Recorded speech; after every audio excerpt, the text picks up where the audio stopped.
give her a round of applause, Madame Letitia Yeboah, for giving us the national anthem. On this note, we officially kickstart the Marriage Governance Conference 2025 here at the Ghana Shippers Authority. I want to welcome you, all our invited guests, speakers, and everybody to this year's conference. As I mentioned earlier, I'll be handling this session once again. My name is MC Prince Charles. Now, to kickstart, I want to welcome the operations manager for MarryRight Ghana in the person of Mr. Berima Owusu Ajiman to give us the welcome address. With a round of applause, please, let's kindly welcome Mr. Berima. I can't really feel the applause. Please, let's do it better for this gentleman. He's been doing well. I've seen him on all the social platforms and the mundane media platforms talking about this conference. Welcome, sir. Thank you very much. A very good morning to you all. The chairperson, distinguished guests, ladies and gentlemen. It gives me immense joy to welcome you to the second edition of the Marriage Governance Conference. Last year, when we gathered, for the very first time, we dared to dream of a platform where law, love, culture, and policy could meet. A space where the questions we often whisper in private could be spoken aloud in public. And indeed, from those bold conversations, history was made. One of the most remarkable outcomes from last year was our discussion on prenuptial agreements. At that time, many saw it as foreign. Many even saw it as a controversial idea. But today, we stand on new ground. In the recent case of Emmanuel Obey and Kate Nyameche, the Court of Appeal unanimously affirmed that since marriage is a contract, the parties have the right to enter into a prenuptial agreement that defines their property rights. The court went further to say that where such an agreement exists, neither the provisions of Article 22(3) of our Constitution, Section 38 of the Lands Act, nor even the Supreme Court's long-standing decisions like Mensa and Mensa or Ejay and Ejay would apply. This ruling is proof that our conversations actually matter, that what we discuss here does not end in these four walls, but echoes into our courts, into our laws, and into our families. This year, we return with even bolder conversations. For what is marriage governance? It is the deliberate way in which a nation treats its most sacred institution. It matters because marriage is not only about love. It is about rights and responsibilities. It is about property and power. It is about culture, law, and the survival of society itself. Where marriage fails, families break, disputes rise, and society pays the price. That is why we are here. Our agenda today spans the very soul of family life in Ghana. Together, we will ask the following questions. Should Ghana introduce DNA at birth to protect identity and inheritance? Please, what do we all think? How do we also protect the rights of cohabiting spouses who live like family but remain invisible before the law? Can we lower taxes and marriage incentives in order for us to strengthen family life? And I have Lawyer Ibrahim nodding. And then how do we rethink maintenance for adults with special needs in Ghana? What should also be done about the alarming rise in fake marriage documents? And on this, we actually have the MD of the Ghana Publishing Company who have put very secure ways where they could verify marriage certificates and then the various public documents in there, and he's going to share a lot on there. We're also going to ask, how do we safeguard mental health in marriages? And yes, we will even confront the obvious question, which has been spanning through our social media posts and then our various studio interviews, that who owns the dead body? These are not small questions. They are questions that touch every household, every parent, every child, and every community. But beyond the debates and policies, there's a heartbeat to all of this, and it's MarryRight. MarryRight is our campaign. It's our collective promise to build healthier marriages and strong families. And now, MarryRight is also bringing forth what we call Marryfy. It's a marriage registry and database designed to bring order, transparency, and compliance to how marriage is administered in Ghana. With Marryfy, churches will be able to maintain a proper database of all their marriage officers. The Registrar General's department would also have at its fingertips a proper database of all the marriage officers they've also trained. And the ordinary citizen will, for the first time, be able to perform a simple search to know whether or not the pastor or church officiating their marriage is duly licensed and gazetted. Please, are we not happy to hear this? So let's all give a round of applause. Okay. And so this is not just technology for its own sake. It is technology for accountability, for order, for justice, and for peace in our homes. Before I close, let me take a moment to thank the partners who make this vision possible. The Office of the Attorney General, the Registrar General's Department, the Ghana Publishing Company Limited, and the African Women Lawyers Association, Ghana. We are also deeply grateful to our sponsors and media partners who continue to stand with us to give life to these conversations. Your support means that these ideas do not remain trapped in each room, but reach the very homes, churches, and communities where they matter the most. And now I want us to do a very short and simple exercise. Today I'm not asking you to take notes or to sign any forms. I'm not bothering you with that.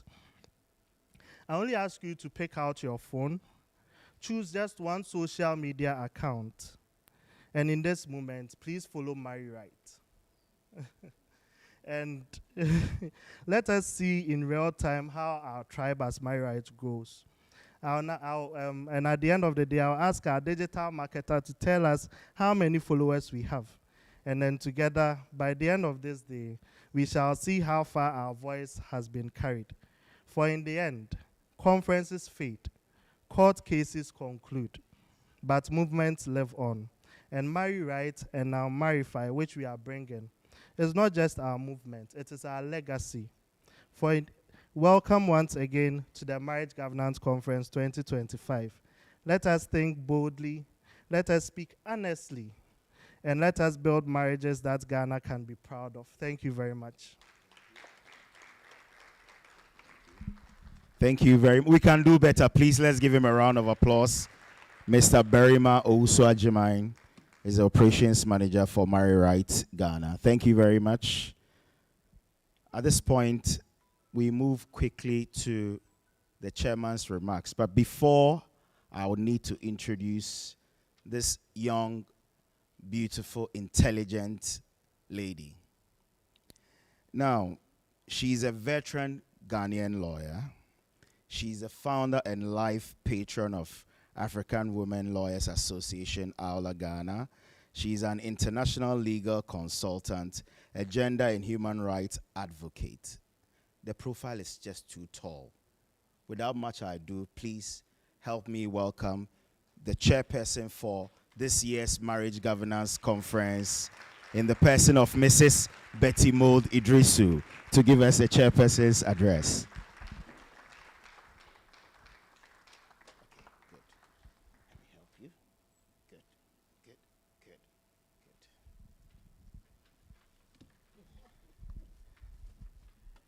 Welcome, Mom. Thank you so much. I've upgraded you to King Charles. Thank you. So the name is officially King Charles. Thank you, Mom. So good to be here. So I have rather lengthy remarks. I wonder why. And it's because I'm rather older. So I've seen it all, almost done it all. And I want to share a little of my experiences over the years in this area with you.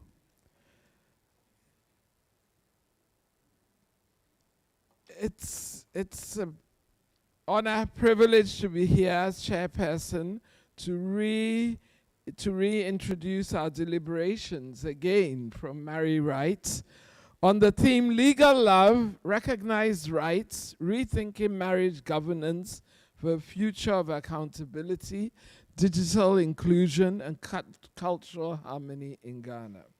It's delightful to see that there are passionate individuals gathered here today to discuss a topic that is important and fundamental to our society. Marriage is the cornerstone of communities. It's essential that we prioritize the well-being and rights of all the individuals. It's not just a love union. It is a legal union in any form, having legal implications under our pluralistic legal system in Ghana and under the jurisprudence of this country. There are complexities of the laws, regulations governing marriages.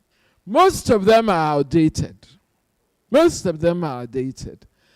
Pressing need for reform to ensure accountability.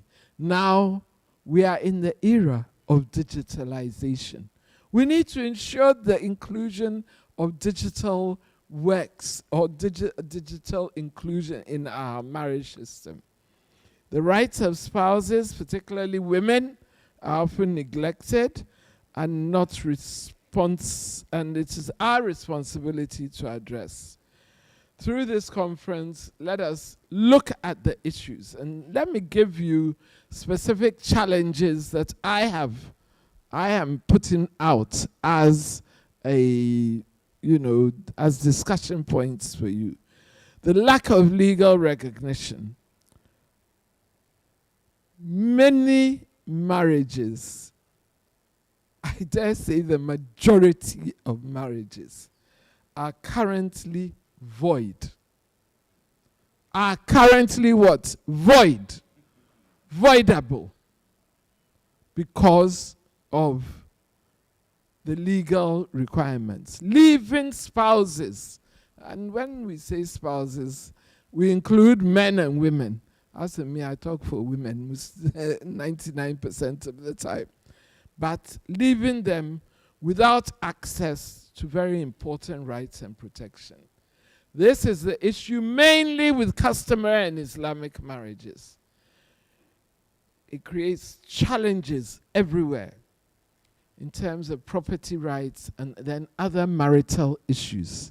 There are the challenges. We in this room need to address the issues and ensure that there is a system which works, which can address the issue of registration of marriages. The systems we have are outdated. The other priority involves then the amendment of the laws governing Ghana's marriage rights. The chairperson of our African Women Lawyers Ghana is here. It's Christine Latte. And we have done so much work since 1998 on some of these issues nationwide. And I'm sure she will tell you some of that, some of those issues. And we must recognize the fragmentation in terms of administration of the laws. As we speak, is there a system in place? Not only not in Accra and Kumasi. There are other regions. There are 16 regions in Ghana now. Go and tell me, is there a system in place in all 16 regions for the registration of Islamic marriages? It's on paper. Find out whether it's working. And what's at the local assemblies? Find out. Find out from the Ministry of Interior whether they have put into place any system to register Islamic marriages. Meanwhile, find out if the imams themselves are registered as marriage officers.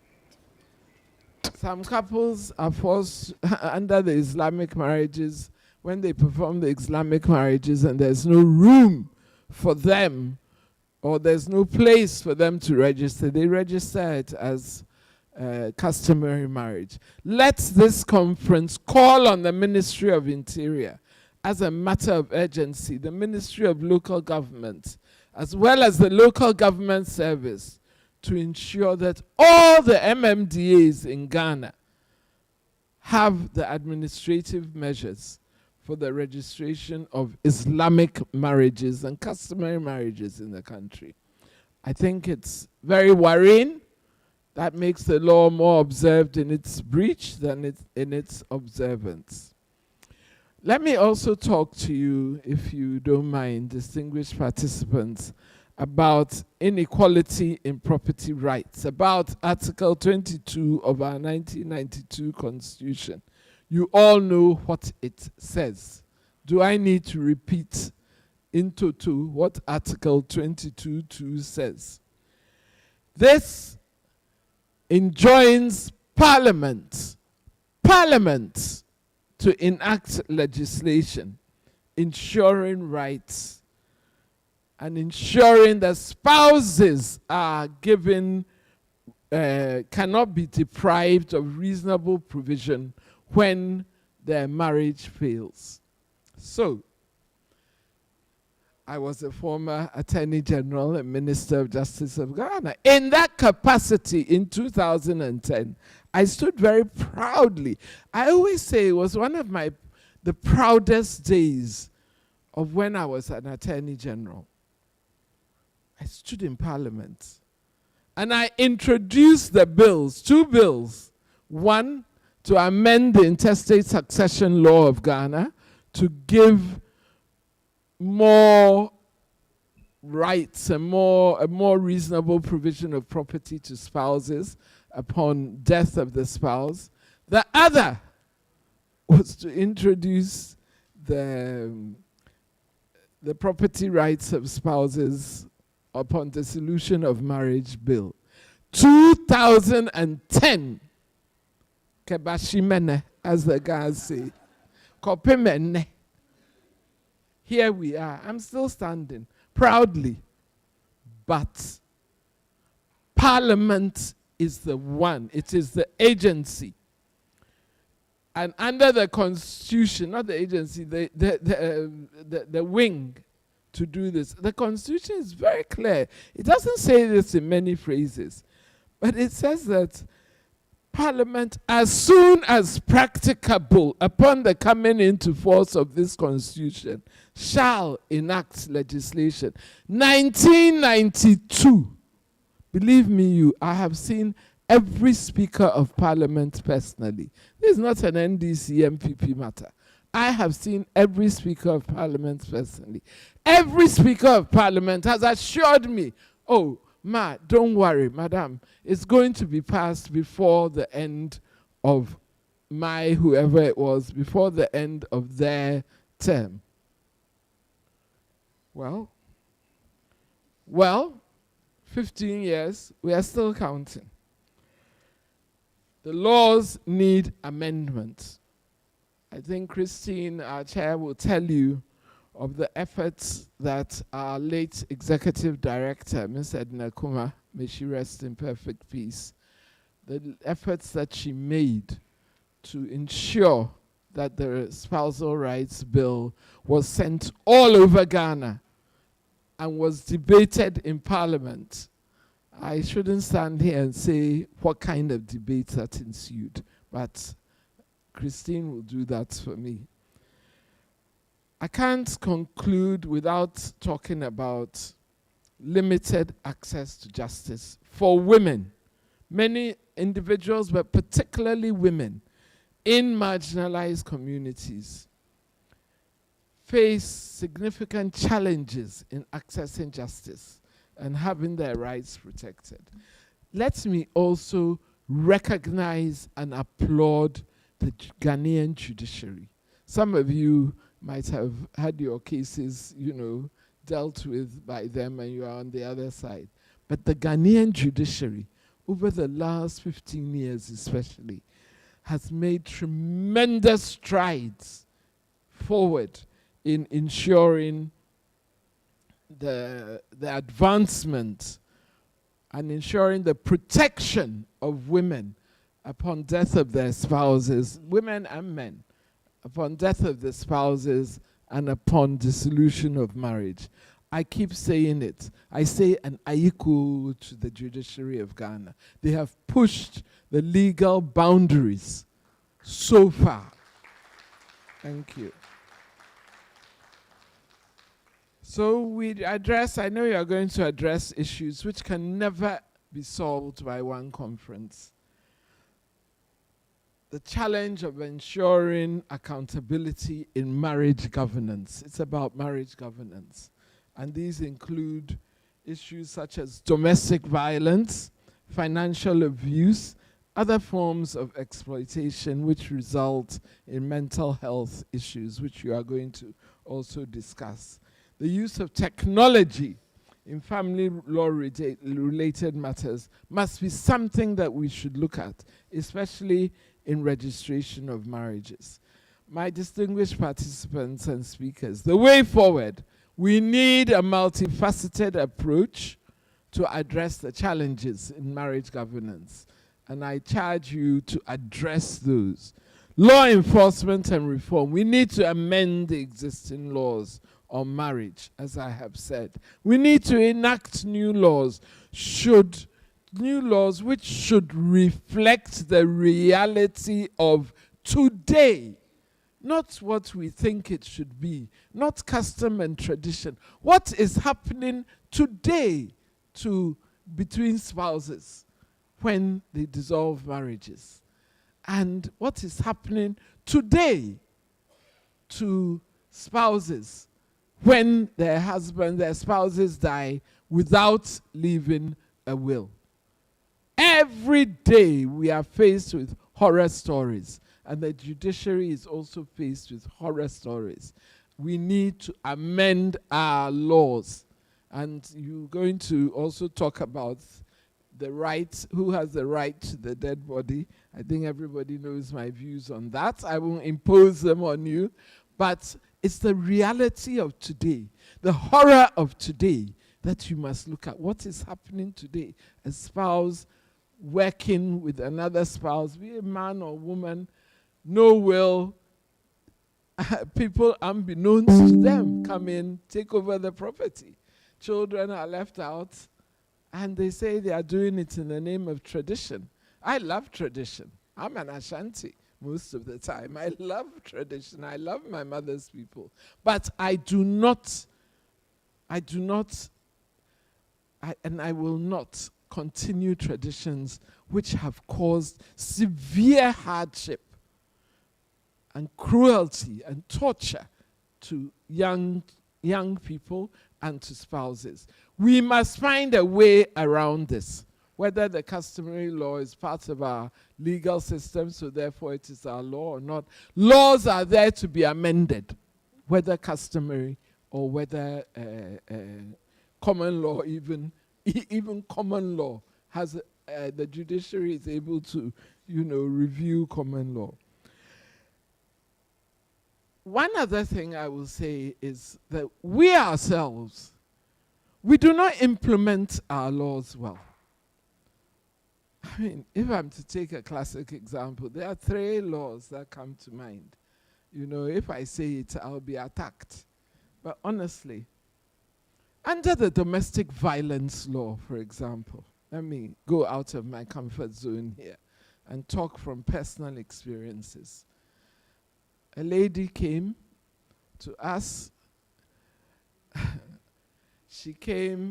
The case came to us after she had died. She had had a terrible relationship with the husband. And one night at 2 a.m., the police were called because she was found lying down the stairs, dead. Her husband had wanted to marry another woman because he was going to be a chief. And this lady had seen a doctor a dentist before, a week before, because she had been punched and savaged, and her jaw, her teeth were, giving problems. And she informed the dentist that it was her spouse who did this to her. Under the domestic violence law, the doctor is obliged to report it to the police. They never do. There's a fund also where they are supposed to help victims of domestic violence. There's almost nothing in that fund at any time. All of this is to do with implementation. We need to implement the laws so that they are effective. And we also need to look at maybe the establishment of online marriage and divorce registries, see how we can manage our marriage governance systems, and how we can have effective stakeholder engagements, partnerships with civil societies, and so on, working together to form a comprehensive approach. So in conclusion, rethinking marriage governance is critical for promoting accountability, digital inclusion, and cultural harmony. And that's why we are here. Critical towards our continued quest to protect the property rights of spouses, to ensure accountability, to promote cultural sensitivity, and also to have an equitable marriage system at last that benefits all individuals.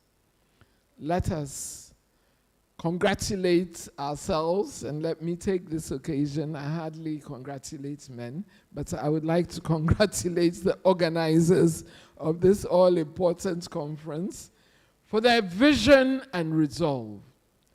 To our distinguished speakers, guests, panelists, thank you. Thank you very much for offering yourselves to provide the insights to create change. And let us congratulate ourselves for being part of this movement. I want to thank you all very much for your attention. God bless you all. Thank you.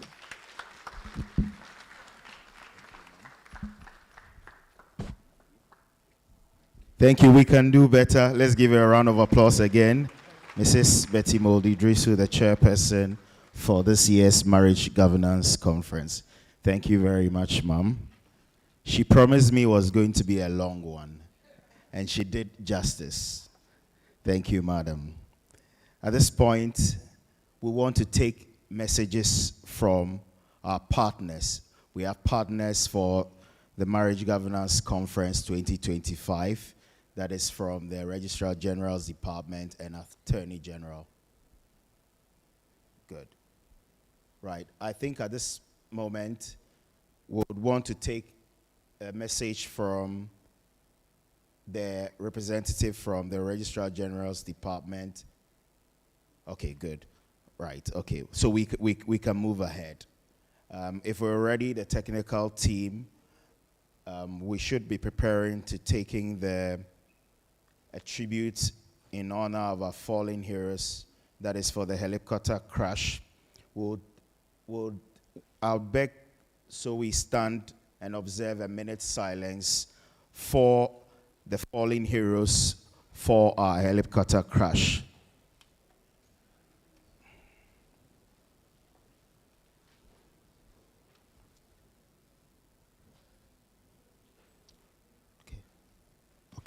So we observe it, just a minute.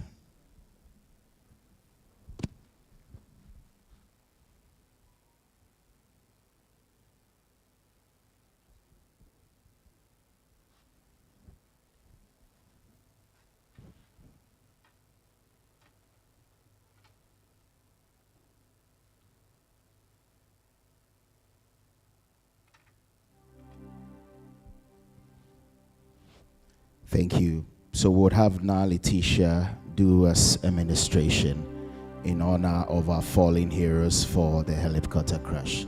Welcome now.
Thank you. Thank you very much, Letitia Yeboah, for this interlude. Right. At this point, please help me welcome the representative from RGD, one of our partners for this Marriage Governance Conference 2025. Please help me welcome Miss Winnie Myers to give us a message. Let's give her a round of applause as she comes. Welcome, ma'am. Thank you. Good morning. I bring you warm greetings from the Registrar General, who was here a few minutes ago but has been called into an equally important meeting. Madam Chairperson, Mrs. Betty Moldedrisu, the Honorable Deputy Attorney General and Deputy Minister of Justice, Honorable Justice Remsai, our erudites, lordships and ladyships, distinguished members of the bar, esteemed members of the clergy and leaders of various religious bodies present, partner public institutions, colleagues from the Registrar General's Department, members of religious and traditional bodies, panelists, speakers, invited guests, the media, all protocol observed, welcome. I bring you warm greetings from my department, the Registrar General's Department, under the Office of the Attorney General and Ministry of Justice, as partner. Of course, not a wedded partner, as that distinction is important in this setting, but a partner to MarryRight Ghana Limited, for the second time in convening this all-important conference to discuss issues that touch on the voluntary unitization of individuals into legally recognized partnerships from which society proliferates. As a partner organization, the discussions we are participating in and honored to listen to would not be mere conversations for public discourse, but rather influential perspectives from which laws on all types of marriages would benefit, since we are the institution responsible for the policy, legislative, and legal implementation of marriage regulations in Ghana. Before narrowing down to the importance of this conference for our purposes, I would like to briefly introduce the work of my department, as there is still some confusion, given the relative novelty in the split from the Office of the Registrar of Companies. The Registrar General's Department, originally established under the Attorney General's Department, administered laws for the registration of businesses, marriages, and estates, as well as industrial property rights. On 22nd of July 2022, the Office of the Registrar of Companies was launched, taking over company registration from the RGD. The RGD now focuses on administration and registration of marriages, administration of estates, and industrial property rights.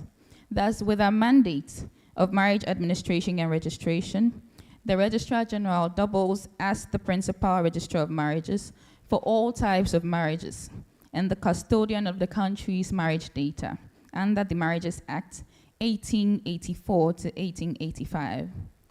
This year's theme, Legal Love, Recognized Rights, Rethinking Marriage Governance for a Future of Accountability, Digital Inclusion, and Cultural Harmony, could not have come at a more opposite time,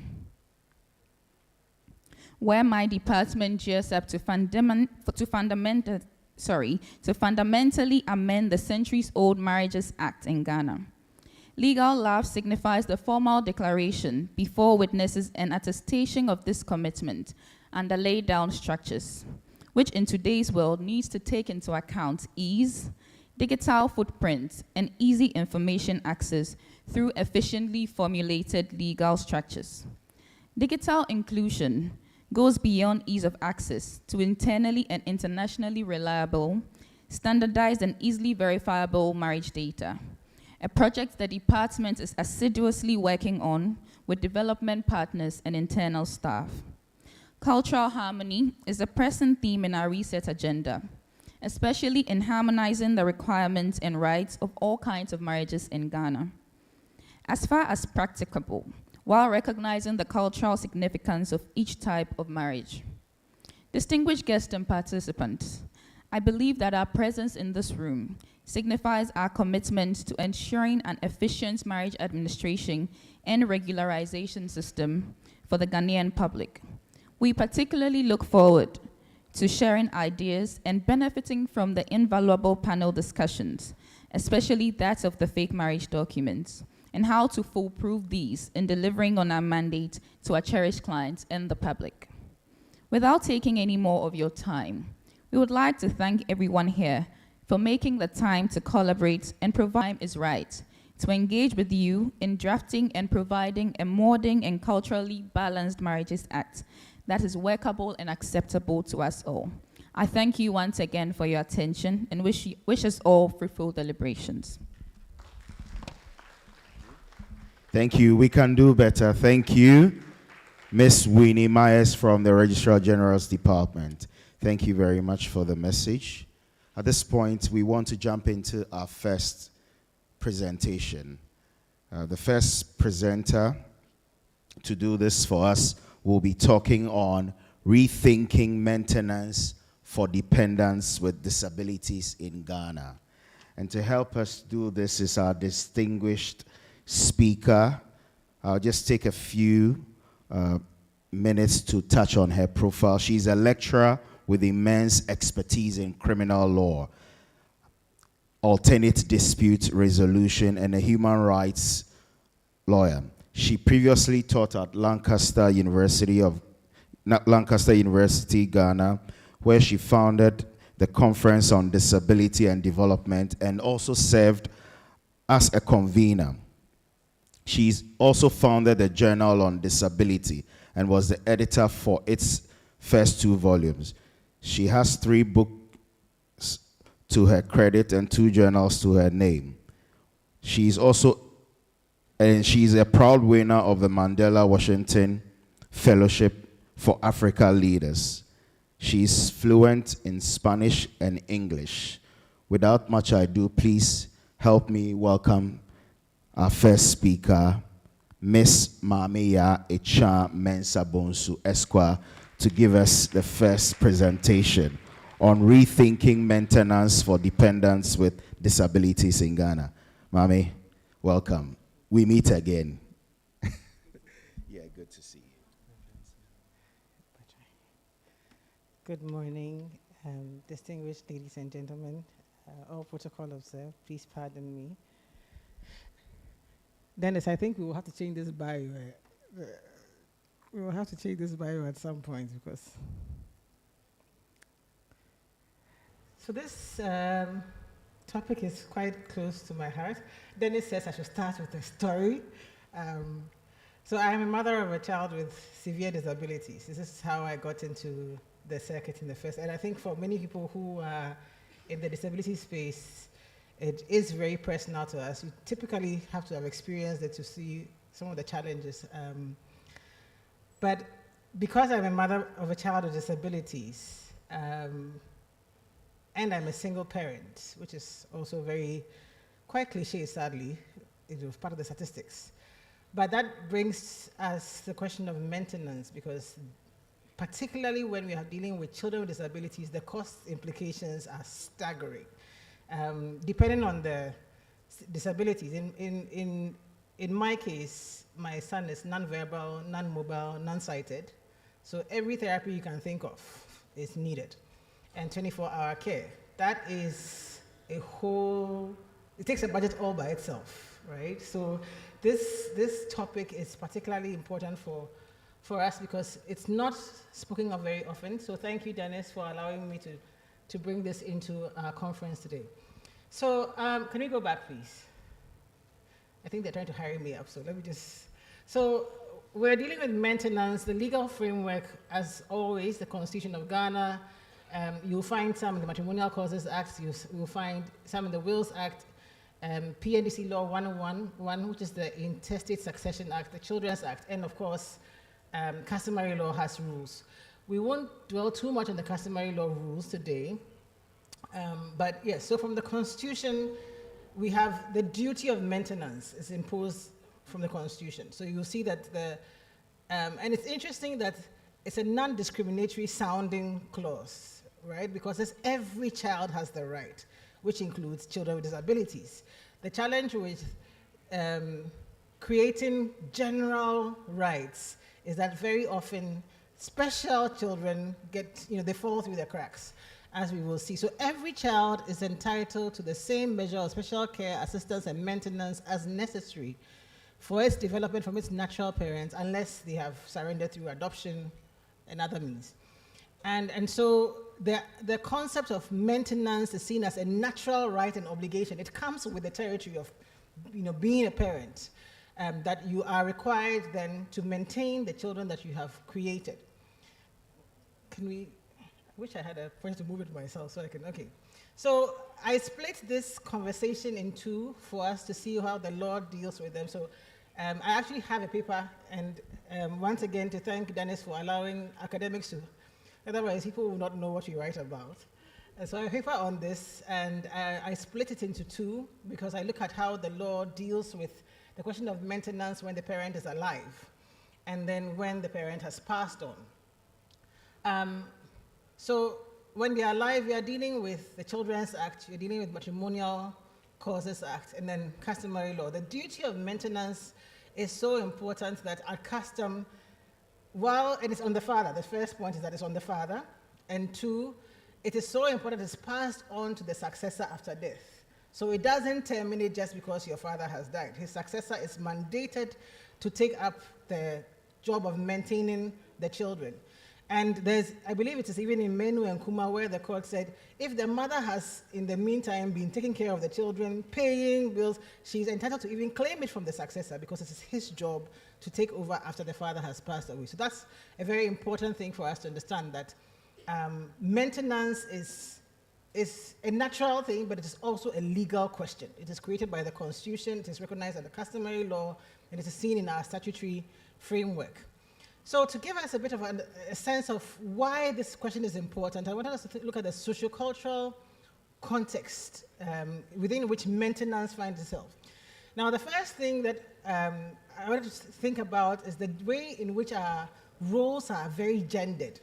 And so when it comes to care for children, generally speaking, we are structured such that women typically have the care of children. And the Constitution, very sadly, ossifies this position in Article 27.2.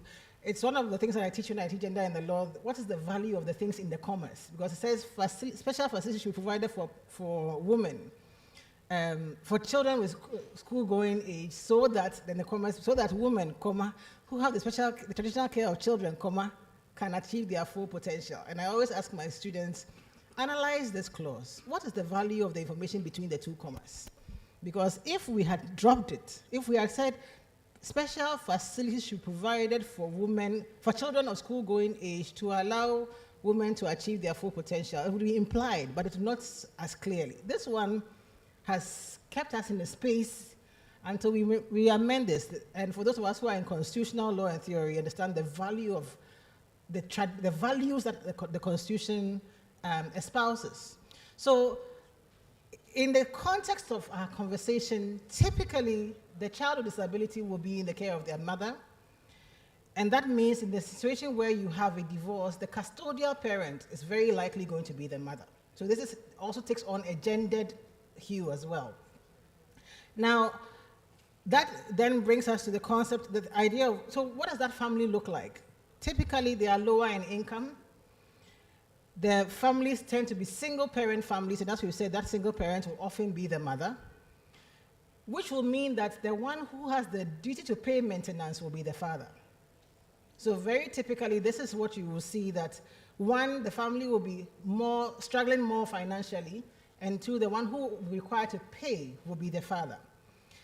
The interesting thing I found is also that a significant caseload of the institutions in charge of child welfare, so welfare, family tribunals, is on maintenance. And you have a significant number of men avoiding that obligation of maintenance. So you have to go to court to get them to pay. Even that one, I am informed that it's on paper, but as to whether in practice the men will still pay is a different matter. So there is a big problem with maintenance, generally speaking. And I dare say, if you think about maintenance of children with disabilities, it's an even more problematic space because of the stigma attached to disability. So a lot of people would like to distance themselves even from their own children with disabilities, which would mean that if we are going with the setup we have just described, where it will be a single-parent family and it will be the mother who will likely be that single parent, it would mean that the father appears to have some freedom to decide if he will maintain or not, unless you have a court backing your rights there. So next one, please. So you have, I thought this was hilarious when I saw it yesterday, so I put it in there, but you have this unfortunate cycle where men and women earn differently because of we have income differences, you have wealth differences. So women typically would have less income. They would likely be the single parent. That would mean they will be the residential parent with a significant payment issues, and that will lead then to more costs, which would also mean more impact on their already impacted income.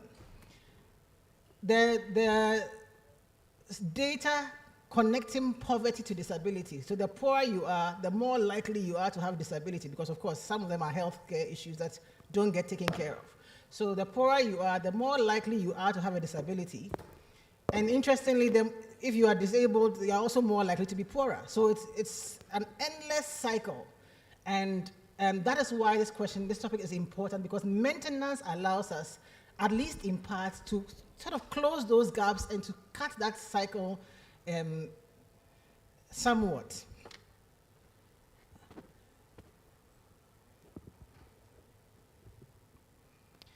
So this cycle I'm describing, so we have the economic disparities, you have the poverty, you have disability, which then leads to the stigma, then leads to discrimination, and then discrimination also then causes more poverty. So you have this endless and rather disturbing cycle in which we have to fix, and maintenance is one of the ways in which we fix, as beautiful as this picture is.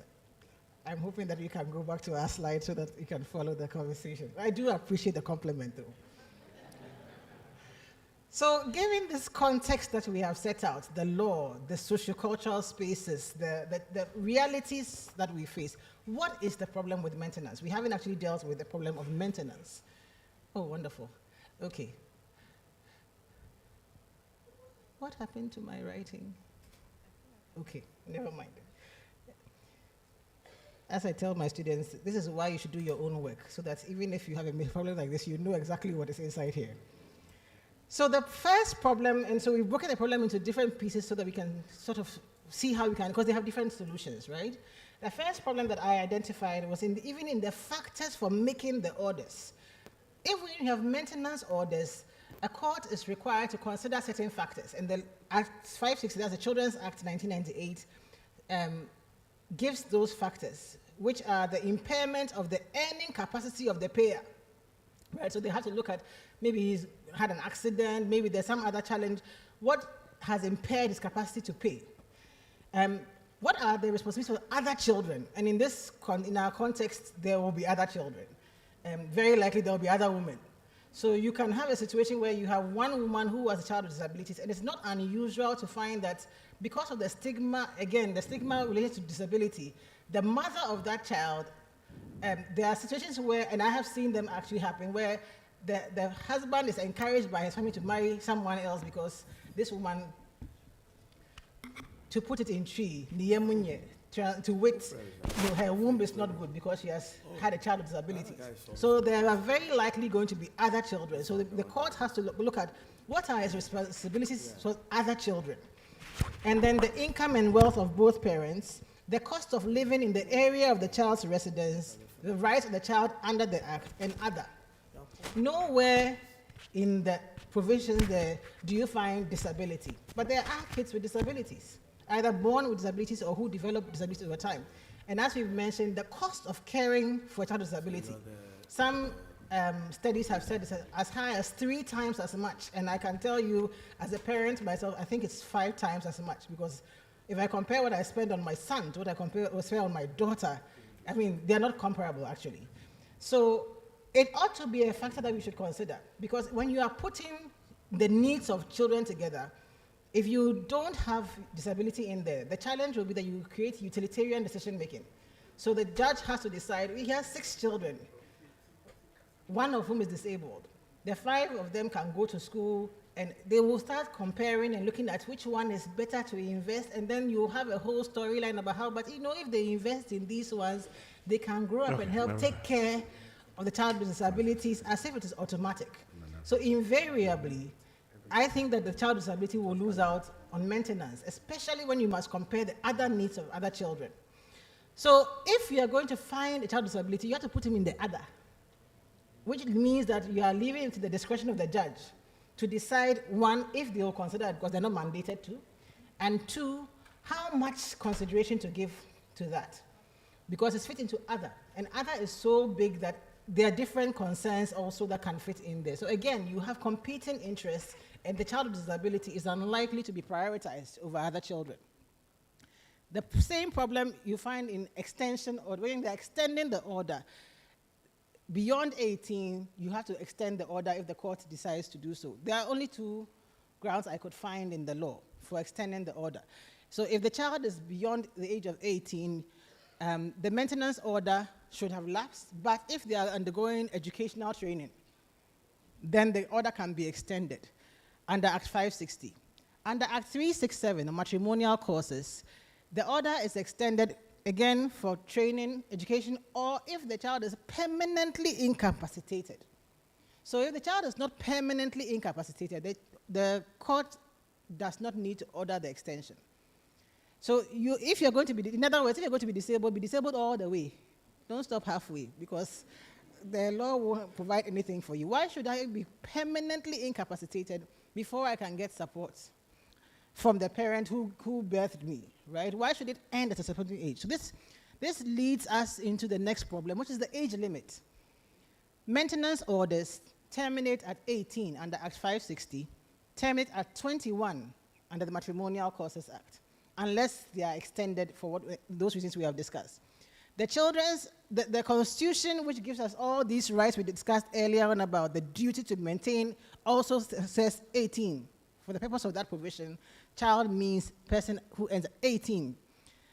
The Wills Act, which allows a child or a wife or a husband or a father or mother who has been left out of the deceased's will to apply within a particular time, citing, proving hardship, that your parent has left you out of the will and has caused you hardship, and so the court should provide for you. That provision also 18. So if you are above 18 and your parent leaves you out of their will, in this case I suspect to be a father who will leave you out of the will, and I am fortified this submission by Humphrey Bonsu and Kweno, which is the only case that we have on this side, which also is a father. It means that once you have crossed 18, there's nothing the court can do for you. It doesn't matter how sad, it doesn't matter how much hardship it causes to your mother, it doesn't matter what the challenges are, 18 means 18. So it's one, from what I could see, it appears that there's a bias in favor of married women. Because if you are married and you are going through a divorce or something, then Matrimonial Causes Act will allow you 21. So you better pray that your parents got married, so at least we can extend to 21. But then that brings the question of who carries the weight then? Because everybody here knows that, this one, it's not generalization, everybody in his, we will not admit of any challenge to this statement, that nobody at 18 in this country can survive easily. It is impossible. But the law presumes that at 18, you have a certain ability to self-sustain. It might be hard, but you can self-sustain. But if you are a child with disabilities, the factors, everything changes. The indices change for you. Accessing the labor market is not the same, even if you don't have a severe disability. So if you have a severe disability and you can't go into the market space at all, then ending maintenance at 18 is one telling the father, it's okay to do small until 18, then be free. But that means that someone else must carry that weight. Someone else must pick up the slack, or else the child must die. Now, if you are left with the decision of pick up the slack or the child must die, really the answer is it depends. It's not automatically, oh no, I'll save the child. Well, if you can't save the child, automatically you are saying the child should die. So it is no surprise that children with certain disabilities don't survive very long. because you are putting survival, their survival and their mother's survival and other children's survival on the same level. Somebody has to lose out. Invariably, if the law doesn't protect children with disabilities, and in this case, dependents who have crossed that bridge, you are leaving them to a life of either begging or the mother having to carry the slack, which will mean that a father can go free, the mother cannot. I think you've gone one. Can you go back one bit, please? Okay, yes, all right. So this is our problem with the age limits, that they don't correspond with the needs of the children, the dependents with disability, because at this point you have attained the age of majority. The law says hands off to the parents, but it only says hands off to the paying parent, not hands off to the residential parent, who still will have bills that they have to pay.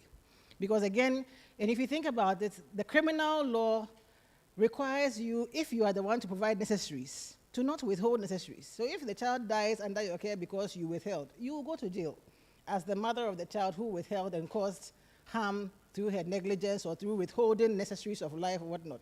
So we have a punishment to ensure that parents and guardians maintain the children that they have, but we also then allow one parent to get away from that obligation and punish the other one if they cannot sustain it. In which world does this work out as fair?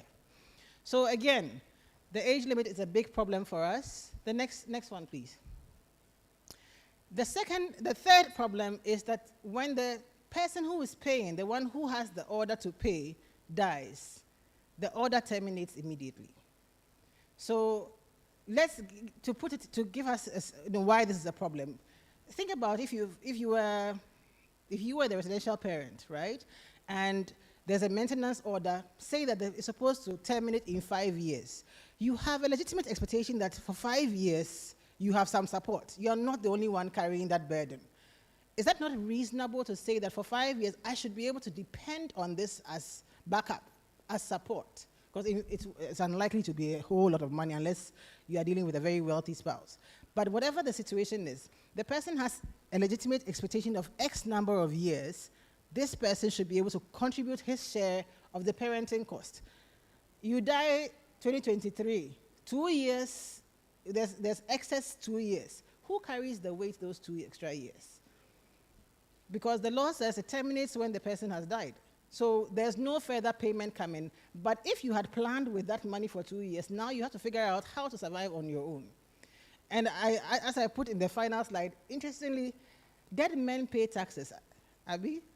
Before the dead man pay, your estate will be charged. If you have any tax, you will have to pay tax. If you are inheriting, you pay tax. But if you are paying maintenance, you go free. At which, if dead men can pay taxes, dead men should also be able to pay maintenance, at least for some time, so that you don't suddenly tilt you don't upset someone's world and they have multiple bills coming back to back. Next slide, please. Next slide, please. Okay. Now, all this is while they are alive. When they are dead, you have either you're going under the Intestate Succession Act if there was no will, or you're going under Act 360 if there was. Again, the same problem of the age limit, regardless of the hardship cost, and this you find in the case of Humphrey, Bonsu, and Quaino, and one of the plaintiffs was a child over the age of 18, was severely disabled, permanent, pretty much incapacitated, needed care 24/7, but he was over 18.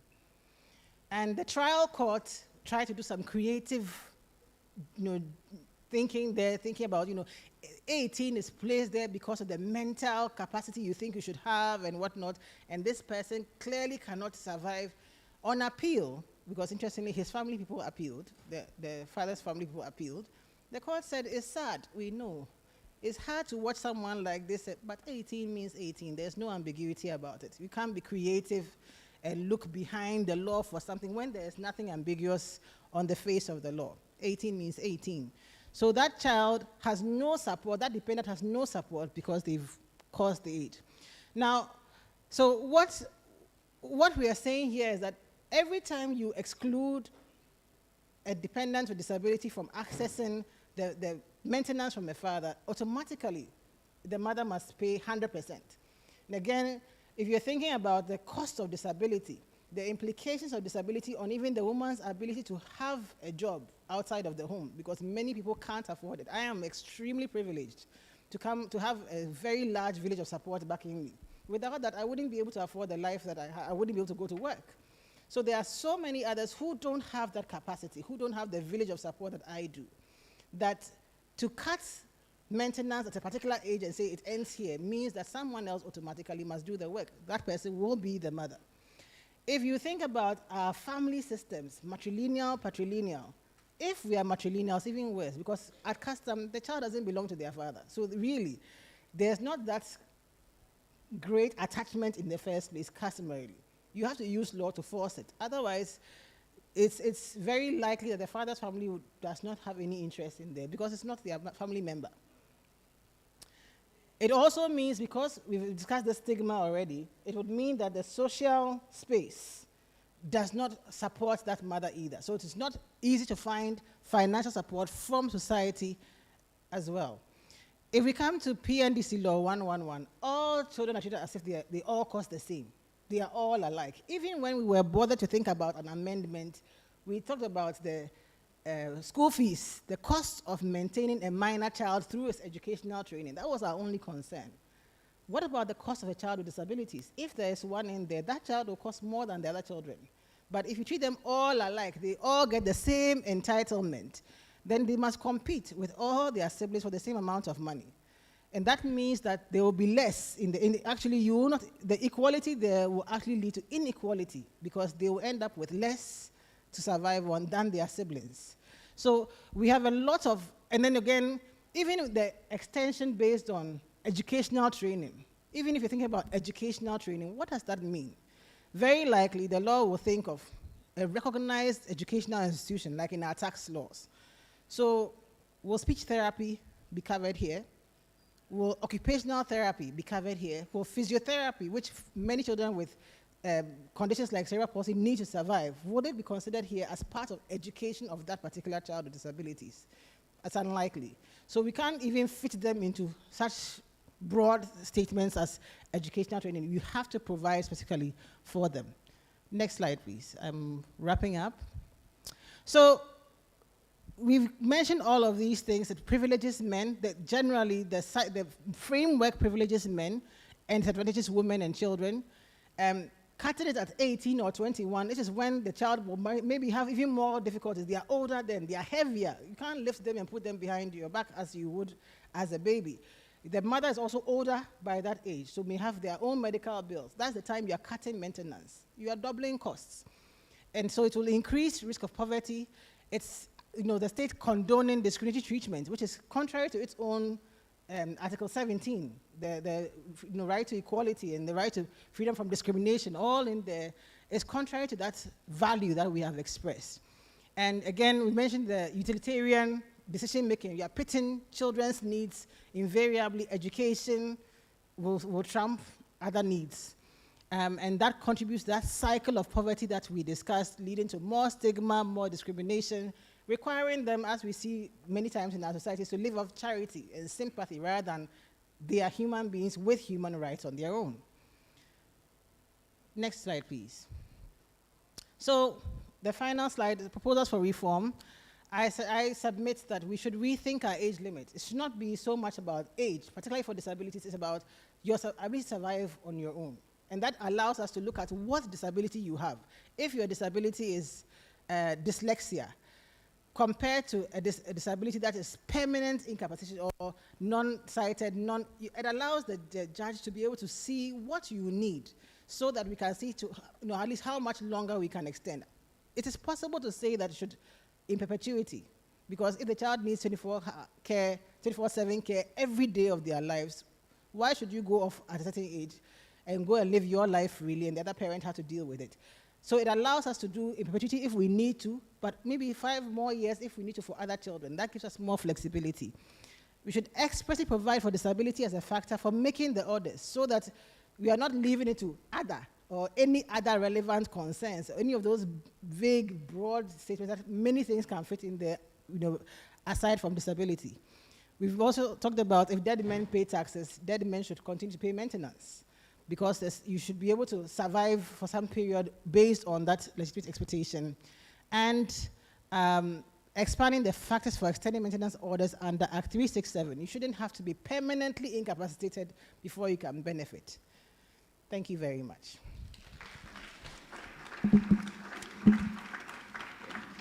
Thank you very much. Our first speaker, Ms. Mame Ya Echia Mensa Bonsu, Esquire, on rethinking maintenance for dependents with disability in Ghana. She's a lecturer, and this is a real lecture. Thank you very much, madam. At this point, we'll make way for our first panel discussion, which is on an interesting topic: fake marriage documents, the new schemes and strategies. And to help us do this, please, with a round of applause, help me welcome the moderator for the first panel discussion. He happens to be a lawyer, a lead lawyer with Akufo-Addo Prempeh and Co. Chambers. Without much ado, please help me welcome our first moderator, J.B. Afrifa Esquire. Please welcome. We can do better, please. Let's do better for J.B. J.B., welcome. Right. And we have his... Good. Right. And to join him, we have his distinguished panel members. And the first happens to be the MD for Ghana Publishing Limited. Please help me welcome Nana Akwesi Boateng Esquire. Welcome, sir. You would have to forgive me. I've been given a tall profile of all of you, but to cut the time short, I'll just have to mention your designations. So please help me. I hope you are not going to summon me in court for this. Right. Thank you very much. And for our second panel member, he happens to be the Assistant Director for Local Government Service. He is with the Ghana West District. Please help me welcome Mr. Francis Akani. Welcome, sir. Francis was with us for the first conference last year. Happy to see you again, Francis. Nice seeing you. Right.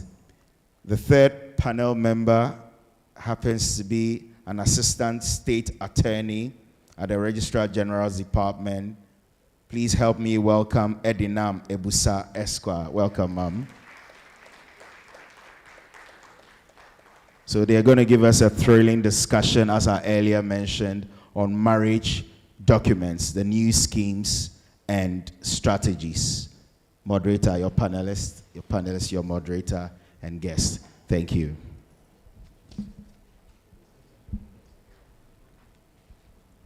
Good morning, ladies and gentlemen.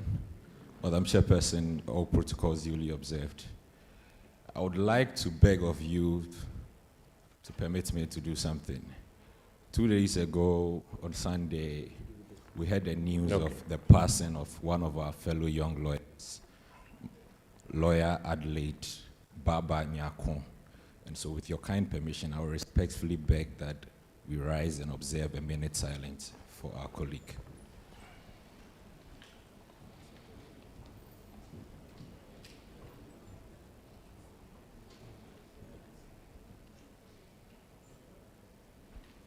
May the soul of Adelaide Baba Nyakon Esquire rest in peace. Thank you very much.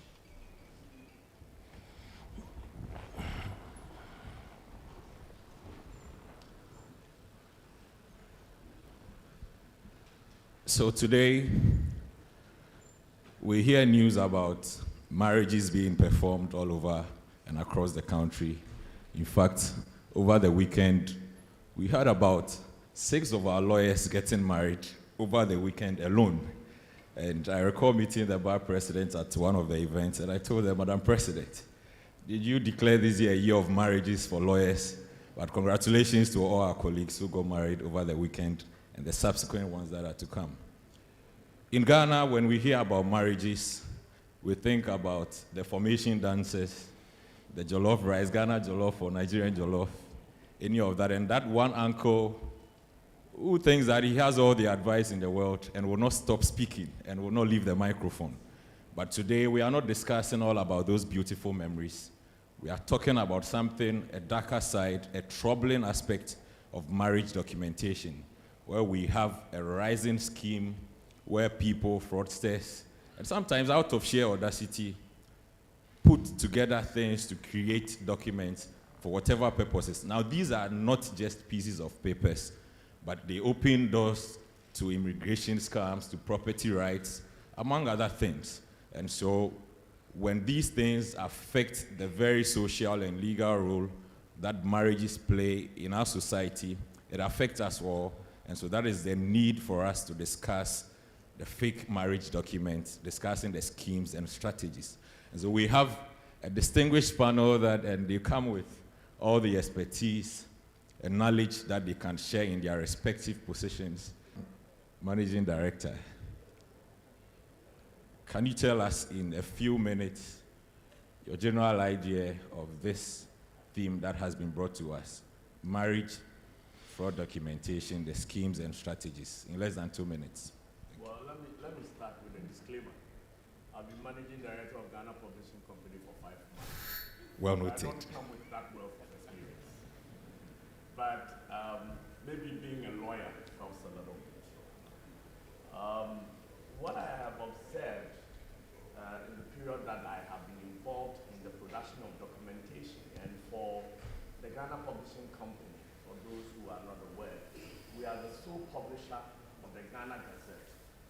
And the Ghana Gazette is basically the official document that has the records of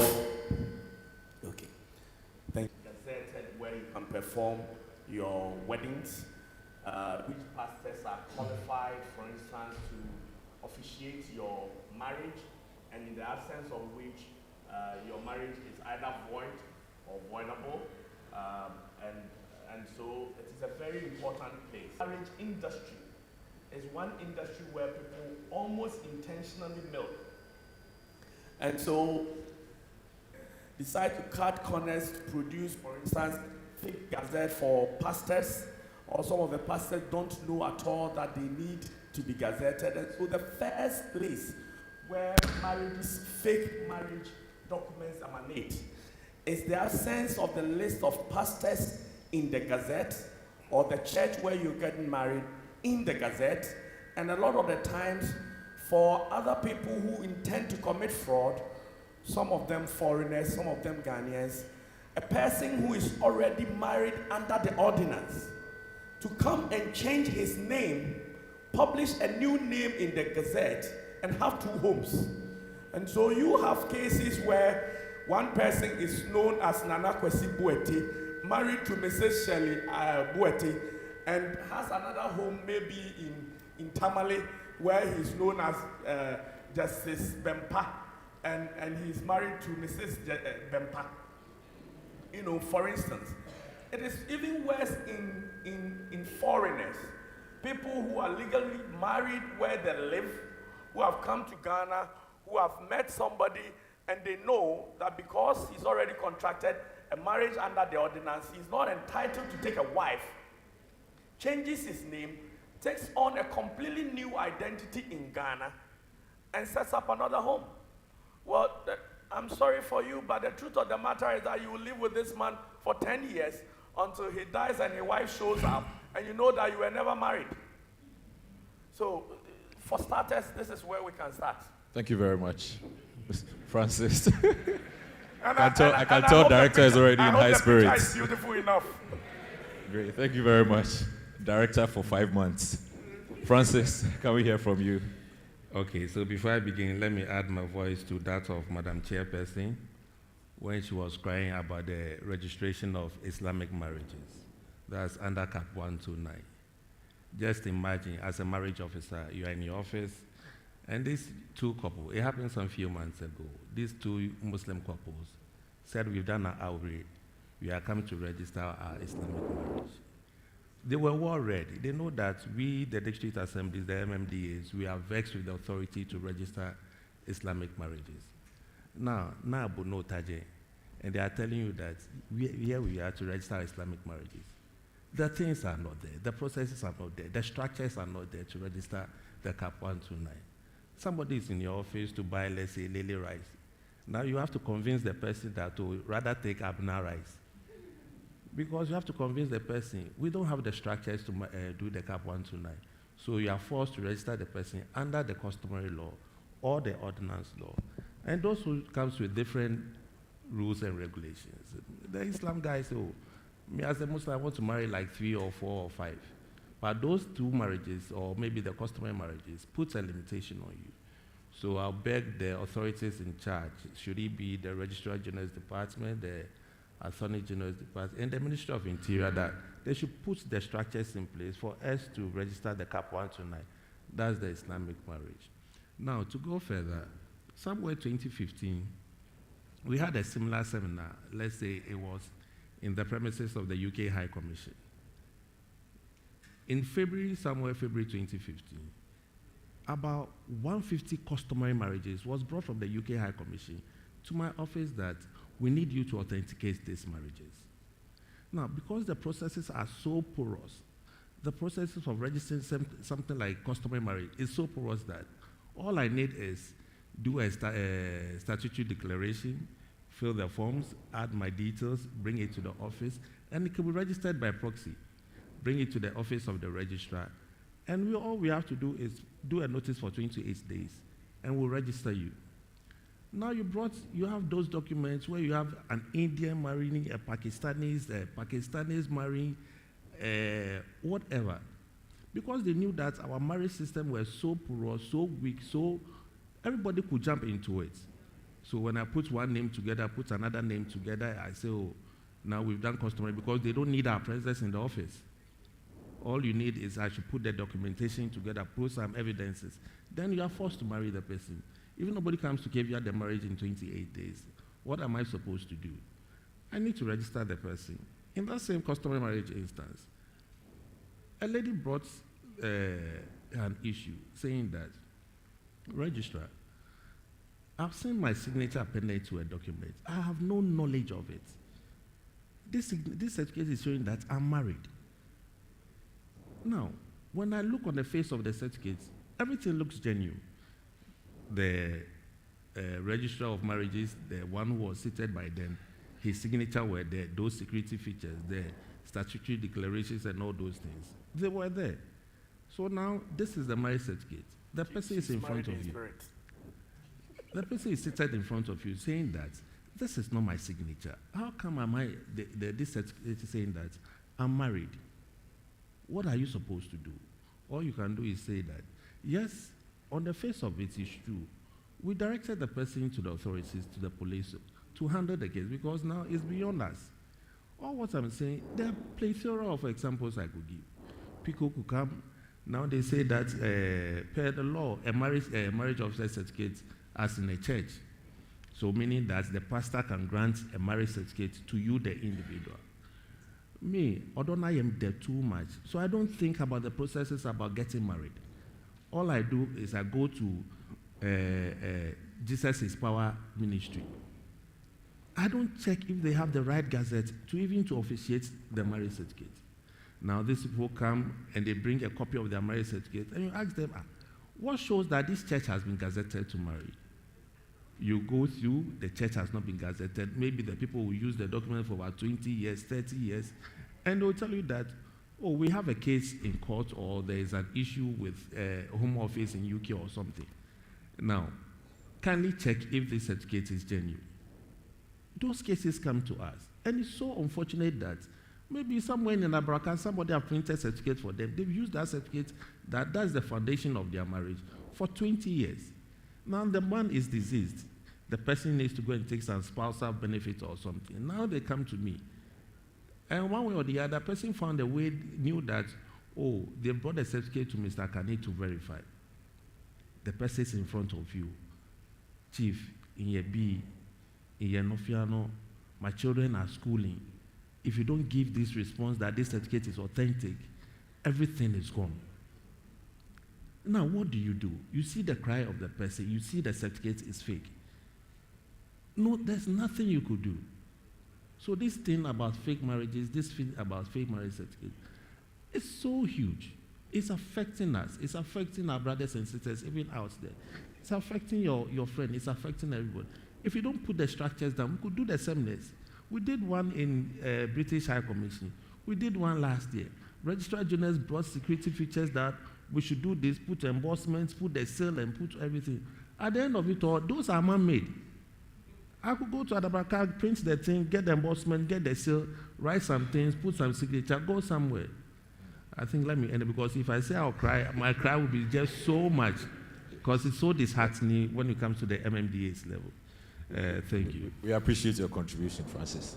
Now let's hear from the Central Regulator, of the Registrar's General Department. So, I think Ghanaians, we don't like to ask questions. We always assume things are right. So, you want to get married, and maybe you attend fellowship somewhere, and you just assume that, okay, because my pastor is a man of God, he's anointed, the process is anointed, everything is fine. And that is when you get the shock of your life, years later, when you realize that he hadn't been licensed or the place hasn't been gazetted.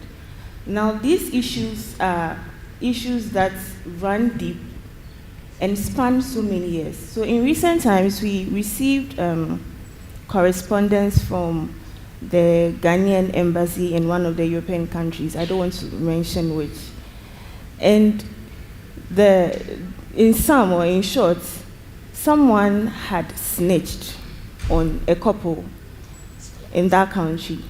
Now, this couple apparently got married in 2010 in Ghana. And this is something that is happening in 2023, where now the embassy or the authorities there are having to look into the marriage to see whether this person and that person, party A and party B, are they who they claim to be. Now, investigations revealed that they were apparently siblings. Okay, they were siblings. Now, the reason why they were able to go through the process was because in the case of Party A, his mother's name was different on his birth certificate. So she had changed her name, maiden name, to another name. So in the case of his sister's birth certificate has his mother's name that is bearing a different name. Now, again, between the two parties, they don't share the same surname, but they were siblings. And Party B was already outside, she had residence, so they put their heads together like, okay, let's marry on paper so that, we can go out there and then you can live your lives. And they had been living separate lives for years. But in the eyes of the government outside in that country, they were married. And they had to play that role of a married couple for so many years, over 13 years.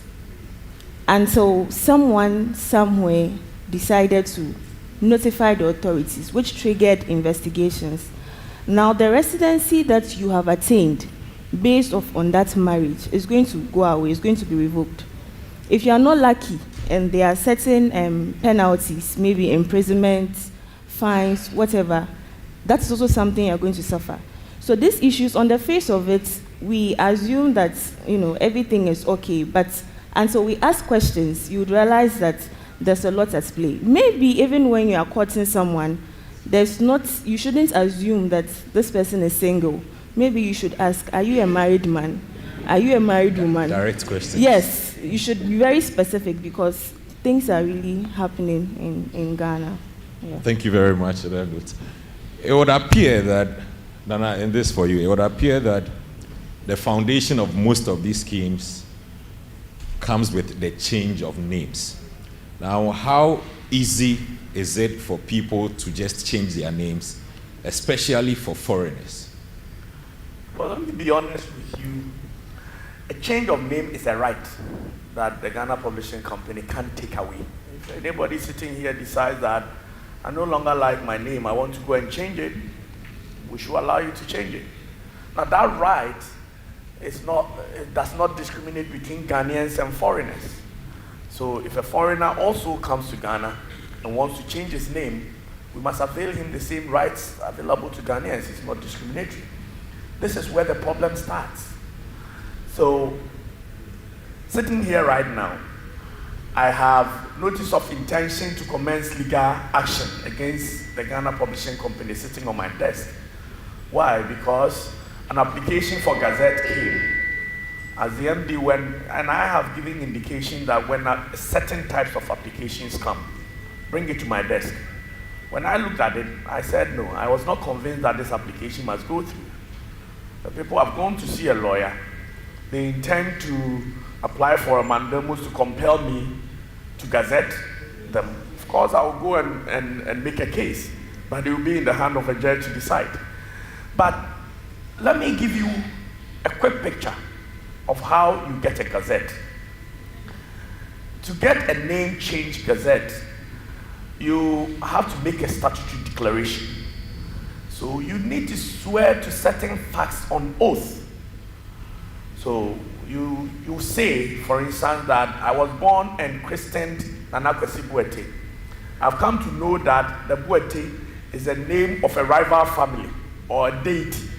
I'm a Christian now and I do not wish to be associated with that name. I wish to change my last name from Boete to XYZ. This is justification that you want to change your name. You have invoked a right which I can't do anything about. Now, when we get the statutory declaration, we ask questions. So, if you first claim that you were born Nana Kwesi Boete, there must be a source document. Where is your birth certificate? Then some will say, I have since, maybe in the course of school, my teachers misspelled my name. So I have come to have documents that have a name different from what is on my birth certificate. We request for all of those documents. Unfortunately, if in all of those inquiries, the person is able to provide the answers, then we no longer have a discretion. So that is the snapshot. What then we have done, apart from asking for source documents, is that we have also introduced, because we realized that a lot of the people who do evil with the Gazette don't come to us to do the Gazette. They go to Newtown. Sometimes they come and buy a copy of the Gazette from us. They go to Newtown, clone a page, remove the pins, put it back in there. And so Gazette number 100 was a change of JBF first name to maybe AK Amwakon. But you would take the Gazette and look at the Gazette number. And this one that has been brought that is fake. You will see that Gazette number 100, which in our office bears your name, bears somebody else's name, Mrs. Juliana J. So you know that is fake. But again, on our Gazette and in the last 5 months, if you see, the coat of arms used to be black. We've changed that to gold, but it's not for ornamental purpose. It's a security feature. You will also see a golden watermark on each page of the Gazette. It's not ornamental. It is for security purposes. So we've introduced features that make anybody who is critical and wants to find out whether or not a Gazette is fake can see on his face. Sometimes even just looking carefully at the color of that gold embossment, you can see if you are cautious enough. But I dare say that there are limitations to how much we can contribute to sanitizing this change of name which is being abused. Thank you very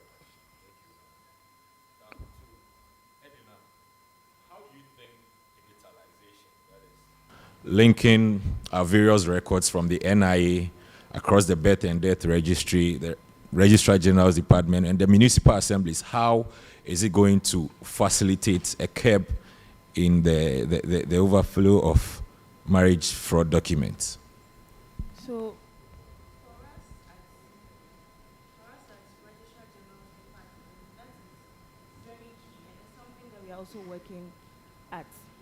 Because, like MD said, when they present themselves to you, of course, they present supporting documents. So if you don't have reason to disbelieve what they are saying because it's supported by the documents, you have to go with it. But once we are linked to systems that will allow us to also verify. So someone comes with a Ghana card and it bears a name, or someone comes with some birth certificates. If there's a means for us to also verify that document, then it comes as an added level of protection. Now, again, so you've gone through the marriage process. There's a certificate that has been issued. If we had a centralized system where we could have these certificates accessible with the click of a button, maybe immigration service, someone presents with a certificate and says, this is my husband. They could just click search the database. Do the details come up? If the details come up, is it the same person? Is it the details on the certificate that the person is bearing?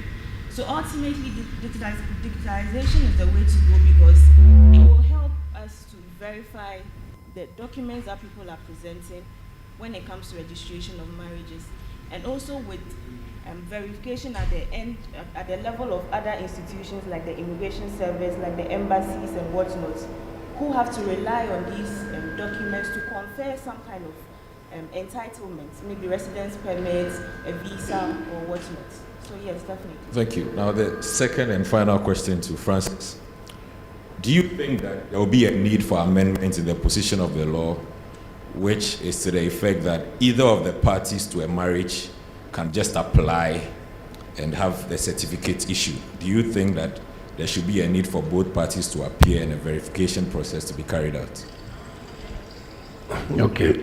Before I get there, let me marry the two suggestions they made together. When I say marry, like we said in quotes, I marry in Lanquantana Municipal Assembly with my details. I don't need to go to Gazette to change my name to marry another woman. I drive straight to Kole Klote the next day. I could marry another person. I drive straight to Gan West Municipal Assembly. In 1 week, I could marry as many as I want. What is the reason? Because, as she said, we are not embedded in a single system that at the click of a button, you are supposed to see that is A married or not. Somebody at church A or Pentecost will say that, okay, Mawari or Sechiriaso. He can go to Tamale, marry again.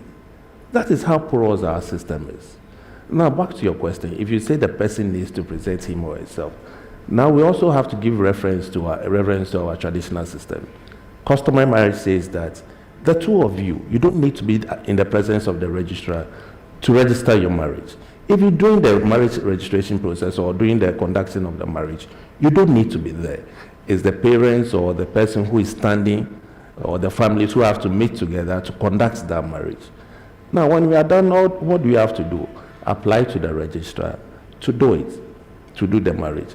But if we have a digitalized system that, okay, if this person presents his name or we're able to input this name into the system, now are we able to fish out, is this person married or not? Is this person in another marriage or not? Then it could assist us. Because if you should make it this way, last 2 years, for instance, if I should tell you the number of marriages we registered, almost 10,000 marriages we registered. That's just one district assembly. What about other district assemblies? What about other marriages that were conducted at churches? Now you see the quantum of marriages and how many of these marriages are correct? At the end of it all, I've given you a marriage certificate. An example is, there was this couple who came to my office. They married around 10 a.m. They had access, the lady had access to my call. The lady was from those foreign countries. He's a registrar. Can I return my marriage certificate? That was around 4 p.m.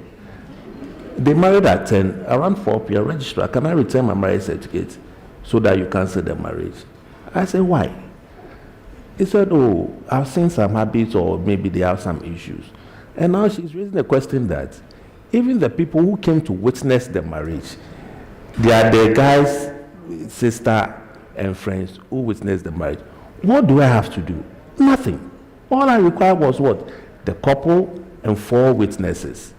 Once the witnesses are of sound mind and of the age, they can witness for you. You are done. O Mary Ote. By the end of it all, how credible, how secure is this marriage certificate? At the end of it all, the root of it is what? Digitalization. If we're able to make sure that all these areas, the churches, the mosque, the registrar general, at the end of it all, we are on a single platform. When I, by a click of a button, I'm able to see that, oh Lord, Mr. Kane is married to Mrs. Mildred or something, then it means I can't marry again.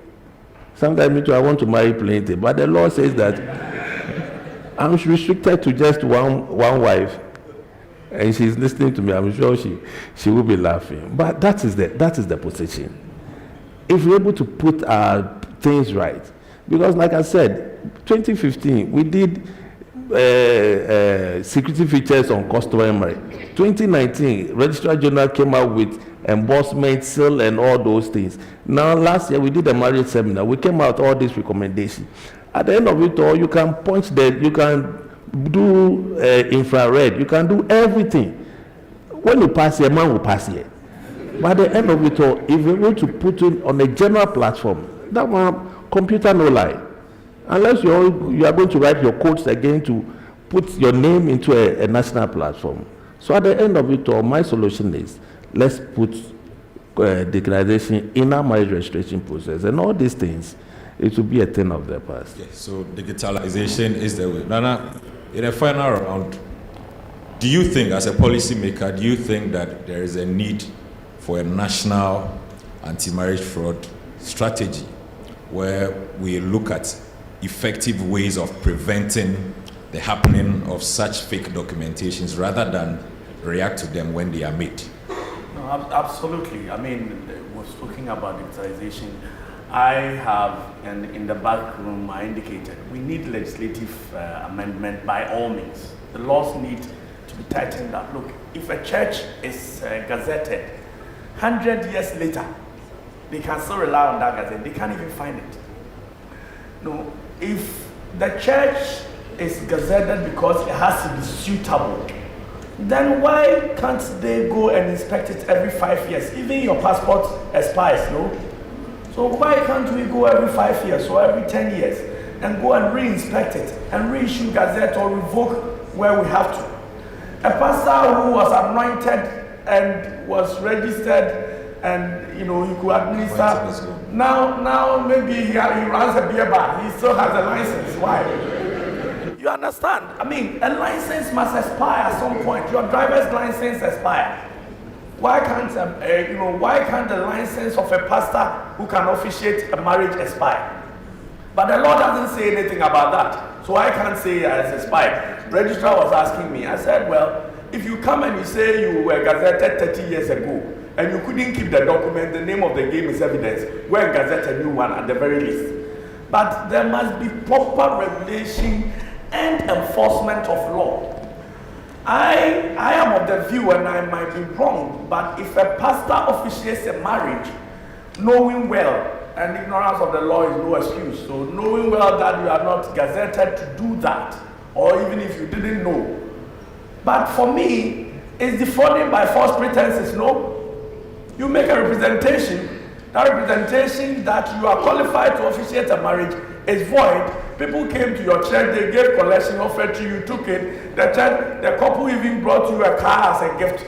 After which we realized that the marriage wasn't valid. How can there be punishment, even within the current context of our laws? And there are many other sanctions, but you realize that the sanction regime is non-existent. So 3 things we can do. 1, let legislative, reformation come. 2, let the sanctions regime work. And 3, let's embark on serious educational drive to let people understand the implications of these things. That's the only way we're getting anywhere with this matter. Thank you very much, Nana. Just when we're having an interesting conversation, for the sake of our time, we'd have to pause here for the subsequent panels to come. But 3 things that we'll take: that we need to educate, we need to get into digitalization, and we need to make the non-existent sanction regime present so that these things can be kept. Thank you very much. Just just a second. Our time is running, but there is a Q&A session. So I think, with your honest, maybe we'll permit just two. Maybe a gender balance, one from a gentleman and one from a lady. So once you... Quickly. So you tell us your name, maybe the institution you are representing, your designation, and then you post just one question, a quick one.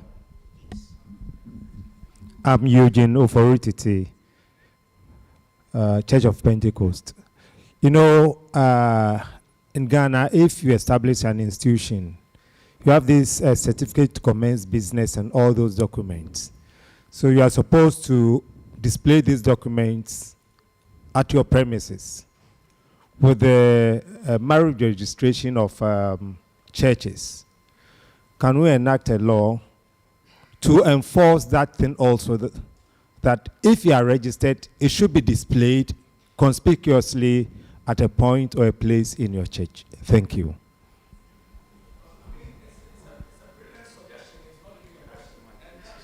About legislative reform. If the law says we should do so, then it will be. I think it's brilliant. The law doesn't say we should do so, so it is not there. If we did some reforms in the legislation, this should be one of the things that should be in there. If I can quickly add up, so at Registrar General's Department, we are working on amending the current laws and also coming up with a manual and guidelines that we can put some of these things in. Because usually when you put certain things in laws, it's difficult to amend. But we could have guidelines and manuals that can guide the churches. And in recent times, we've done some work with the Christian Council as well. So we do sensitize them from time to time. So these things are things that we are working towards, and we can definitely implement that. Thank you. Right, thank you. So I think we'll take the last and final question, preferably from a lady. We want to do the gender balance before we get, someone in court. Okay, so if there is any question from any lady from here, okay, good, we have one. So your name, your designation, where are you coming from? All right, my name is Nanecha. I'm from JP Trustees Limited. I'm the transport manager. My question is, with the license that you spoke about for pastors to officiate weddings, and then the fact that we should be able to renew those licenses, I want to know, in case it comes about, or in a situation where someone is a pastor, officiated a wedding, is no longer a pastor, does that make the certificate, because when we are getting married, we know the certificate is lifelong. So does that make the certificate null and void because of the person who signed off as the pastor? That's my first question. Then my second question is, if you want to gazette a place or a church to be able to sign off in a marriage certificate, on a marriage certificate, what are the things that you look out for? And how do you regulate to ensure that the places that people are getting married are gazetted? Thank you. Well, so they do all the work. I do the gazette.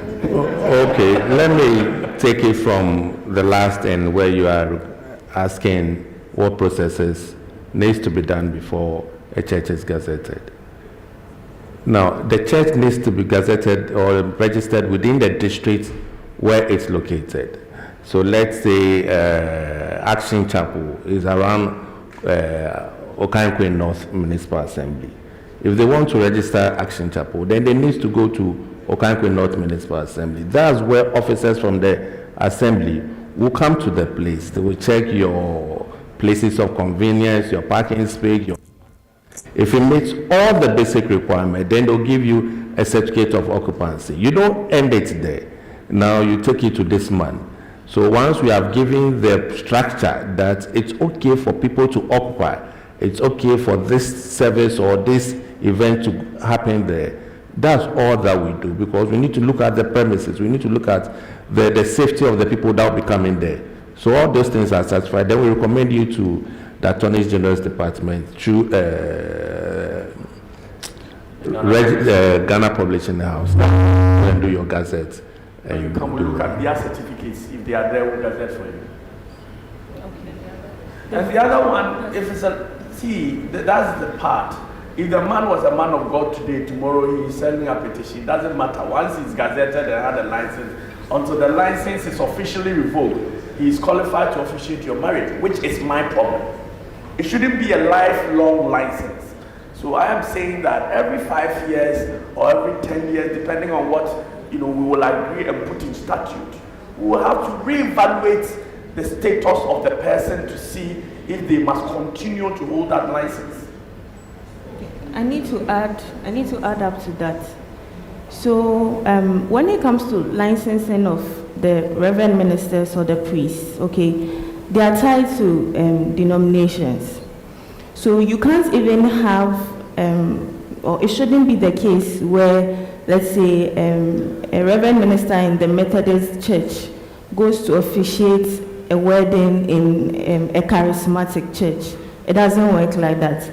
Now, there are so many things leading up to the validity of a marriage, and time will not allow me to go into it. But just to give a quick overview, if you are going to get married in a church, you go to who we call the marriage officer, that's the licensed priest. You file your notice of intention to marry. There'll be publication of banns for 3 consecutive Sundays. After that, he will issue what we call the marriage officer's certificate. And after the issuance of the marriage officer's certificate, within 3 months, you need to get married. So if you miss any of these steps, that's a problem. If you want to get married at the MMDAs, that's with the municipal assemblies, there's a procedure that must be followed. So all these things must be followed keenly. The good thing is that there's a presumption of regularity for marriages. That is what saves a lot of marriages. Because if we want to really go into it, we'll find out, and Madam Chairperson mentioned that a lot of marriages are void. But there's that presumption of regularity for marriages that have been celebrated before witnesses. So until that presumption is rebutted, we deem the marriage to be valid. But of course, the Marriages Act has clearly stipulated, if you miss these things, if you are marrying in an unlicensed premise, the person who's officiating is not gazetted, there was no marriage officer certificate, there was no registered certificate, the marriage is void. Okay. Right, thank you very much, our moderator and distinguished panelists, for doing justice to our first panel discussion. I'm sure you really enjoyed it. Fake marriages, new schemes and strategies. Thank you very much, JB and panelists. Thank you very much. At this point, please, you join us out so we take the group photography with the organizers. Thank you. Thank you very much. Thank you. Right. Interesting expose. Right, at this point, please, kindly let's take notice of this. So, for all of us here and even our online viewers, we just want to sensitize you that MarryRight Ghana, the organizers of the Marriage Governance Conference 2025, has a database on all licensed venues and licensed marriage officers. So kindly follow us on all our social media platforms on MarryRight Ghana, and then you can have access to this database on all the licensed venues and licensed marriage officers. Thank you very much. Also, we'll pause for a second and take a video on the Gazette 360 from Ghana Publishing Limited. Thank you very much. So the technical team can help us do the video.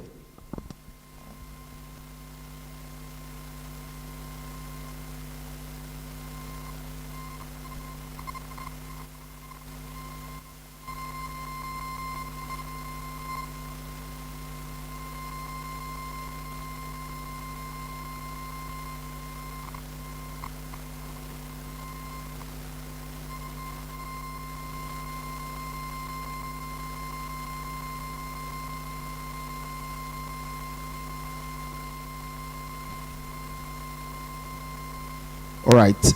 So we'll be back to take the video. I think we're having a technical challenge here with the sound.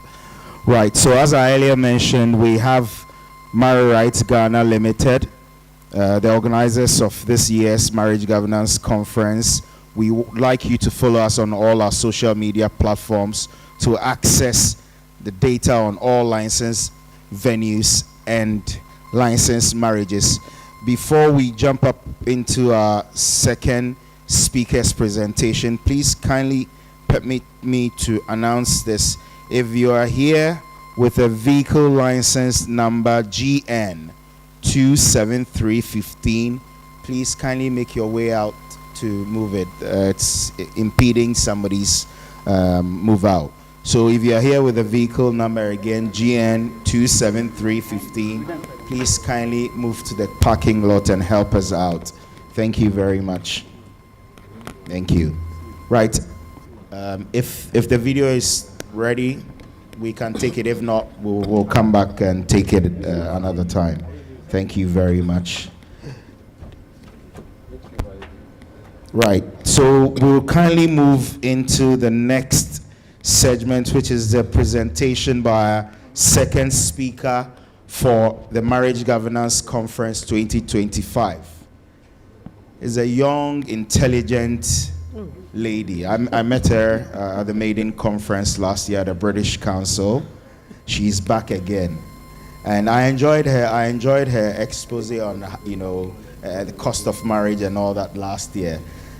To help us today, she's going to touch on a very sensitive, topic. I mean, we call it truth from the start.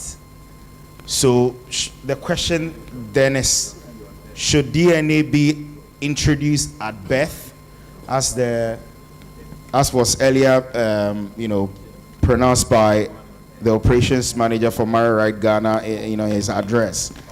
Should DNA be introduced at birth? This is the second topic for our discussion or for our presentation today. And to help us do this is a distinguished lawyer.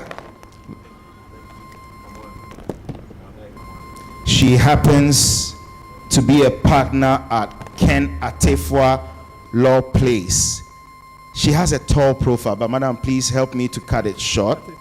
Without much ado, please help me welcome Mrs. Joyce Atefua Esquire to do the expose on our second presentation. Welcome, ma'am. A pleasure to have you again. Is the mic working? Yes, working. Okay, so we meet again. And as usual, I'm going to move from the legal, so we can do a socio-legal analysis of my topic. I don't want trouble. So I have one digital, I have one hard copy, and I have this one. I think I was tricked by Dennis. The topic was truth from the start. Should Ghana introduce DNA testing at birth? But I can see that what he really wanted us to discuss, and mine is a discussion, not a presentation, is whether paternity should be tested at birth. But he clothed it. He started from a very wide general area, and then we are going to maneuver and hit into the area of paternity. I think that traditionally our forefathers had a way of testing whether, I stand on all existing protocols, whether a child or a person was a father of a child.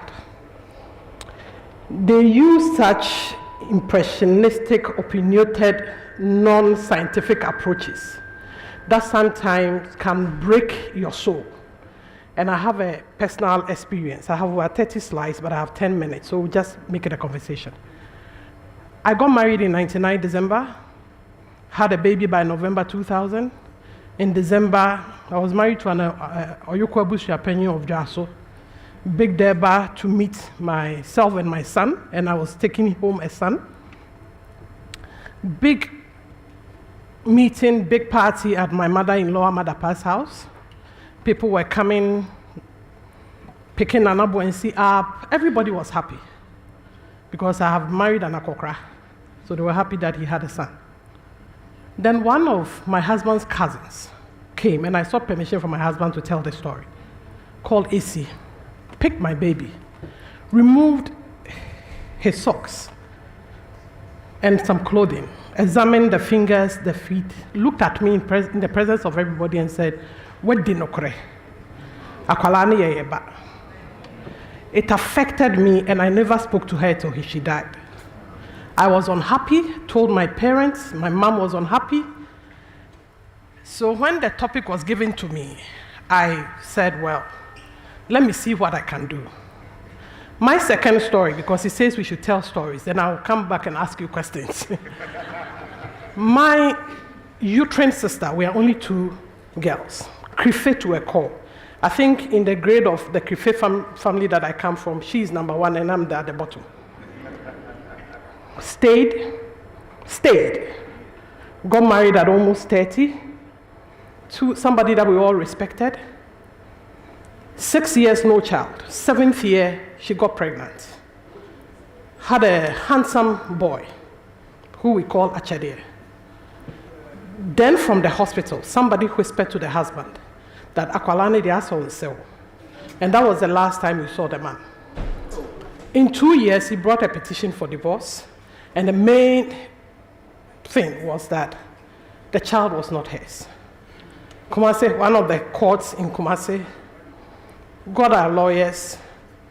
And then he said, I wanted a paternity test. They chose SynLab. We came there, and the test said that 99.999% he was the father. We went back to court, and the guy and his lawyer says, the results had been manipulated by myself and my husband because we are in Accra.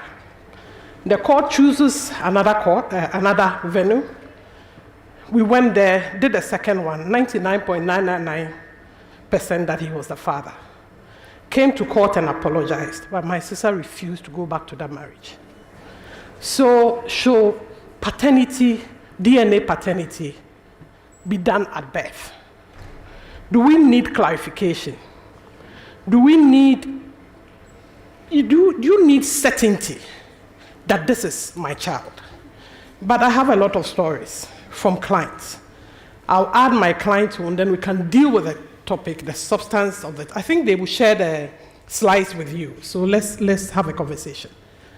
A client who resides in Canada lost his wife. It's a live case and I just filed the pleadings, the petition. Lost his wife. He had 2 handsome boys, 27, 25. After 10 years of being a widower, came down to Ghana, met a beautiful woman. They have 2 daughters. Then about 4 years ago, he sought my legal assistance to help him file for citizenship for the wife and kids. Back and forth, DNA, the girls are not for the man. I have never seen a man cry like a baby. He loved the wife. He had affection and connection with the daughters. And yet, he could not balance the thought that the girls were not his, the wife had been unfaithful, and that he was going to, and the question he asked was, where am I going to start from? So let's go into our topic. I will not repeat the definition of DNA. So we'll move on. And by the way, I have Julius Ampofo for SynLab here. Julius, where are you? Okay, so if you have any technical questions in respect of DNA, I'm not a doctor, I'm not a lab, anything. So he will deal with that for you. So the perception when you hear about DNA is basically the determination of paternity. And it evokes the strongest scientific conviction of paternity. But it goes beyond just ascertaining who the father or mother or parentage of a child is. Let's go. Okay, so I have listed DNA, using DNA as a vital forensic tool, what it can do. It can determine your ancestry, ethnicity, and I believe you all see those things on TV, slaves and people, black Americans coming back. DNA can help you. And then investigation of crimes, listed in 3, I'm not going to repeat them. Crime suspects, missing persons, unclaimed bodies, advanced medical research, determining disease pathways, identify your susceptibility to diseases, and diagnosing genetic disorder. Here I have a story. I lost my brother and my mother within a period of 5 years, and the cause of death was quite similar. So I approached my physician, Dr. Aku Adnyaho, and said, Aku, look at these medical reports and let me know, is there something that we, the rest of us, must be looking at? And it was interesting that after analysis with some team, we found out that we were genetically predisposed to something. And that if we work number 1 on our weight, if we work on 5 other things, it will be there, but we can beat that odds and live longer. So DNA can do that for you. So it's not just about paternity. And when you look at maternity, you can laugh, but it happens. Sometimes because of baby swapping and stealing of baby. There's a baby Mabel case at Kolebu that became very popular in the early 2000s, where a mother gave birth. By the time she became conscious, she couldn't find the baby. So maternity test too, you can use DNA to determine paternity, who is the father, a lot of it, even in marriages. And I have clients who have come before me, and just to spite the wives, was say, yeah, DNA. He knows they are for him, but just to spite and disgrace the woman, was say, DNA. So it will help our judges to, it's definite, so you can make your juridic decisions very sound. And then peace of mind. When I say peace of mind, there's something that they call peace of mind testing. Quietly, secretly, privately, without the knowledge of anybody. He may have doubts, so go quietly and do the DNA test. So that is what we term peace of mind in marital relationships. But there's something called peace of mind test. And then when they come back and the child is not theirs, now they will not know how to the breaking up of the marriage. I looked at global perspectives on compulsory DNA at birth, because then it says it should be mandatory. And then I've sampled the next 2 or 3 slides. I've sampled what happens in other countries. Yes, there's not a single country in the world that has compulsory or mandatory DNA testing for paternity. Some do it, but they do it for detection of diseases. Can you move to the next 2 slides? Because it's just, you have it. We've just listed them. And then in Ghana, I wasn't even aware until I started researching into this paper that we have a screening, a newborn screening for sickle cell that you can avail yourself to. Can we move on? Okay, so we've talked about it, and you see, I'm mixing it up a bit. Under the Children's Act, parents have responsibilities and duties.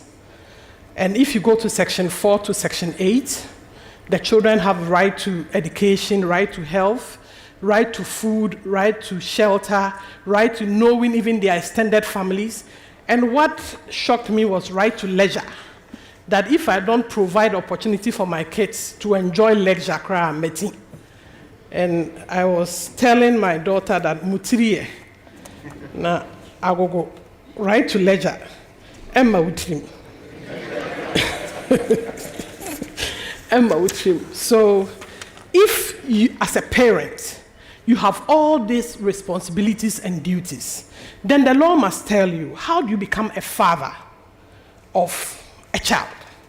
So if you look at Section 32 of our evidence decree, it basically, and then the Children's Act from Section 1 up to 8, it basically lists how you become a father.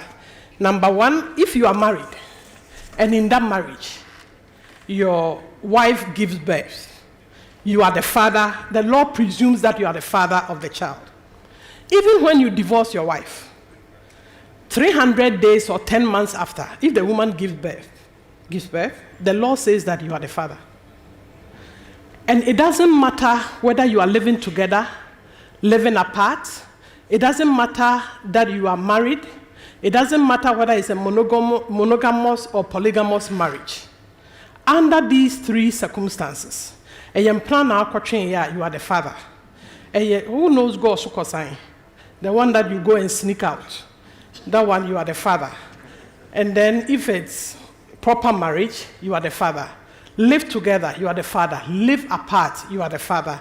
Be fighting, you are the father. You are in court, you are the father. I've had about 2 or 3 experiences where and I think my senior here will tell you, in the course of the divorce, they will come back and the woman will be pregnant. And he is the father. Sometimes there's a temporary break.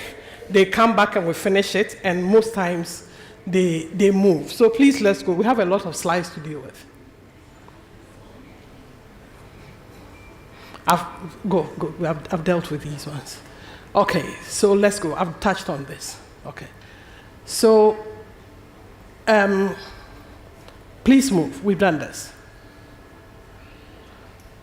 These are some of the obligations that you owe your child. So, the issue of paternity, go back 1 slide. Who can request, if there's an issue, who can request for paternity? A child can go to court, the family tribunal, to request for it. A parent of a child, guardian of a child, go forward, a probation officer, a social welfare officer, and any other interested person. And when I say interested person, you can be the next of kin, you can be the next friend, not just a busybody, but you must show the reason and relationship why you think that you have the right to know a medical doctor if it becomes necessary. And then when can you request for, you see that we have moved into the paternity small. When can you request for the paternity test to be done? Before the child is born, within 3 years after the death of the parents of a child, before a child attains the age of 18, and after 18 years with leave of the family tribunal, because at that point, after 18, you have to tell the court and convince the court why you need the paternity test at that time. Okay, so now let's look at this, the challenge. Paternity entails rights, duties, and responsibilities.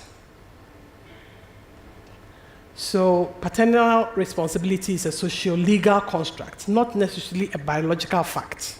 Please remember some of these words because I'll come back to you and ask you questions. Paternal responsibilities come with personal sacrifices and financial burdens. And if you are a child here, everybody is a child here. You've been a child before. Some of you are parents. Some of you become parents. Sometimes you have to sacrifice your own education. Sometimes you have to sacrifice your own trips. Sometimes you have to sacrifice everything that you have to make sure that responsibilities that the parliamentarians passed in the Children's Act, you are able to fulfill them.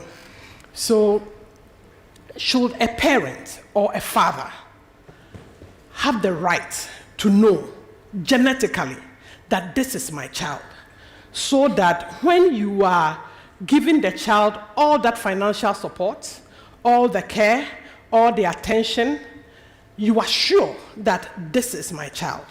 Or we should leave it as it is. And then as a child. So the question that I want to ask you now, should DNA testing for paternity be at birth, or we should let it be as it is? As it is, B at birth. We'll do a sampling here. B at birth. B at birth. As it is. I think we have our answer, but we'll proceed. I have 3 minutes more, so let's move. The next slide. Okay, so I've listed a few circumstances or situations under which a person can ask for parentage certainty or paternity test. And one of them is what I stated, that's the peace of mind test. I'm not going to go back again. Knowing for knowledge's sake, you just want to know because you are not sure. But you are still within your marriage context. You will not even tell your wife that you are going to do this. Then immigration purposes, as I stated in the case that I discussed with you, in most of the foreign embassies, they require that you do a DNA test to confirm that you have a genetically connected relationship with a child that you have filed for to move from Ghana to another place. Then a sense of identity. People want to know where they are from, but this is not too common in Ghana. Most times the people who have immigrated for so many years to other countries, or Black Americans, or into brackets slaves who want to come back and ascertain their ancestry and their identity. Can we move? Then access to medical history. I think we have discussed that already. It helps you to avoid potential inherited health conditions. And then for legal and financial reasons, and I've broken it down into 4. Number 1, claim of child support and neglect always almost leads to a request for paternity test because you want to be sure. And then once that is done, it establishes a legal responsibility of a parent. Then you are under obligation under the Children's Act to support the child. And in supporting the child, it ensures that the child has financial support. We are not saying that it's only financial support that is important, but it plays a bigger role in whatever the child has to go through. And also, it establishes a legal right and responsibility. It establishes a legal right and responsibility of both parents. So you cannot run around and say, once the DNA is done, there's certainty, there's clarity, and you have your responsibility, and you must proceed to take care of the child.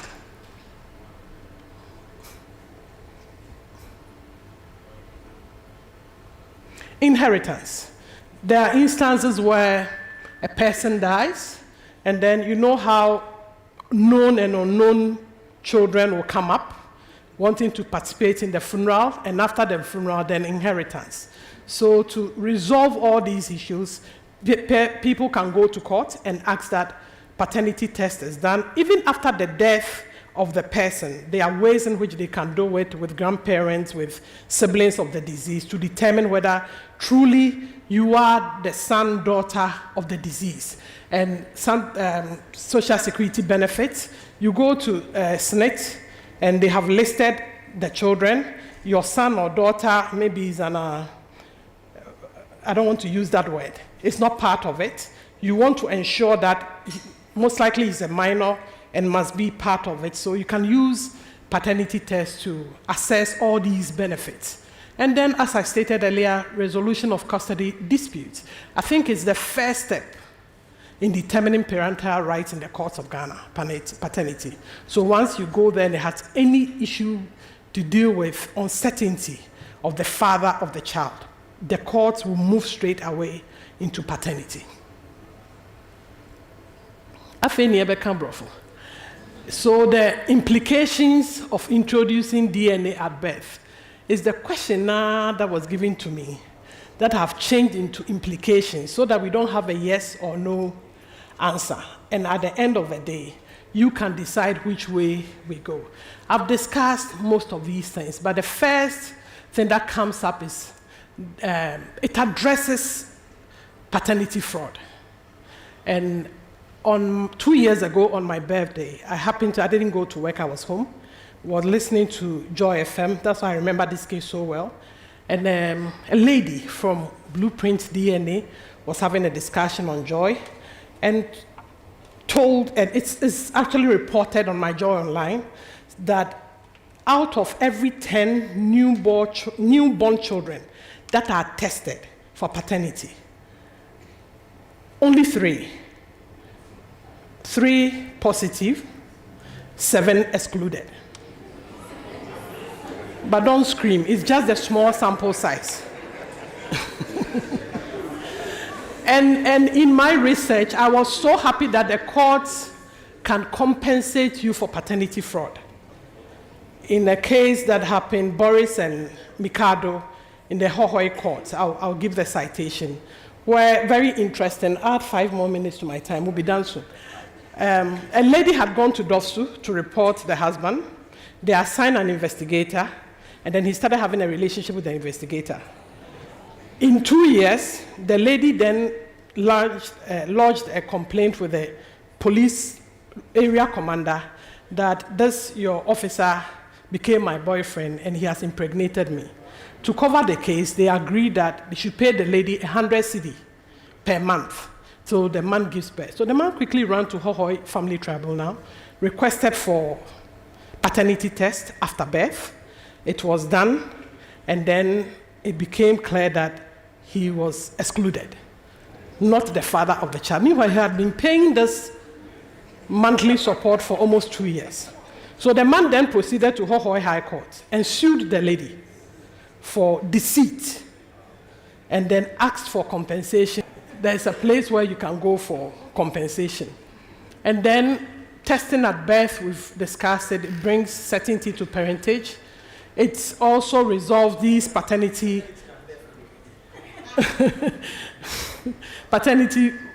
fraud concerns, brings clarity and peace of mind, and then it prevents men. I think that's what hurts a lot of men, that they'll put in a lot of support, emotionally, financially, running around, and then at the end of the day, after 15, 20 years, 18, and I was discussing with my co-panelist, who is actually sitting in the audience, Julius, yesterday, about a case where a man had 5 children with 2 different women, and then moved to Canada, came back, moved to Hong Kong, and came back to do their citizenship. He was excluded from all the children, 5, from 2 different women. Yes, and they can cry for you to cry. Let's move.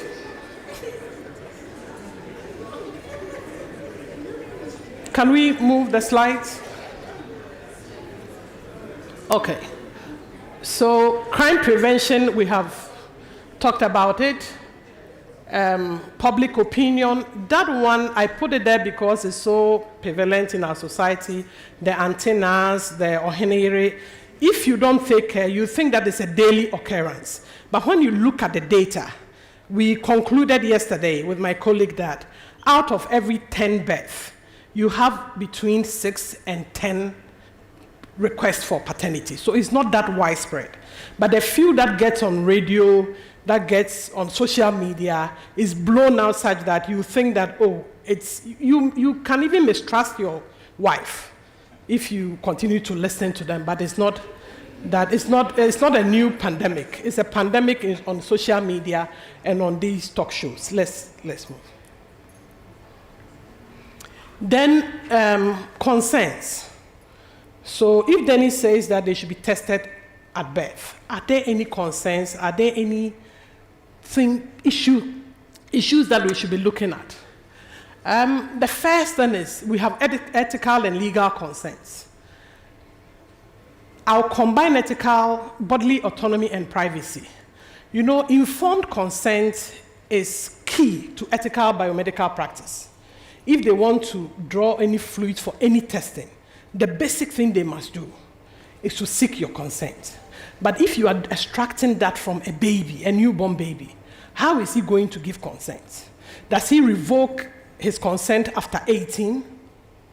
Or he will have to come and affirm that consent? So we need for individuals, and Yemen America, or those at the other side, to be able to make that decision themselves.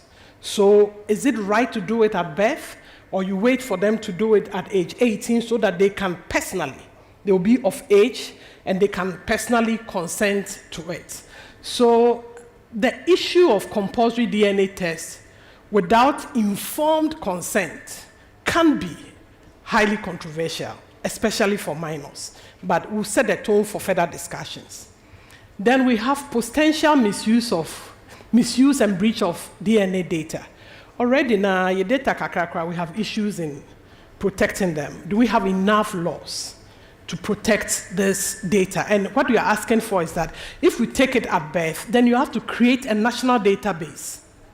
What are its implications to data security and potential misuse of your private genetic information? Let's move. And then the psychological and social impact. You take care of a child for 15, 16, 17, 18, 20, 50 years. And then the results comes back and you are not the father of the child. Sometimes you have nowhere to turn because you have only one wife, one machete, and all your eggs are in one basket, and you are losing all of them. Where do you go from there? Do we have the support system that will give counseling? Where do you turn? So are we ready as Ghanaians to start the testing at birth, looking at these potential challenges? And then the child, how do you inform a child, 15, 12, that your father is no longer your father? How do you manage that? Issues of identity. And then there's no existing database for them to even match your DNA to say that, oh, your father is in Donko Krum, so go look for him. And how do we even follow up in those instances? Then there's a disruption of social relationship and communal parentage. In our societies, it's changing now. Everybody was everybody's child. Everybody, especially in the rural areas, everybody was everybody's father. If you are at Masante Bekwai BD, your father should not be present to be beaten for doing something wrong. Mr. Jari will whip you before he reports to your dad. Once we start pushing for this individualistic singling out of this is your father genetically, how will it affect the social construct? So these are things that we have to also start thinking about it, because we have to be sure that it doesn't undermine the degree of which individuals in communities relate and how we see parentage. Then stigma and discrimination. It affects mostly women, but men also have a fair share. Adultery will be assigned to a woman. There's no way you can wash this off. There's no way you can wash this off. If a paternity test is conducted, you have 5 children, and then even one of them. I have a colleague that I don't want to mention, a male colleague, who also had a test, 3 children. The first, last, correct. Second, excluded. And the wife is broken. Sometimes I listen to her and I feel that test no crass and papa, because she's so sure.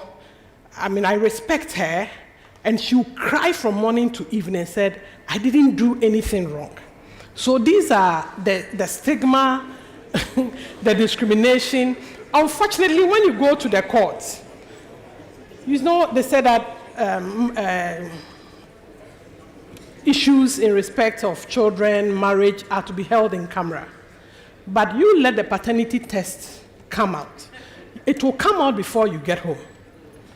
I mean, when the Odate Lamte issue came up, I was like, so who leaked this detailed results? Because the process was held in camera. So it doesn't matter whether you are doing it on earth, above, below, it will definitely come up. And the stigma will follow you and generations after you. In my village, they will not even allow their sons to come into your house to marry from that house, because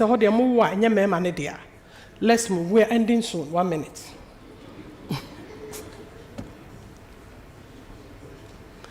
Then the practical and financial hurdles.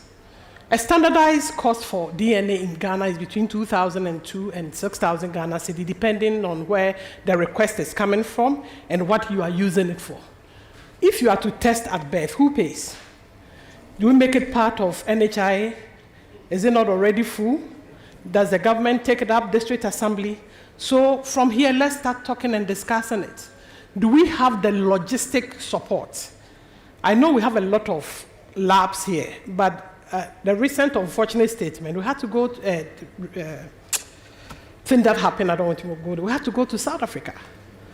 Do we have enough laboratories? I think we have enough, but will it be enough for every child that is born? And we are looking at about between 850 and 900,000 a year. Do we have the resources? So let's do self-assessment as Ghanaians and then answer these questions. Let's go. 2 more slides, I'm done. Okay, so what I'm saying in all this thinking, Brofo, is that we have looked at the pros and cons. Let's weigh them.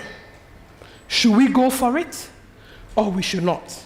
Are we sacrificing the child, the best interest of the child for certainty of parentage? So when you pick the pros, add the cons, and then you tell me at the end of this discussion whether we are to go for it or not. The last but one slide. So I've listed, no, go back. I've listed a few things that I think we can start doing. Number one is to subsidize voluntary DNA testing. If we subsidize, more people will go in. It's voluntary, it's not too expensive, they can go in. Then we can start creating that database. Then we should restrict the compulsory testing for now until we get to that level that we say, yes, this is my personal opinion, to just the ones involving legal disputes, paternity, contested child custody, and inheritance. So if we start with these 3 aspects, then we can move to cover all the other areas, ancestry. So we must start from somewhere. And then we must also involve all matters, not just the courts. Matters that goes to social welfare, DOVSU, quasi-judicial bodies as SHRAJ and others, all of them. They must strictly submit their dealings to the supervision of the court, so that you cannot walk into Fanchiniche DOVSU and then they carry the 2 of you to go and do a DNA. It comes back and there are a lot of issues that you can subject everything to the authority of the court, so that once it is done, it is clear and it is certain. Expand medical genetic screening of treatable conditions in Ghana. So far, the only known one per my research is the sickle cell. That is done for every child if you avail yourselves to. But if you look at other countries, some do as much as 37. I think Philippines is leading because they even have an act, Newborn Screening Act, that guides how these matters are to be done. So as a country, let's start expanding it. Move from 1 to 4, 5, add inheritance, add paternity here and there. We will keep building up. Then strengthen your legal protection laws on data privacy, because you don't want to have leaked DNA results out there. That can lead to discrimination. And it happens a lot even in insurance cases, in employment. You go in, they want you to disclose everything. Sometimes you don't disclose all. If there's a database that they can sneak in and go and find out, your premium will even go higher. So we need a better protection for what we extract for now. And then institute public education and awareness campaign across board in dealing with psychological issues, the social impact, and to encourage responsible use of this data where we are starting from. So in my mind, yeah, chassis every baby, the screening diseases, adding paternity, adding inheritance, we are moving. And as we move, we educate people, bring everybody on board, protect. We'll plead with the Honorable Attorney General to start looking at the laws that will protect database for genetic data, and then let's move. And then we set up a support system. It's very important. Sometimes when you go to court and the report is read, then you are left with the client. Either you take the client to your office, sometimes you may have to take them home because the woman cannot go home, the man cannot go home. So whether you are representing the man or the woman, you need to find a way. And I know we have counselors here who can also come in and help. And then finally, engage traditional leaders, community groups, religious bodies to all come in and support so that we can have a good and enhanced collaboration with all these people on how we deal with paternity testing. Last slide, I think. The last one.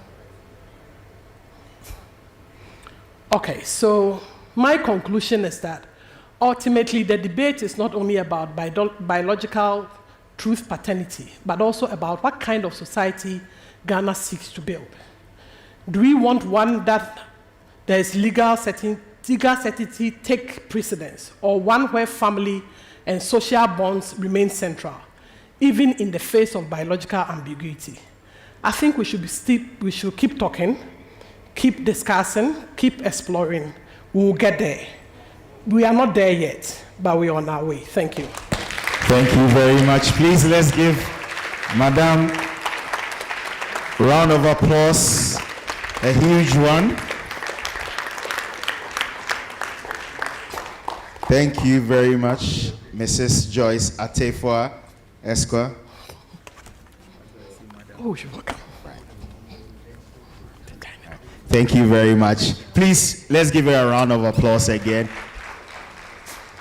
We've demystified this whole thing, and I think she's posed the question to us. You know, when I was just back, and when I'm listening to some of these things, these are real life issues, you see. And when you listen to them and you take a critical look, sometimes you are torn in between two. But the question still lies with us to take a decision. Should it be done at birth or should it not be? It's for us to answer. We can continue the conversation even after the conference on the MarryRight social platforms. So please, you can go in and let's have your take. And also for our online viewers who are currently watching, please be sharing your comments and your views on our online platforms, and we'll take into consideration these comments. Thank you very much once again, Mrs. Joyce Atefua, for this presentation. At this moment, please, let's take a quick video from the Ghana Publishing Authorities on the Data 360. Right.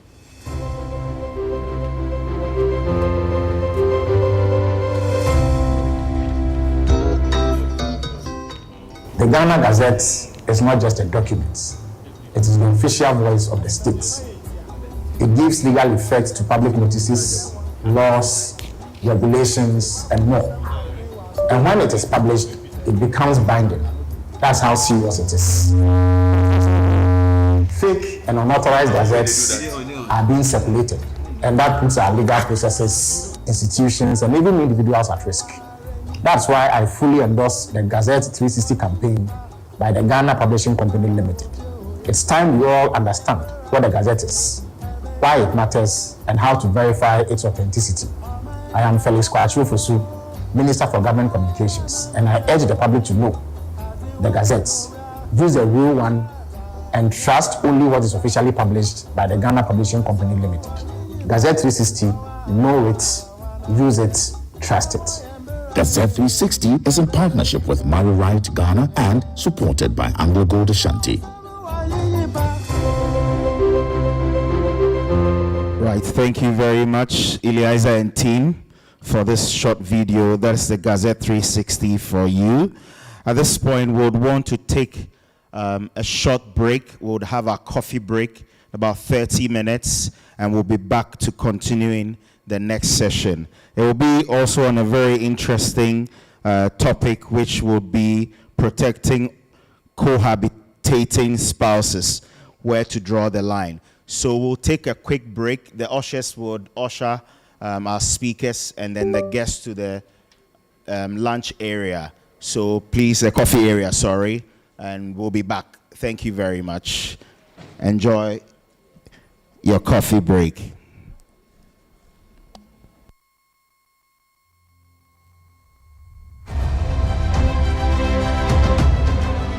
The monies that you could have used to stage this big weddings, you could apply it to maybe a So deposit if our for a ushers house, are ready, an investment we for are ready yourself for or you. investment You for your kindly unborn children. direct The us fact that to you got the married designated and married spots didn't work for doesn't mean why the we coffee know what? break, We are please. different people. The Marriage Governance Conference is here to stay now. And this conversation is not Whilst we do the continue. coffee, you can take time on your phone and visit the MarryRight Ghana platforms and follow the conversations that are happening online. Thank you very much. Enjoy your coffee break. We'll be back.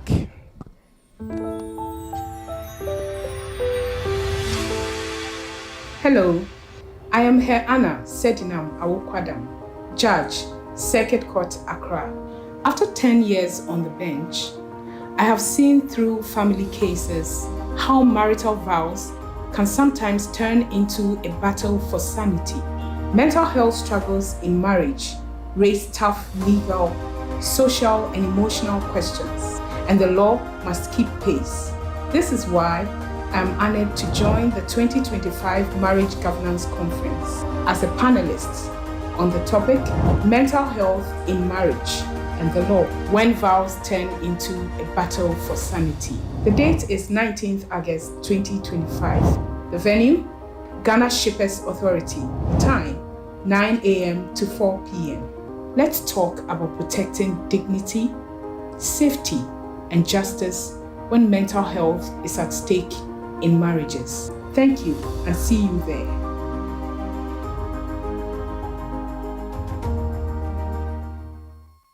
God bless our homeland, Ghana,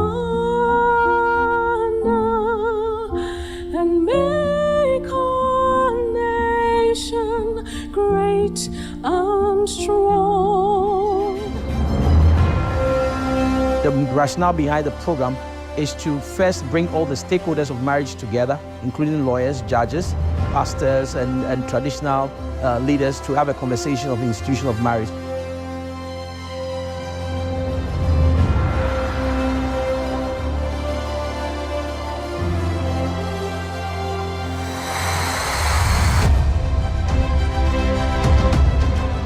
The monies that you could have used to stage this big weddings, you could apply it to maybe a deposit for a house, an investment for yourself or investment for your unborn children. The fact that you got married and the marriage didn't work doesn't mean why it will not work. We are different people.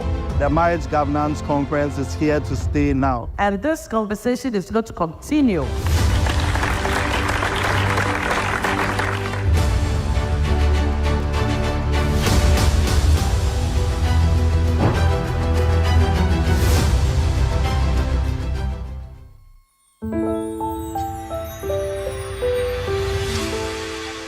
Hello, I am Her Anna Sedinam Awokwadam, Judge, Circuit Court, Accra. After 10 years on the bench, I have seen through family cases how marital vows can sometimes turn into a battle for sanity. Mental health struggles in marriage raise tough legal, social, and emotional questions, and the law must keep pace. This is why I'm honored to join the 2025 Marriage Governance Conference as a panelist on the topic Mental Health in Marriage and the Law when Vows Turn into a Battle for Sanity. The date is 19th August 2025. The venue, Ghana Shippers Authority. Time, 9 a.m. to 4 p.m. Let's talk about protecting dignity, safety, and justice when mental health is at stake in marriages. Thank you and see you there.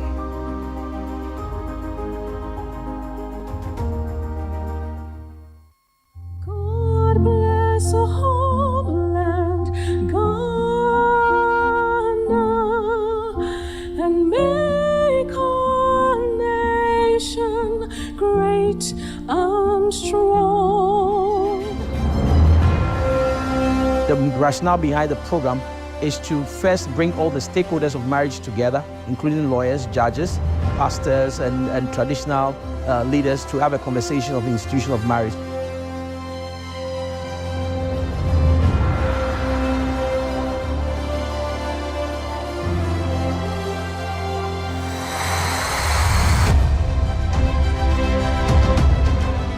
The monies that you could have used to stage this big weddings, you could apply it to maybe a deposit for a house, an investment for yourself, or investment for your unborn children. The fact that you got married and the marriage didn't work doesn't mean why it will not work. We are different people. The Marriage Governance Conference is here to stay now. And this conversation is going to continue.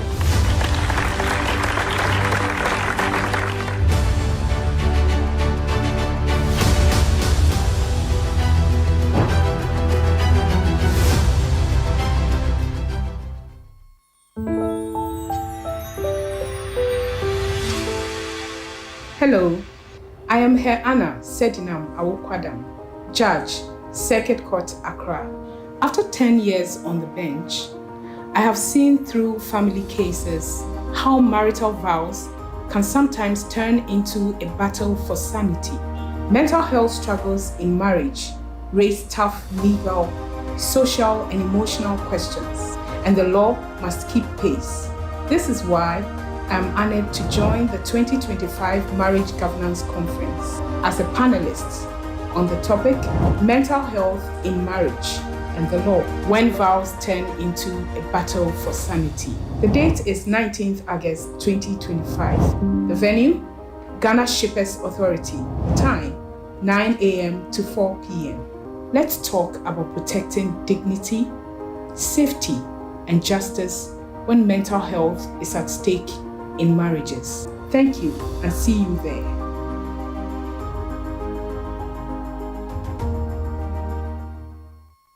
God bless a homeland, Ghana, and make our nation great and strong. The rationale behind the program is to first bring all the stakeholders of marriage together, including lawyers, judges, pastors, and traditional leaders to have a conversation of the institution of marriage.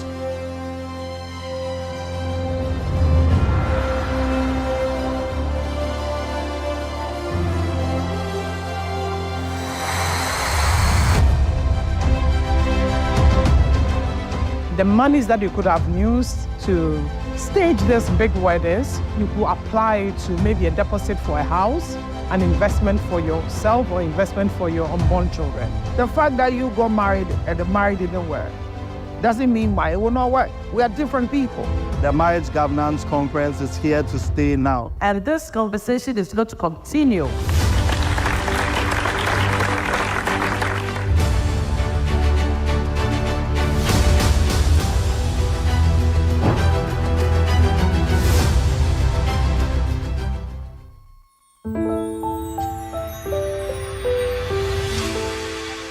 Hello, I am Her Anna Sedinam Awokwadam, Judge, Circuit Court, Accra. After 10 years on the bench, I have seen through family cases how marital vows can sometimes turn into a battle for sanity.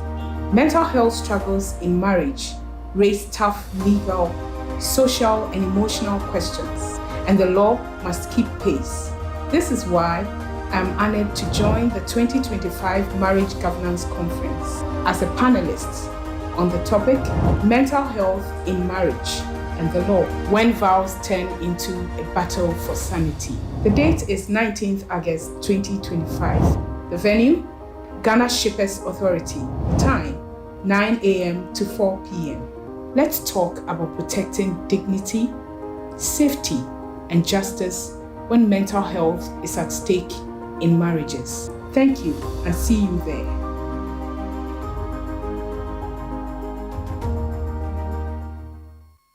God bless a homeland, Ghana, and make our nation great and strong. The rationale behind the program is to first bring all the stakeholders of marriage together, including lawyers, judges, pastors, and traditional leaders, to have a conversation of the institution of marriage.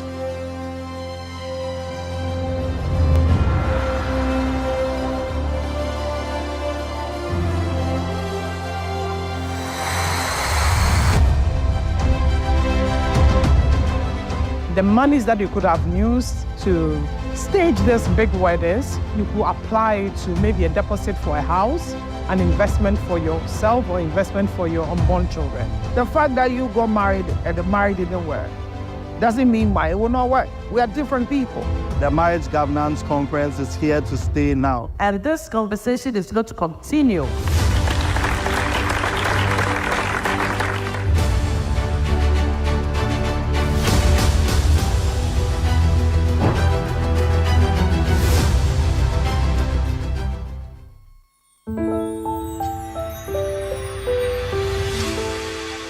Hello, I am Her Anna Sedinam Awokwadam, Judge, Circuit Court, Accra.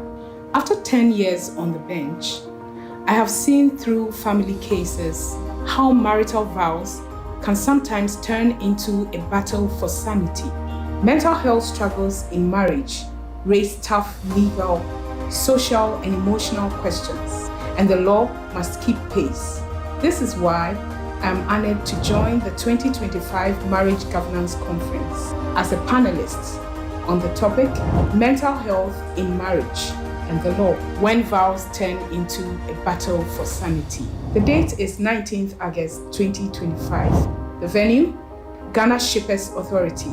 Time, 9 a.m. to 4 p.m. Let's talk about protecting dignity, safety, and justice when mental health is at stake in marriages. Thank you, and see you there.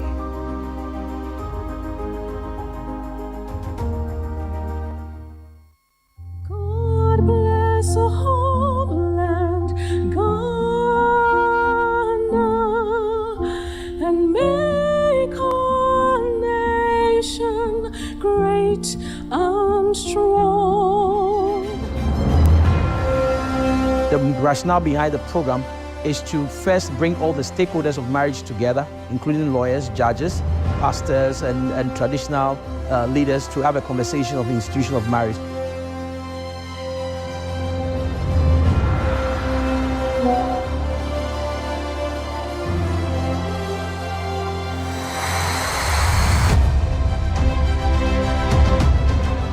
The monies that you could have used to stage this big weddings, you could apply it to maybe a deposit for a house, an investment for yourself, or investment for your unborn children. The fact that you got married and the marriage didn't work doesn't mean why it will not work. We are different people. The Marriage Governance Conference is here to stay now. And this conversation is going to continue.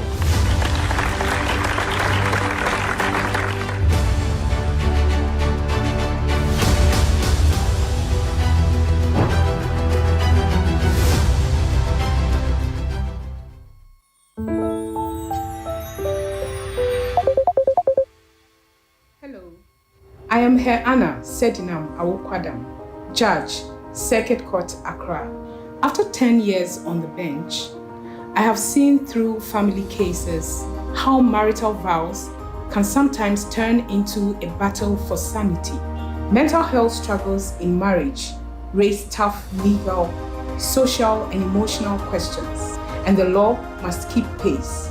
This is why I am honored to join the 2025 Marriage Governance Conference as a panelist on the topic Mental Health in Marriage and the Law when Vows Turn into a Battle for Sanity. The date is 19th August 2025. The venue, Ghana Shippers Authority. Time, 9 a.m. to 4 p.m. Let's talk about protecting dignity, safety, and justice when mental health is at stake in marriages. Thank you, and see you there.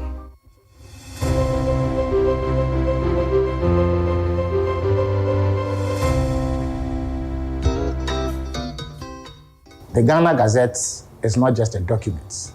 It is the official voice of the state. It gives legal effect to public notices, laws, regulations, and more.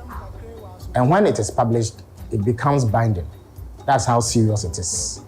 Unfortunately, fake and unauthorized gazettes are being circulated, and that puts our legal processes, institutions, and even individuals at risk. That's why I fully endorse the Gazette 360 campaign by the Ghana Publishing Company Limited. It's time we all understand what the Gazette is, why it matters, and how to verify its authenticity.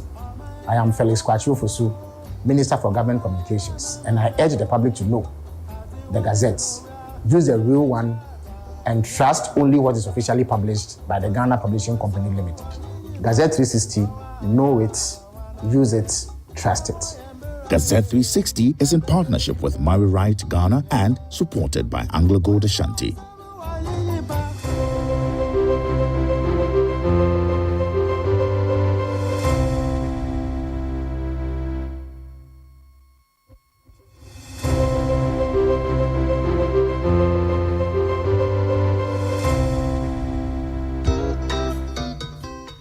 The Ghana Gazette is not just a document. It is the official voice of the state. It gives legal effect to public notices, laws, regulations, and more. And when it is published, it becomes binding. That's how serious it is. Unfortunately, fake and unauthorized gazettes are being circulated, and that puts our legal processes, institutions, and even individuals at risk. That's why I fully endorse the Gazette 360 campaign by the Ghana Publishing Company Limited. It's time we all understand what the Gazette is, why it matters, and how to verify its authenticity. I am Felix Kwachu-Fosu, Minister for Government Communications, and I urge the public to know the Gazettes. Use the real one and trust only what is officially published by the Ghana Publishing Company Limited. Gazette 360, know it, use it, trust it. Gazette 360 is in partnership with MarryRight Ghana and supported by Anglo Gold Ashanti.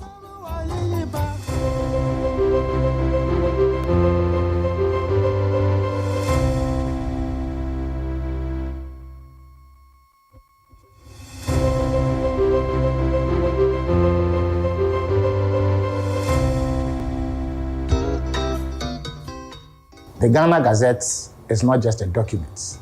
It is the official voice of the state. It gives legal effect to public notices, laws, regulations, and more. And when it is published, it becomes binding. That's how serious it is. Unfortunately, fake and unauthorized gazettes are being circulated, and that puts our legal processes, institutions, and even individuals at risk. That's why I fully endorse the Gazette 360 campaign by the Ghana Publishing Company Limited.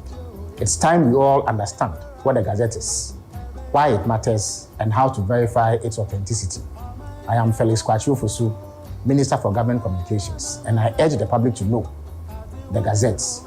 Use the real one and trust only what is officially published by the Ghana Publishing Company Limited. Gazette 360, know it, use it, trust it. Gazette 360 is in partnership with MarryRight Ghana and supported by Anglo Gold Ashanti.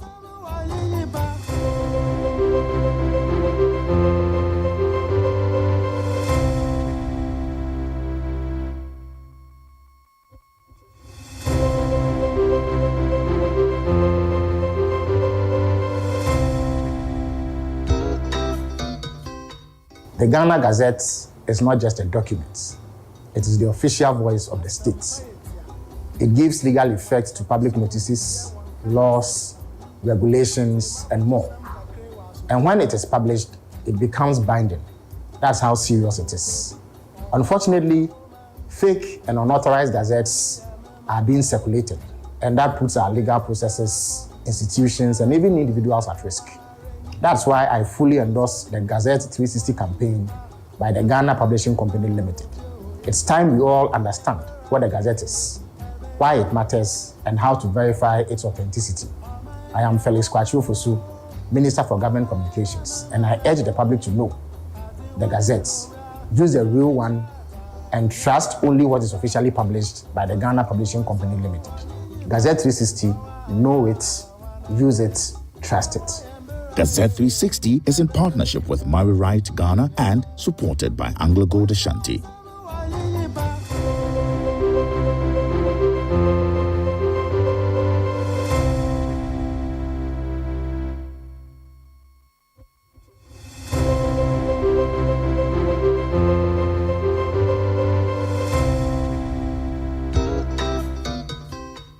The Ghana Gazette is not just a document. It is the official voice of the state. It gives legal effect to public notices, laws, regulations, and more. And when it is published, it becomes binding. That's how serious it is. Unfortunately, fake and unauthorized gazettes are being circulated, and that puts our legal processes, institutions, and even individuals at risk. That's why I fully endorse the Gazette 360 campaign by the Ghana Publishing Company Limited. It's time we all understand what the Gazette is, why it matters, and how to verify its authenticity. I am Felix Kwachiofosu, Minister for Government Communications, and I urge the public to know the Gazettes. Use the real one and trust only what is officially published by the Ghana Publishing Company Limited. Gazette 360, know it, use it, trust it. Gazette 360 is in partnership with MarryRight Ghana and supported by Anglo-Gold Ashanti.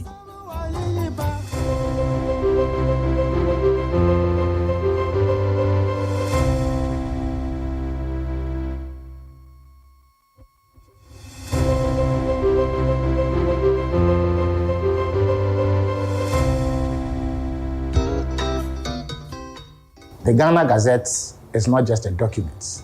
It is the official voice of the state. It gives legal effect to public notices, laws, regulations, and more. And when it is published, it becomes binding. That's how serious it is. Unfortunately, fake and unauthorized gazettes are being circulated, and that puts our legal processes, institutions, and even individuals at risk. That's why I fully endorse the Gazette 360 campaign by the Ghana Publishing Company Limited.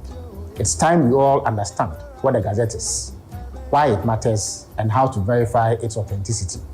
I am Felix Kwachiofosu, Minister for Government Communications, and I urge the public to know the Gazette. Use the real one and trust only what is officially published by the Ghana Publishing Company Limited. Gazette 360, know it, use it, trust it. Gazette 360 is in partnership with MarryRight Ghana and supported by Anglo-Gold Ashanti.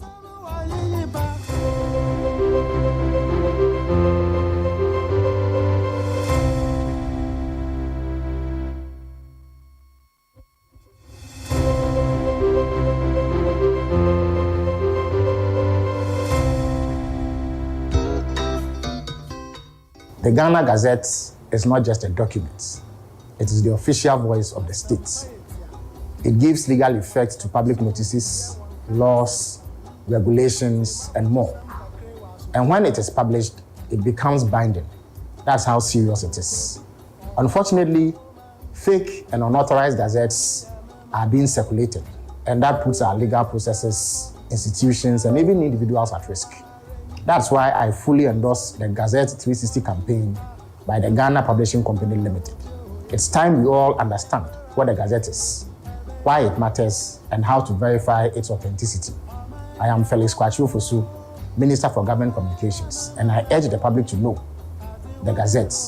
Use the real one and trust only what is officially published by the Ghana Publishing Company Limited. Gazette 360, know it, use it, trust it. Gazette 360 is in partnership with MarryRight Ghana and supported by Anglo-Gold Ashanti.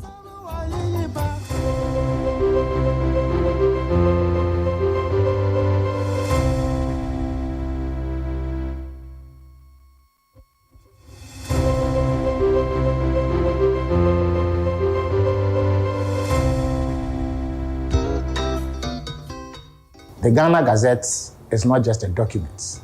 It is the official voice of the state. It gives legal effect to public notices, laws, regulations, and more. And when it is published, it becomes binding. That's how serious it is. Unfortunately, fake and unauthorized gazettes are being circulated, and that puts our legal processes, institutions, and even individuals at risk. That's why I fully endorse the Gazette 360 campaign by the Ghana Publishing Company Limited. It's time we all understand what the Gazette is, why it matters, and how to verify its authenticity. I am Felix Kwachiofosu, Minister for Government Communications, and I urge the public to know the Gazette. Use the real one and trust only what is officially published by the Ghana Publishing Company Limited. Gazette 360, know it, use it, trust it. Gazette 360 is in partnership with MarryRight Ghana and supported by Anglo-Gold Ashanti.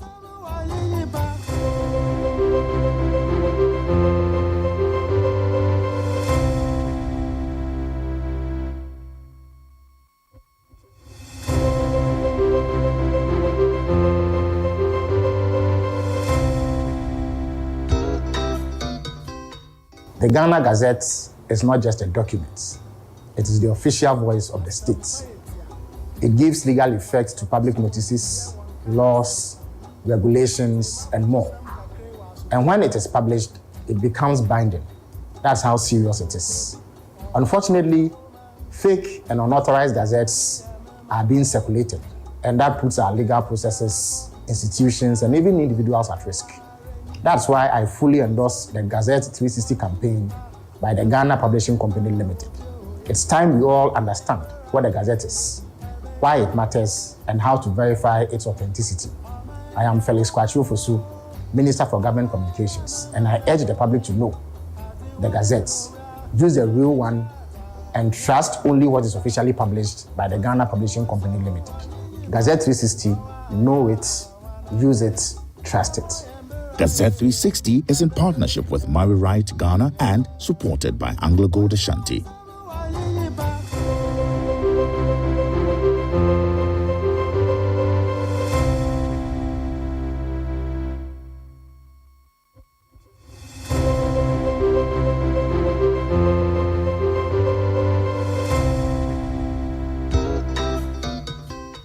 The Ghana Gazette is not just a document.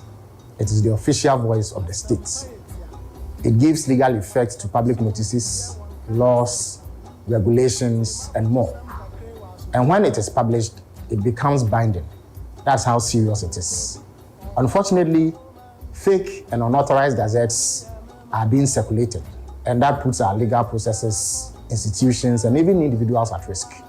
That's why I fully endorse the Gazette 360 campaign by the Ghana Publishing Company Limited.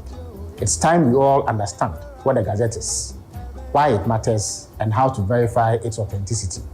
I am Felix Kwachiofosu, Minister for Government Communications, and I urge the public to know the Gazette, use the real one, and trust only what is officially published by the Ghana Publishing Company Limited.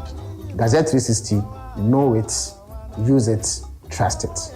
Gazette 360 is in partnership with MarryRight Ghana and supported by Anglo-Gold Ashanti.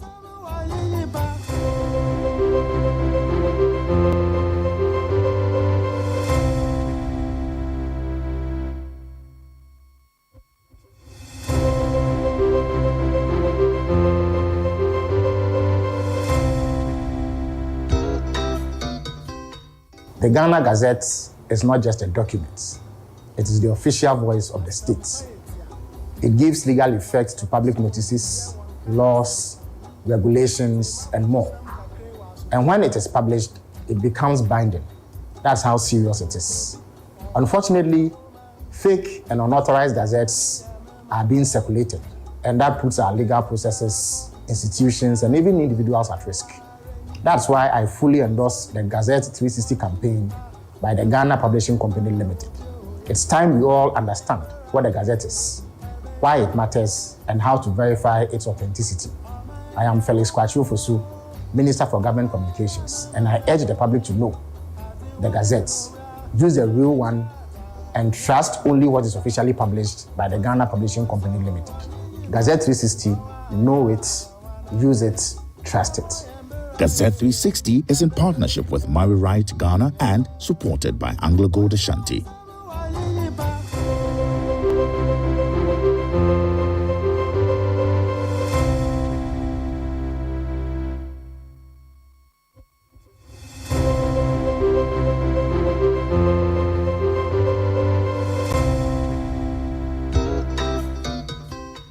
The Ghana Gazette is not just a document. It is the official voice of the state. It gives legal effect to public notices, laws, regulations, and more. And when it is published, it becomes binding. That's how serious it is. Unfortunately, fake and unauthorized gazettes are being circulated, and that puts our legal processes, institutions, and even individuals at risk. That's why I fully endorse the Gazette 360 campaign by the Ghana Publishing Company Limited. It's time we all understand what the Gazette is, why it matters, and how to verify its authenticity. I am Felix Kwachu-Fosu, Minister for Government Communications, and I urge the public to know the Gazette. Use the real one and trust only what is officially published by the Ghana Publishing Company Limited.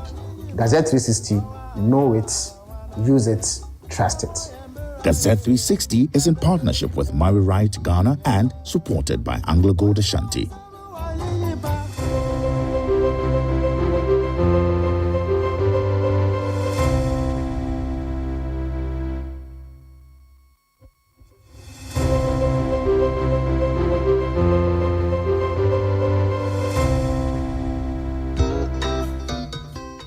The Ghana Gazette is not just a document.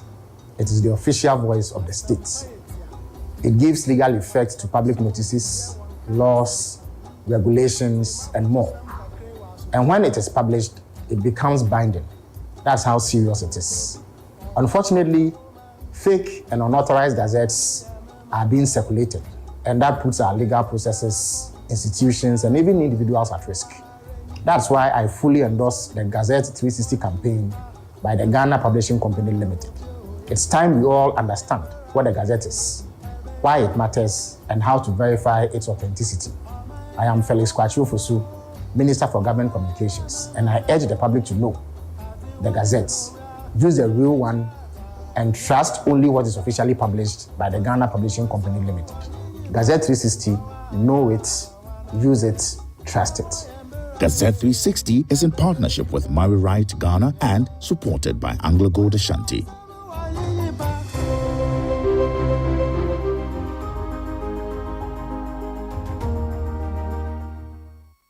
God bless a homeland, Ghana,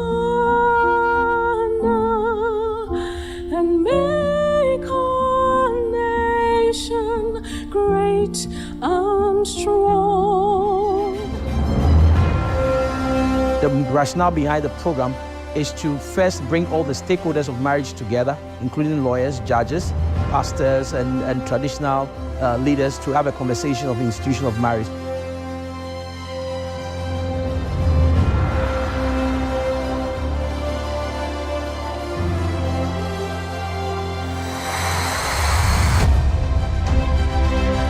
All right, please, shall we be seated to kickstart the next session of panel discussions, please?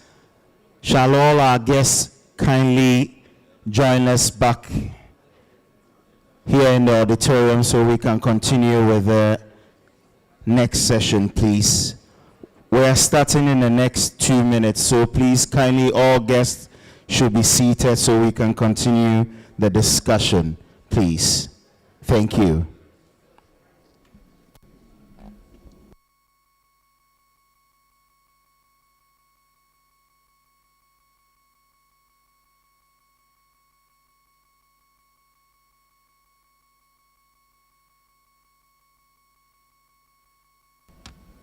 So as we wait to kickstart the next session, I kindly indulge all of you to kindly go on social media and like our pages and follow the discussion online.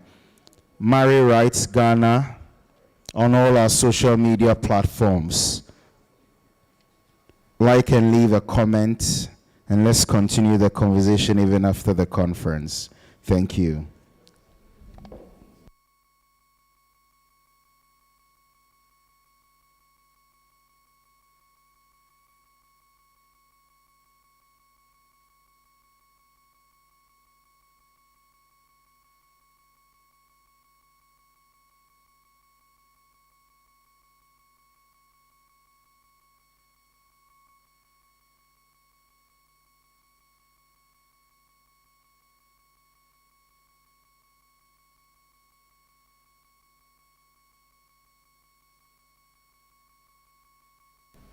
Can we have some brief musical interlude as we prepare to go into the next session, please?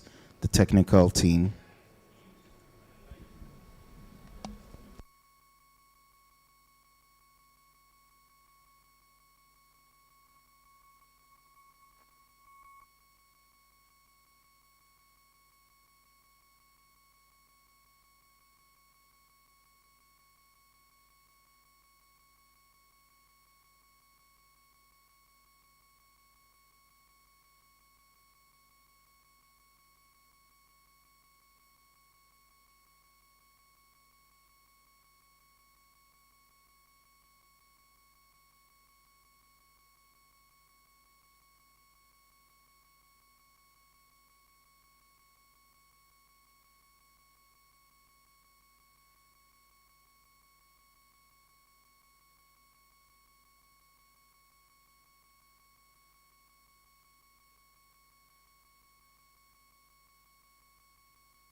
So as we wait to kickstart the next session, can we enjoy some brief musical interlude whilst we make our way? Doesn't mean why it will not work. We are different people. The Marriage Governance Conference is here to stay now. And this conversation is going to continue.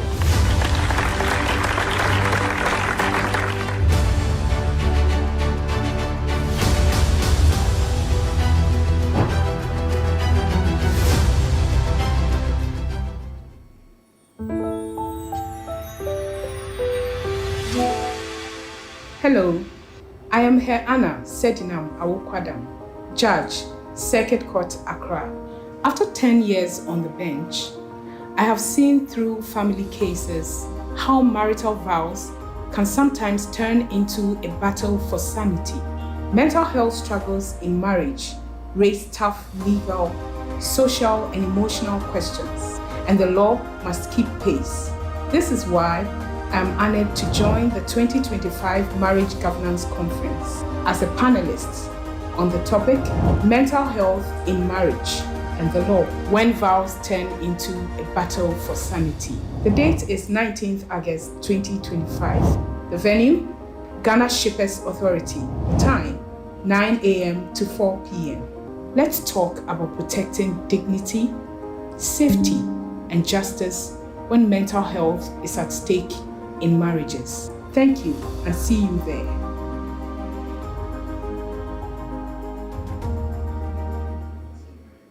God bless a homeland, Ghana, and make our nation great and strong. The rationale behind the program is to first bring all the stakeholders of marriage together, including lawyers, judges, pastors, and traditional leaders to have a conversation of the institution of marriage.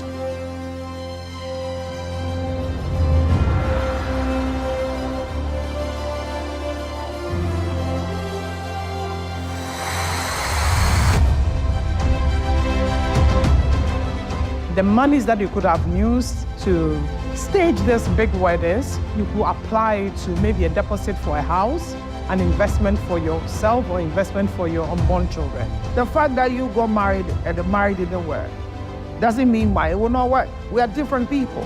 The Marriage Governance Conference is here to stay now. And this conversation is going to continue.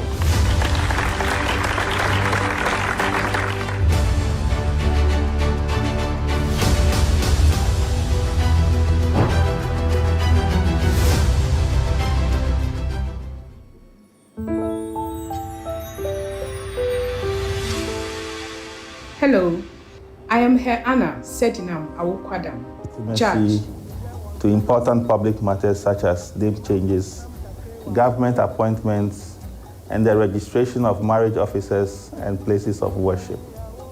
Sadly, counterfeit gazettes have become a growing threat, leading to fraud and confusion. That is why I fully endorse the Gazette 360 campaign by the Ghana Publishing Company Limited. I encourage churches, institutions, and individuals to engage directly with the Ghana Publishing Company Limited, the only constitutionally mandated body to publish the Gazette. Let us work together to protect the integrity of our systems and empower our people with the truth. My name is Reverend Dr. Cyril G.K. Fayose, and I endorse Gazette 360. Gazette 360, know it, use it, trust it. God bless you. Gazette 360 is in partnership with MarryRight Ghana and supported by Gold Ashanti.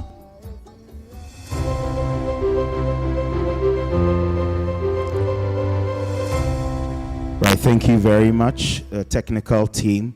So welcome back to the next session of the Marriage Governance Conference 2025. We're back from our coffee break. Now we're jumping into our next session, which is yet another presentation by our speaker, the next speaker. For the interest of time, she has a tall profile, but please help me welcome the chairperson for African Women Lawyers Association of Ghana, AWLA. She's Christine Latte Esquire. Please let's give her a round of applause as she comes to deliver a topic on protecting cohabitating spouses, where to draw the line. Thank you. Welcome, Ma'am.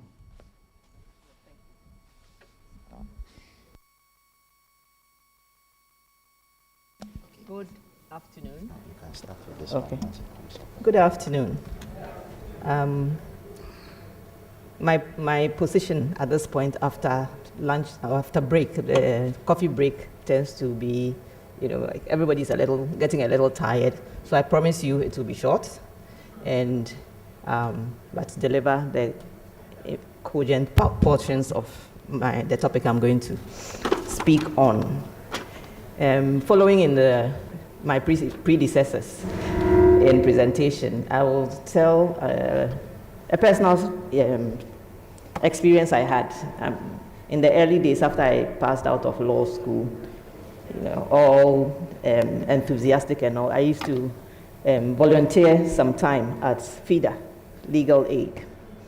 And one day, and that was the last time I went there, this lady comes in, the lady whose file was allocated to me, sat down. She was middle-aged, not quite middle-aged, a little younger than middle-aged, with 3 children. There was a young girl who had just completed primary school and was getting ready to go into high school. Then a brother, and then another little sister. Maybe the youngest was maybe still just out of nursery, and then the middle one was in primary school, obviously. And the woman's case or story was that. The microphone is not working. Oh, okay.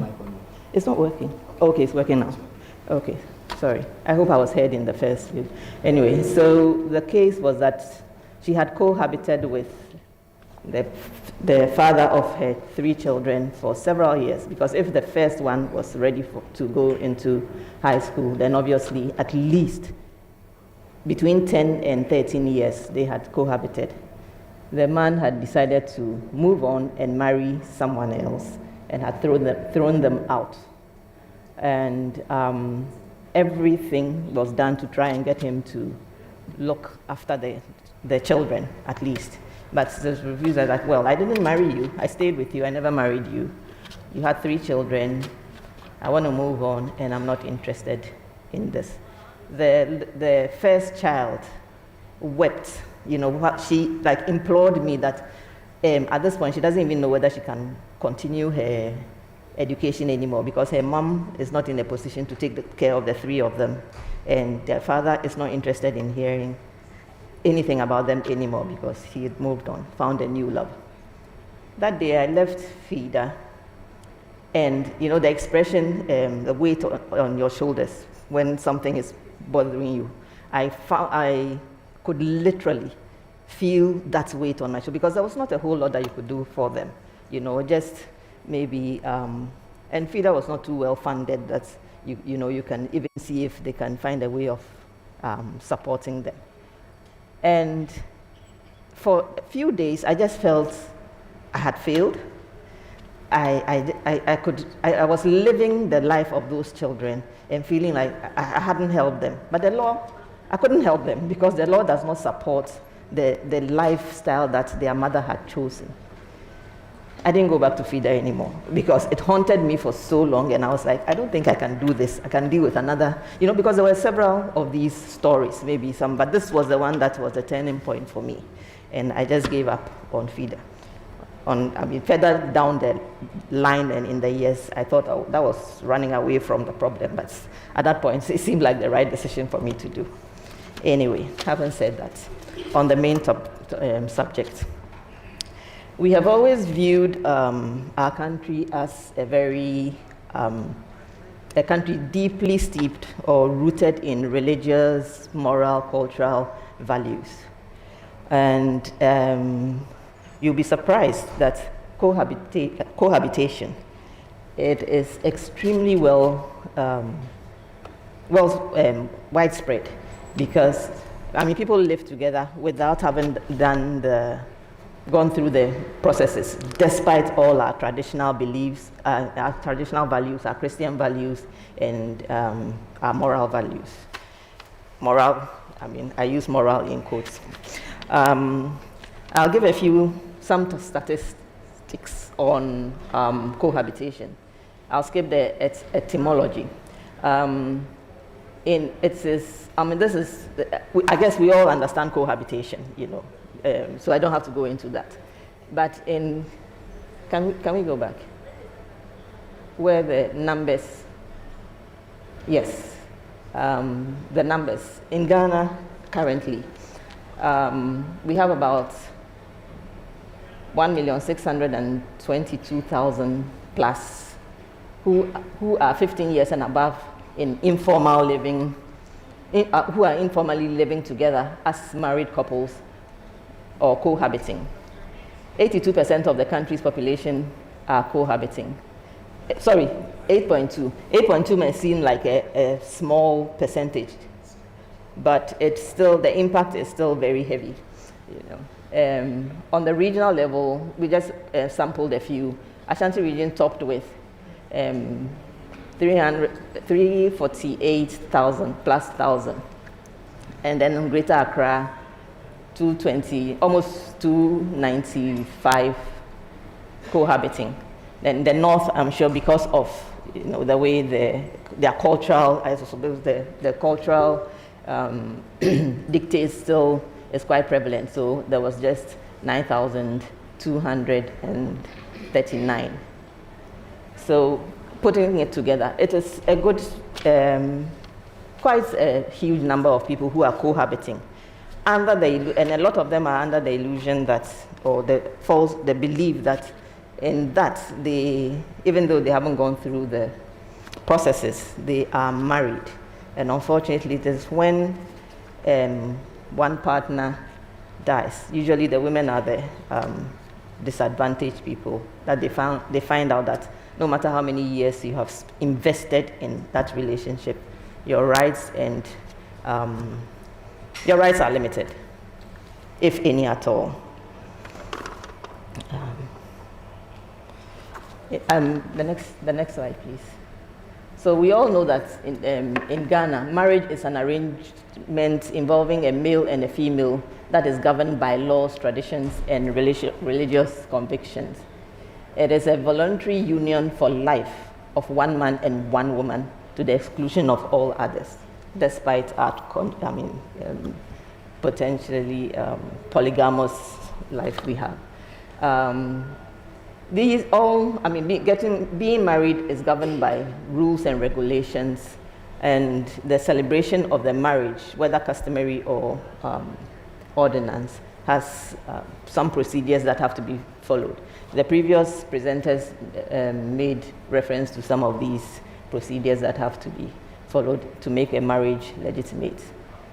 So the marriage is not the same as cohabitation. We have to emphasize that. I just had a brief discussion during the lunch break with a few of this thing, and the discussion centered around, so maybe you're cohabiting with someone, your in-law recognizes you as Marcel and all of that, and so you believe that you are married, and then the partner dies, and you find that you are, as the young people say, you are left ajar. There's nothing for you to do, under the law to protect your interests and the time you invested in that relationship.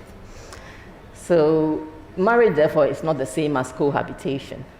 And long cohabitation generally does not mean marriage. It's something that is very important that we must all keep at the back of our minds when you're advising people who are in that kind of relationship. In Ghana's jurisprudence, there are 3 types of marriages that are recognized under the law. There's the marriage under the ordinance, which we all know, Registrar Generals, all of that. Mohammedan marriage, and then the customary marriage. Under the customary marriage, customary marriage differs from, the country has a lot of ethnic groups.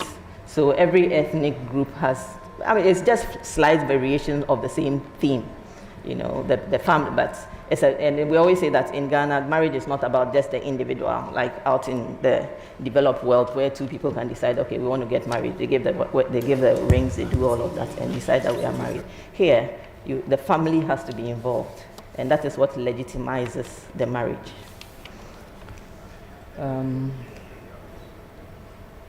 Okay, so like I said, since legal formalities for marriage are not, under Ghanaian law, cohabitation, like I said before, is not recognized as marriage. And this is because there are legal formalities that have to be fulfilled for the union to be considered as a marriage under the Ghanaian laws. A person who is not the wife of the husband or wife of the deceased, according to the laws in marriage, doesn't matter how long you entered into that relationship, it's not under our laws entitled to any part of the whole of the portion of the spouse or the spouse's properties once the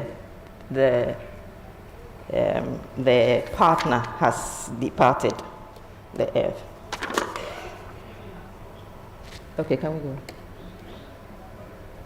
So this is just, like a repetition of, or I've made reference to that.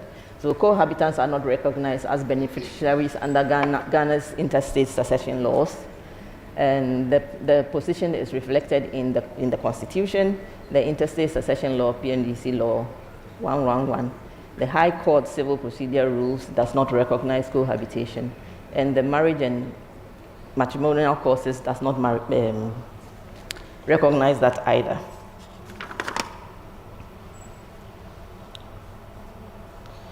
The Constitution, however, recognizes spousal rights, not concubinage or cohabitation rights under Article 22. So spousal rights and not cohabitation or concubinage. Similarly, the Interstate Succession Law recognizes only the lawful spouse of the deceased, not girlfriends or cohabitants. As I said, I'll make reference to a situation analysis carried out by, let me just get the name right, the Gender Asset Gap Project. And this was spearheaded by Mrs. Dorcas Kokapia. They did an analysis of this was in 2011. They did an analysis of PNDC Law 111, picked out the shortfalls or the gaps in there and made recommendations towards how it can be improved. That was 2001. As my life patron and our chairperson said, Kebashi, those changes have not been effected. It's the same, we are still dealing with the same gaps and the same shortfalls in the law. And those rights that one was trying to see, what word should I use, rectified, are still not, they are non-existent. You don't have those rights. And next slide, please. Okay, sorry. There's quite a number of case law. Can we go to the previous slide, please? Quite a number of case law to underscore the fact that cohabiting does not legitimize the relationship. And in the case in Asante disease, Owusu versus Asante, the court refused to grant letters of administration to the unmarried plaintiff of the deceased. The court stated that a concubine or a cohabitant has no legal standing in matters of interstate succession. They are not spouses and cannot make legal claims in case they are denied access to the estate of the deceased.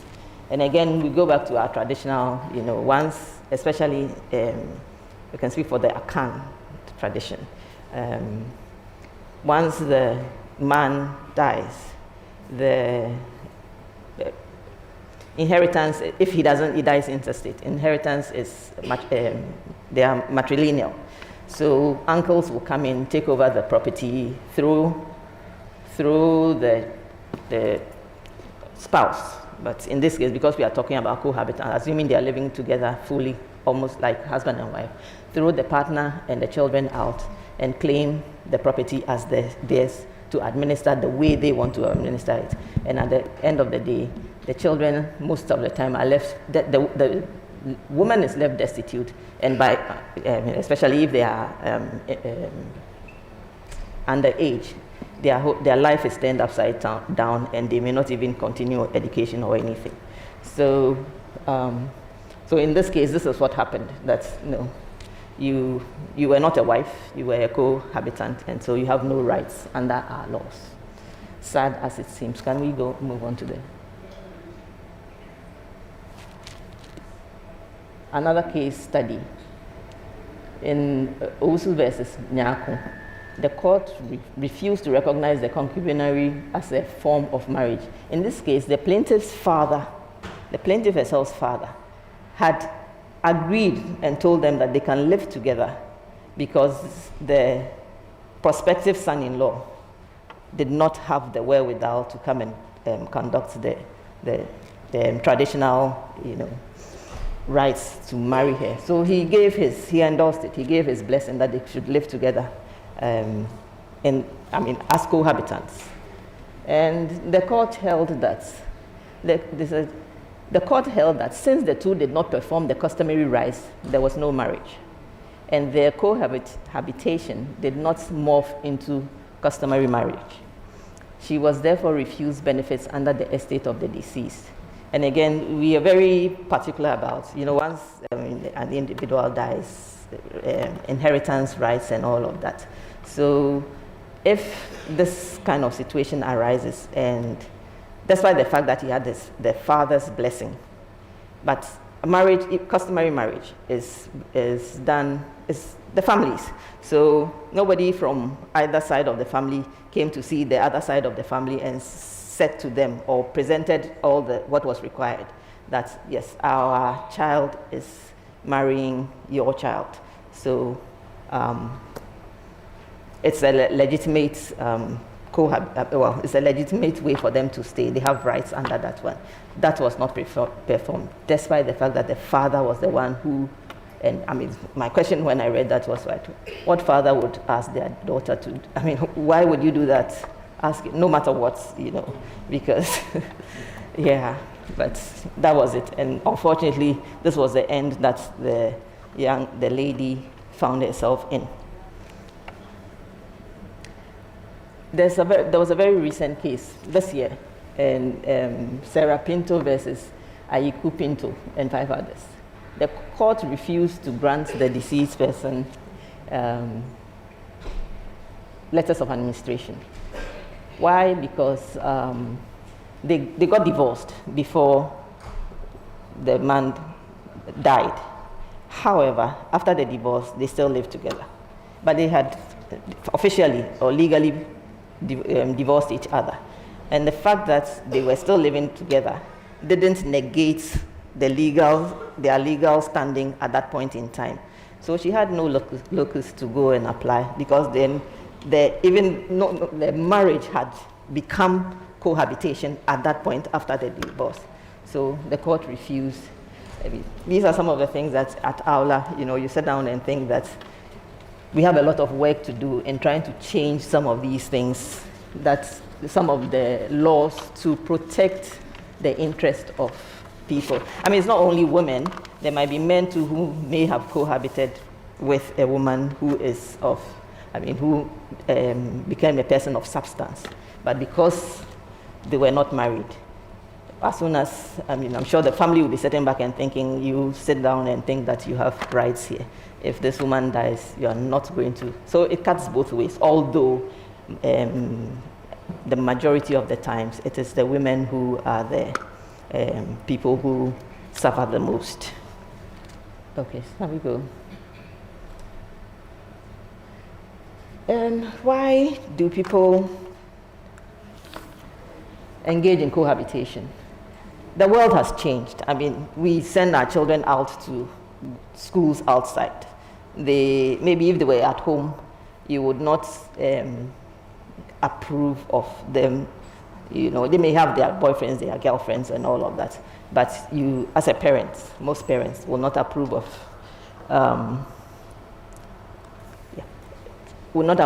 living together. You may come and spend time with each other while they are in the universities and things. You cannot control that. But when, like, most parents will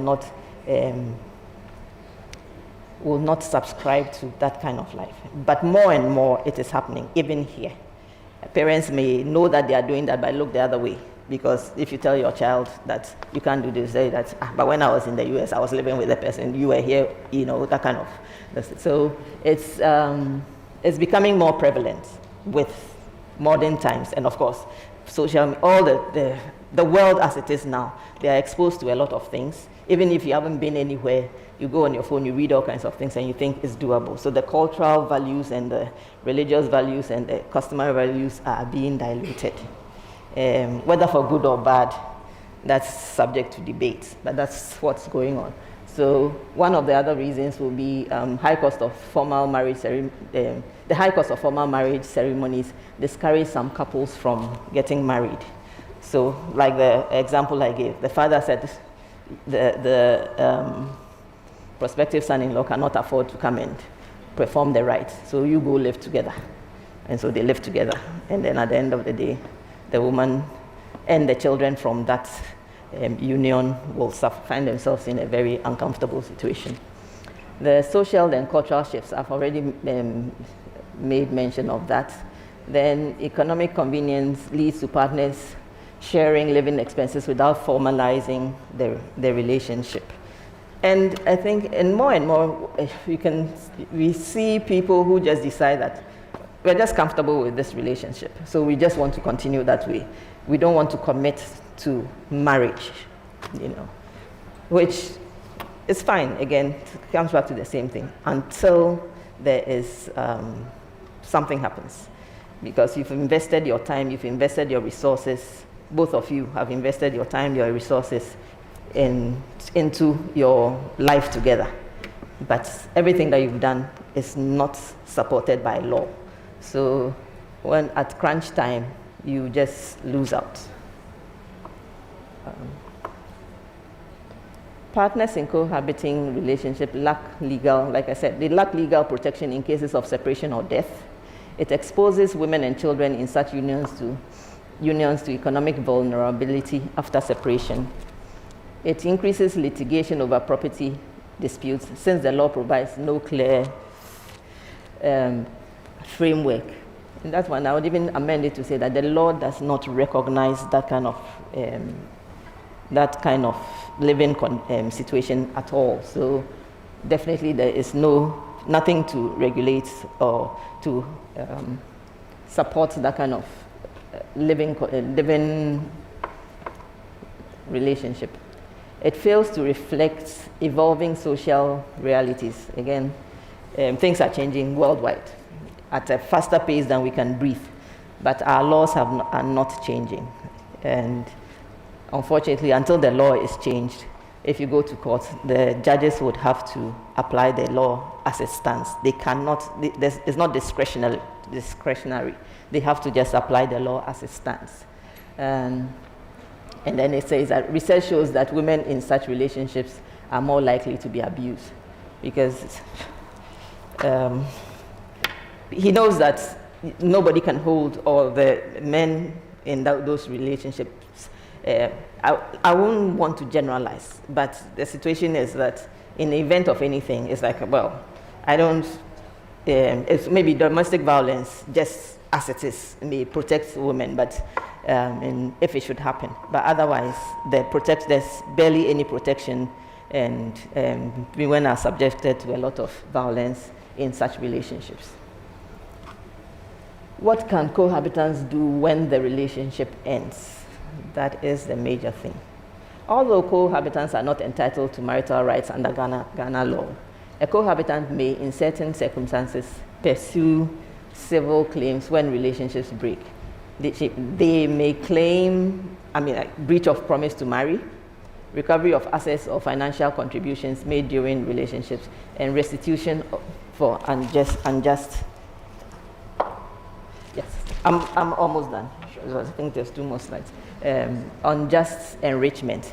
So recovery of, in all of these, if you're going to claim this under civil law, you still have to, he who claims has to prove that this is it. So you should have documentation to prove that this all, you were in this relationship, you were cohabiting, but, and then even in breach of promise to marry, that would be a difficult sell, but you can, I read a case where it was like, okay, the person said so, but it was not a contract.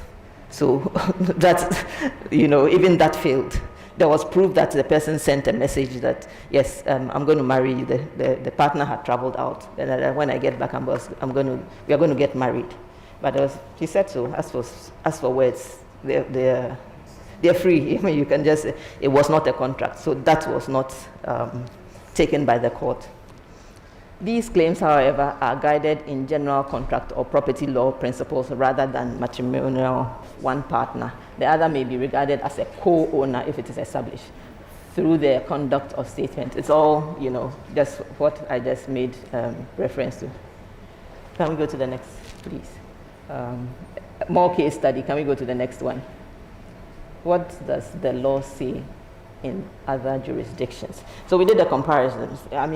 Generally, cohabitation is not recognized in most jurisdictions. It's not recognized in Malawi and Tanzania.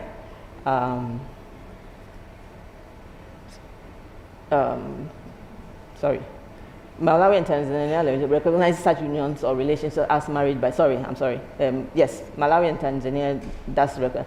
Tanzania, where a man and a woman have lived together for 2 or more years, the law shall presume they were married. In Malawi, recognizes permanent cohabitation as a form of marriage. In Seychelles,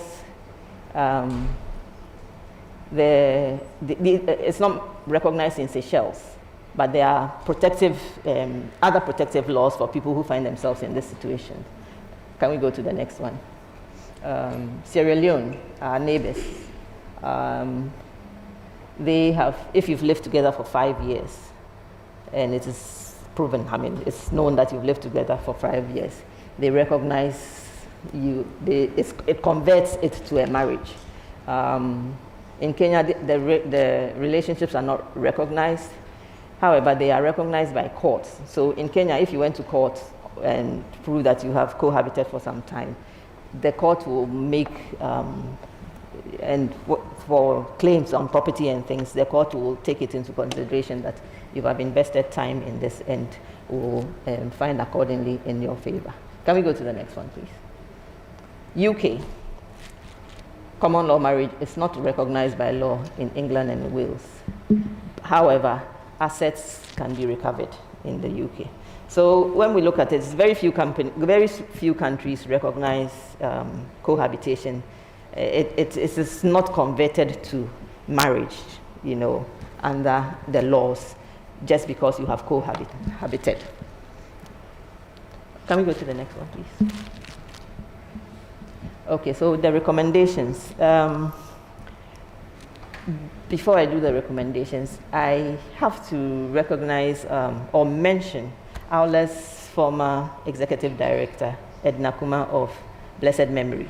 They did a lot of work on these things, trying to, have the laws changed, and dedicated her whole life to advocating for some of these changes.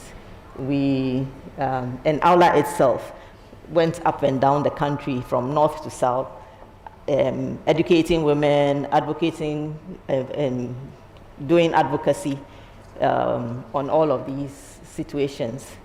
But unfortunately, there's not much change that has occurred since. So the recommendations that we would make, Ghana may adopt legal presumption of marriage after a defined period of cohabitation. This was, I think, in one of the bills, interstate succession or the property rights bill, that this should be looked at, but it was kicked against vehemently. and of course, mostly by the men in parliament. Ghana can enact legislation to protect the economic interest of parties in cohabitation unions, as Seychelles or Sierra Leone, and then Ghana can convert long-term cohabitation into customary marriage through legislation, as in Sierra Leone. So,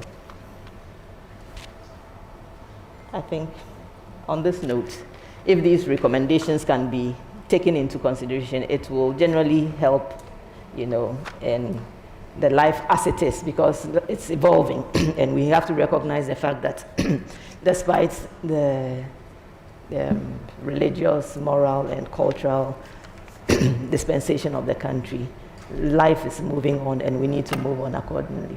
Thank you.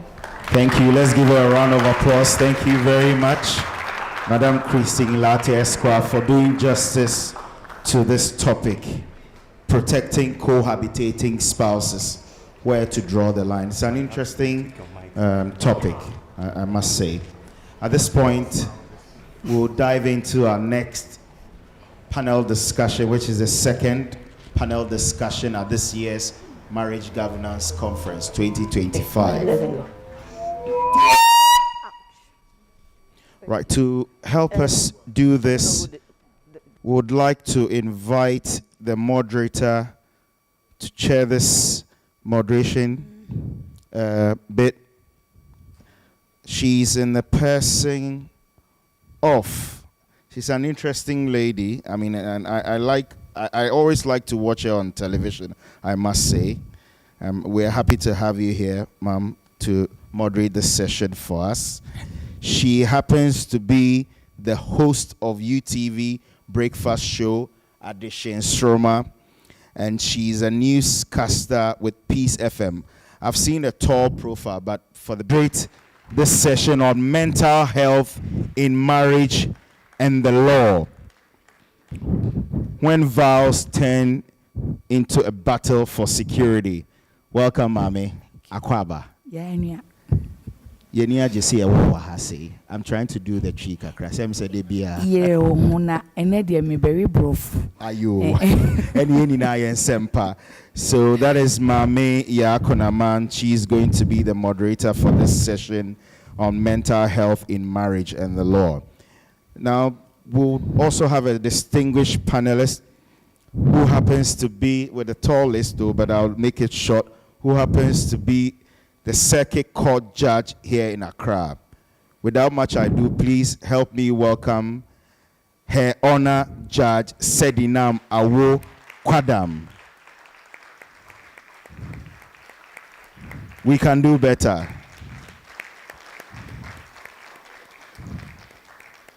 Welcome, Your Honor.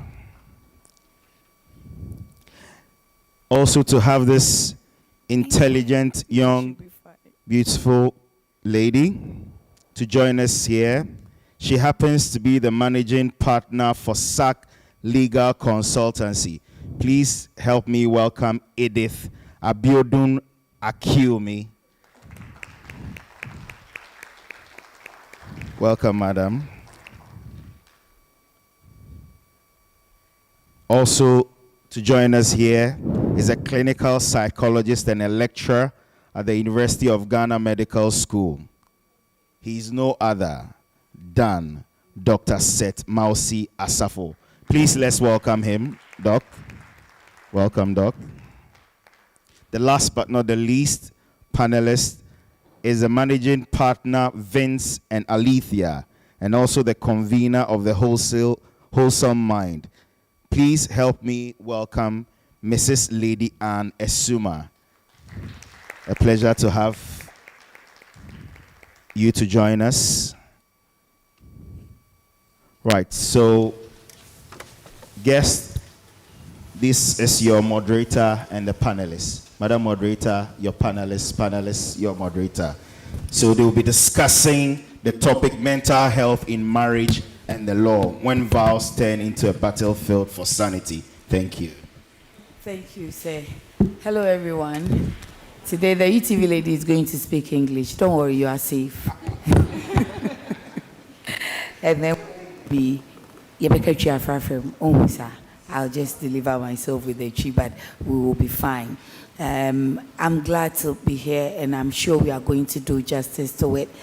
For all the topics that we've had since morning, imagine that you go into a marriage, you have a child, and then 10 years down the line, you are told the child is not yours. What dream people? The men will be crying, but they say men don't cry. It affects their sanity. It affects their mental health. Imagine you stay with a young guy. In fact, the ladies, we fall victims for this, that after school, in fact, in school, at secondary school, we bore inte and stay. At university, you do inte.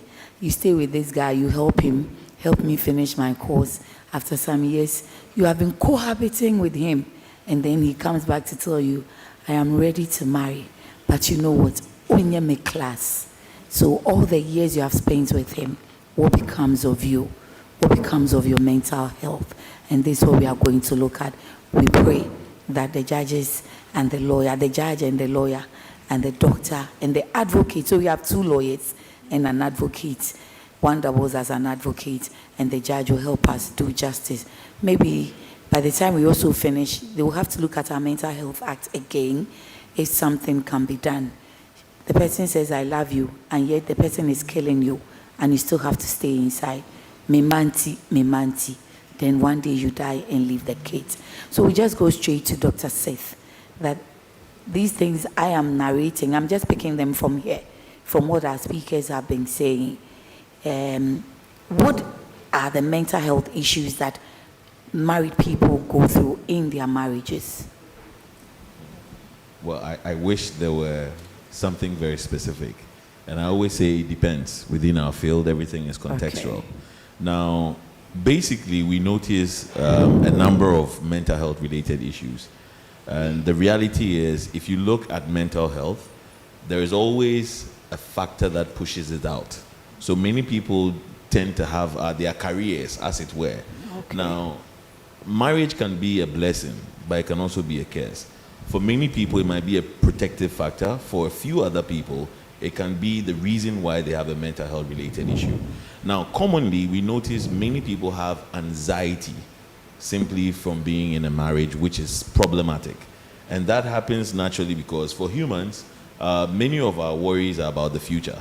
So if you're with somebody who stirs you up negatively today, you are basically going to look into the future based on the current circumstances. And you feel their emotions as if they were real. Okay. So I might be looking into the future and think it would be like this, even though it's not the case. Okay. But I'm starting to feel the pressure of it in the present just by thinking about it. Okay. Now, in excess anxiety would come issues of depression. You know, just feeling like life is unbearable, feeling dull all the time. And then also stems the issue of people trying to cope with it, which brings about most of the addictions that we're facing today. Oh. Now, from a very psychological standpoint, many addictions are coping behaviors. So people start to drink a lot of alcohol, they start using drugs, and in the modern times, the best coping is technology. So I hear lots of people say, my partner is always on their phone. Yeah, well, they're trying to cope. In many regards, what it does for them is that temporarily, as they are on that, their mind is not thinking about the problems. They have something that gives them a sense of excitement that they are coping with. But that same coping then brings even further challenges. So I'm only trying to create a path, but basically the worry of what could happen and not what will happen is the main factor when it comes to mental health in relationships. Does it degenerate into the other mental health issues? Well, yes, it does. We always say that when it comes to mental health related conditions, if you talk about causes, there are ones we have control over and things we don't have control over. Yeah. So for instance, the ones that people would say locally, it runs through the blood, genetics, that we have no control over. However, even if somebody has a genetic predisposition, but their stresses are well taken care of, they are less likely to suffer any mental health related issues. But once they have the environmental factors that can push out. So for instance, you might have known someone, or you all know somebody who went through a hard time and then suddenly they lost it. they would have lost a partner or a friend or a job or had a robbery. That was a necessary trigger or stressor. And so think about that stressor as a one-time event. But then when you look at marriage and you are going through a chronic stressor where you see your partner and then literally your BP goes up. And your BP going up is a sign. It's the brain saying that you are in danger. Okay. That's what it is. Your BP going up is an adaptive feature. The brain conceptualizes many of the things we don't know, even change, as a danger. So to prepare you to face a physical danger, although this is mental, your heart beats to pump blood into your major muscles, to stand and fight or to run. Now, you are not facing a lion, you are facing another human being. That triggers a response like a lion. And that system is supposed to work for a short period of time, but now it's working an end. Because if I were being pursued by a lion within 5 minutes, he finished me or I finish him. But now, this lion seems to be in the background, chasing you all the time, and so your system goes out of balance. So yes, the mental health related issues translate also to the physical. Okay. And the explanation of what is happening physically feeds back into the mental. And so you have a cycle that's never ending. It's cyclical. All the time. Is that can we then say that there's a correlation between mental health and abusive partners or relationship? Absolutely, because in the abuse is the aura of danger created every single day. In fact, there was an experiment conducted, and I'll try to talk about it. There was a cage, 3 cages, with 2 lambs and 1 wolf. Okay. And then the lamb that was closer to the wolf died out of the fear of being devoured in 4 days. So you think about that same situation, you know, walking around eggshells and feeling something could go wrong. What am I going to say next that's wrong? For them to, you know, call me out or insult me or abuse me. So that tension in itself is detrimental, and it's a significant stressor to push out mental health related issues. So I would like you to take a breather, and then Lady Anne will take it up from there, because now you love this person, and this person is becoming like a lion or a wolf, and you are the sheep. You are staying with this person. You can't go out of it, or that's not even the first option. Is there any protection for you, even as you are living with the person under the same roof? So thank you. I think that we should go a little bit into history just to give us some perspective. So mental health in Ghana started maybe around the 1800s, where we had the Lunatic Asylum Act, or Lunatic Asylum Ordinance in 1888. And it criminalized mental disorders. Yes, so that's where you had people being taken away from society so that they can be hidden. Fast forward, we now have the Mental Health Act, which has many provisions that provides rights and protections. Aside the Mental Health Act, we have a mental health regulation. And then the Ministry of Health and Mental Health Authority has also provided a policy from 2019 to 2030 that provides numerous protections for spouses, individuals, relatives, and the ordinary Ghanaian. Now, within the Act, you have provisions for vulnerable persons. Okay. Vulnerable persons have been described as females, children, and the elderly. So, for example, for females, when they are being taken care of, they are supposed to be secluded from men. For example, for children, when they are being taken care of, we have to ensure that their basic rights are provided for them. Even going back into our Constitution, which is the basis for which some of these acts have been passed. Okay. Everyone who has a mental condition has the right to have a full life. They have the right to basic needs, they have the right to education, they have the right to employment. Even if they are your tenant and they have a mental condition, you cannot evict them. And so the law is available to assist. Now, within the Act as well, we have voluntary treatments and involuntary treatments. Okay. So I paint a picture where your spouse has a condition, or you notice that they're acting in a rather weird way. Okay. Now, what you can do is find a way to encourage that spouse to seek voluntary treatment, which means getting them into a hospital to be taken care of. That would have been nice, but then your partner will say, exactly. And so when that happens, at least that should be your first point of call. When that fails, you can come under involuntary treatment orders. Okay.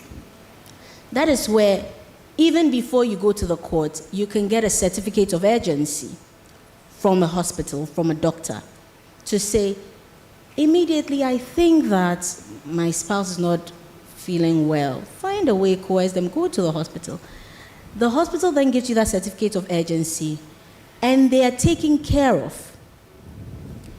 If that fails, you're not able to use that route, you can also do an involuntary court, apply for an involuntary court order, where you get 2 different medical officers to give their recommendations and prepare reports, which is sent with your application to court. Okay. And the judge will be convinced, based on the independent assessment of those people, to take care of them. Aside the involuntary treatment, you can also apply for guardianship, limited guardianship or general guardianship. For limited guardianship, if within a situation something has happened and you think that they're not being able to make a decision for their own welfare, you can apply for limited guardianship, subject to an assessment being done on their conduct. Still at the courts. Still at the courts. How will the courts kind of blend justice with some form of compassion? So, very good question. In the Act, there are provisions that requires the court to do these professional independent assessments by mental health professionals.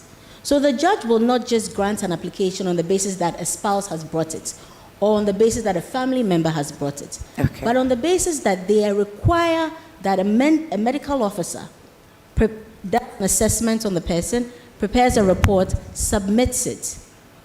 And you have to develop a case, and you have to convince the judge with it. So it's not a matter of just the spouse thinking that, say, I want to take advantage of my family member, and so I'm going to come for a court order. Unless the judge is convinced by an independent assessment of a medical officer, a psychiatrist in particular. Okay. They don't give that order. So do you have to do this on your own, or you need the help of a lawyer? Because then that means legal fees and other things will come up. People always say lawyers are expensive, but nothing free comes.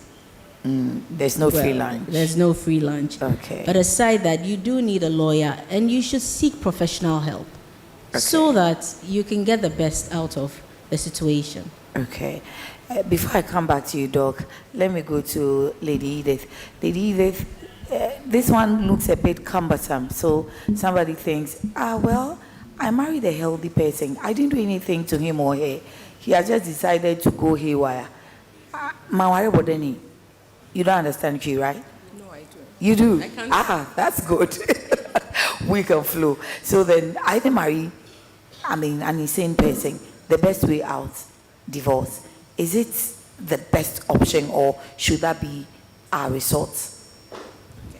So thank you for the question. I will start from even the cultural perspective. In the olden days, I'm not too old, but a little old.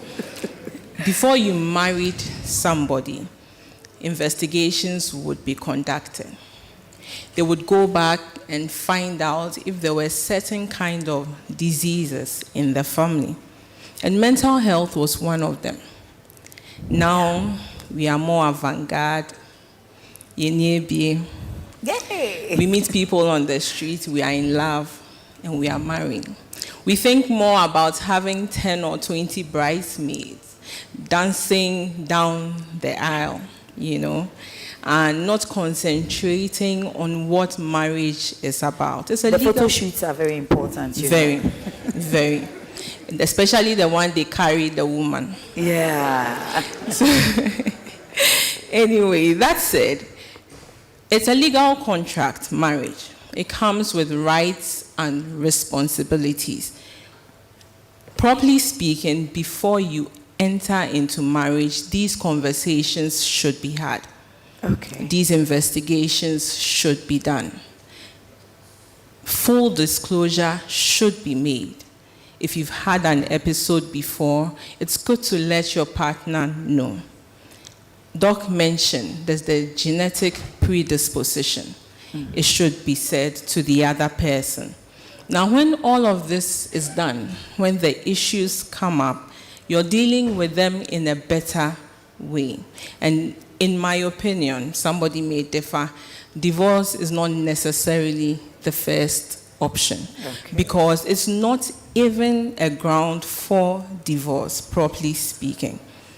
Now, there are functioning people or people who have these mental health challenges who are functioning just with a bit of medication. The same way you won't divorce somebody because the person has malaria. You shouldn't be looking at divorcing somebody because they have mental illness. And because there are different kinds of mental illness, some of it are curable, some of it are well managed with medication, and somebody will have a very full life even with those challenges. Now, just divorcing somebody because the person has mental disrupts that family unit, and it has long-term consequences. It has effects on the children. Even you, the partner undergoing the divorce, it has an effect on you. And I tell people, you think marriage is hard, try divorce. It's even harder. You know, when you divorce, the other person moves on. You may move on too. There's a second partner. There are children. Now we have our children, your children, your children. And it's even a more difficult, more delicate relationship to manage. So when we run to divorce as first resort, in the interim or in the immediate time, it may look easier or it may look like a better remedy. But in the long run, you may end up running into more difficulties. So I don't think that divorce is the first option. I think that looking at helping your partner to get help, the doctors are there. They do a brilliant, wonderful job. You know, they'll help you. And then the two of you together can help each other, and you can work through it. So no, I don't think divorce is the first option. Thank you, Lady. Joanna, I would want you to soak it in, wait for a while, then we'll come back to you. So we'll go to Doc again. Lady Edith said that you have to make full disclosures. In Ghana, everything is sensitive. You need to know how to ask. You need to know how to talk about it. How do I find out from my partner? And now you're bipolar kakra. How do I find out that the person is not offended or it doesn't even trigger anything? Good. You know, she mentioned something about some conditions being treatable, essentially, and others manageable. Now, we don't have a very specific diagnostic test to say somebody has a predisposition for A, B, or C. That is a fact.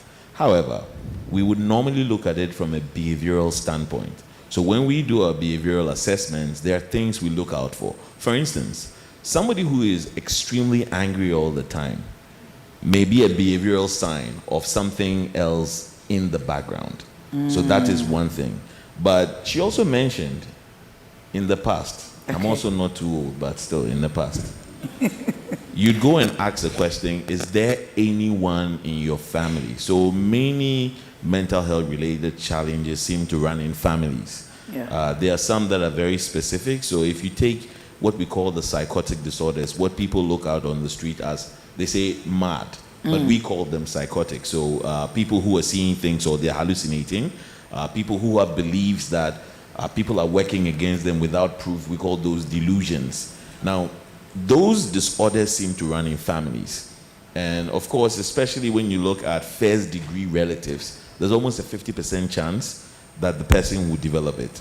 Now, in mood disorders, especially bipolar, it also runs in families.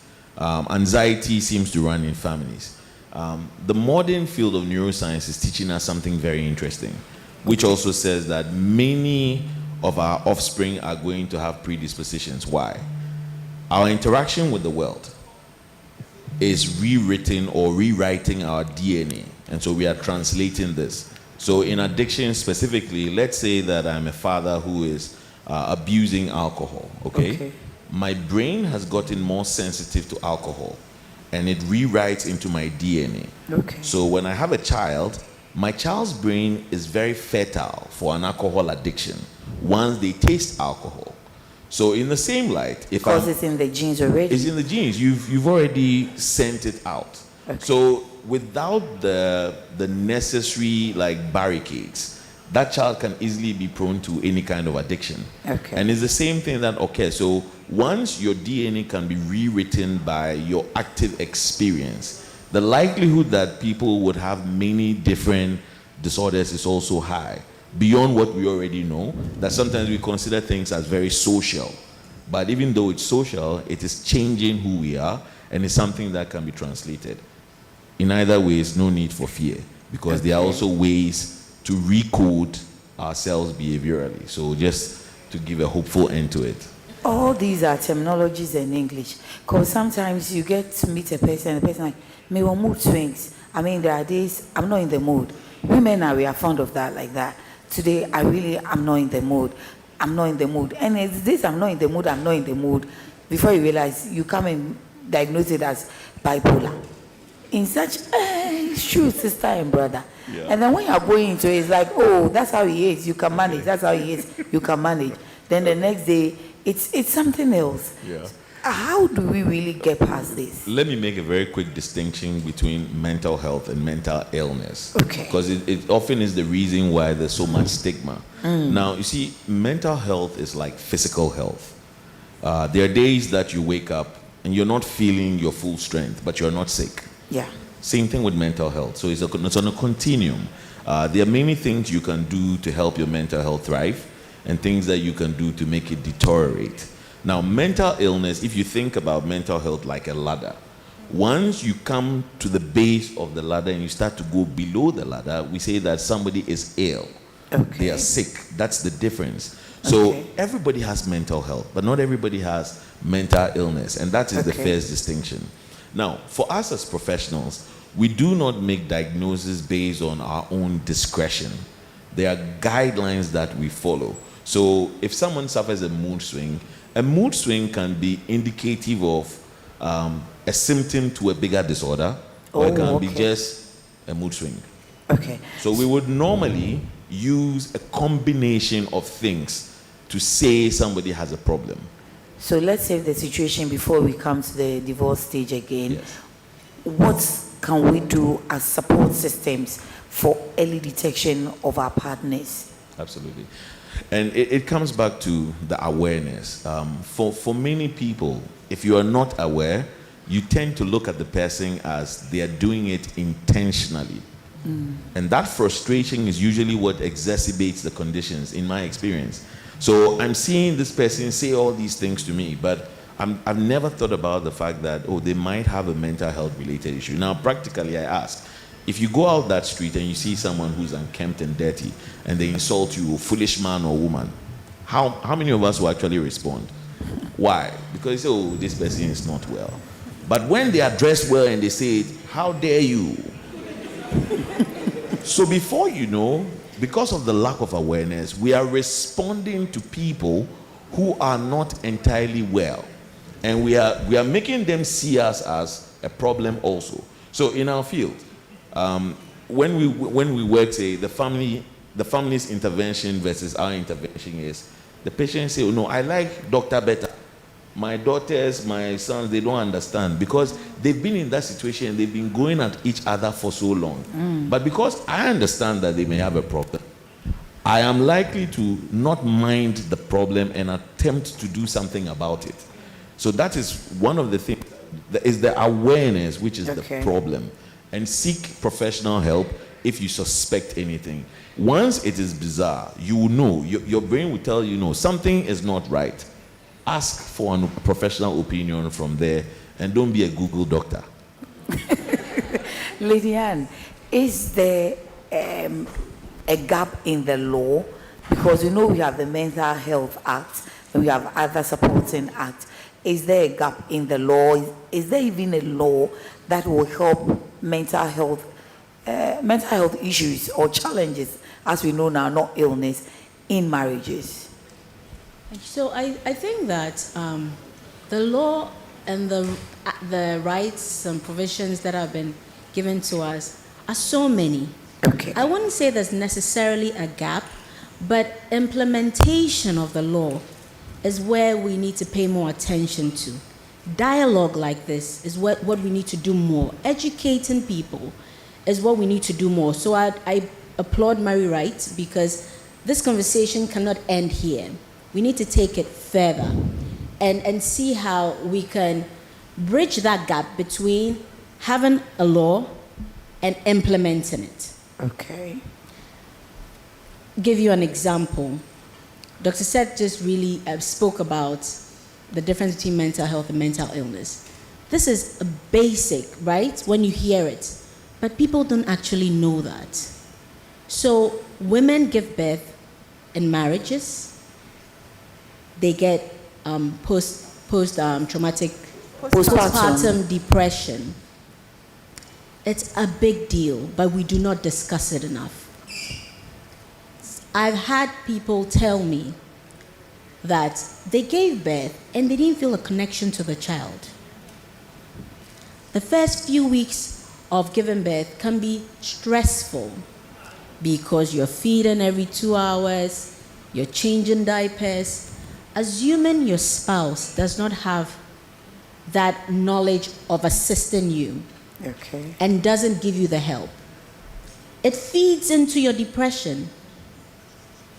And so now, as a married woman who's taking care of a new baby, by the way, the men are also babies, so you take care of them as well. You take care of the home. It's a lot to deal with. But having that spouse being supportive can reduce that stress because you're sharing that responsibility. So this knowledge and having these conversations is what helps bridge the gap between the law and its implementation. Thank you. Now we come to her, Anna. Judge Sedinam, we want to find out, as you have told us, over 10 years at the bar, at the bench, forgive me. I'm sure some of these issues come to you regarding mental health, and then spouses that wants to go their separate ways. What are the challenges that you are confronted with?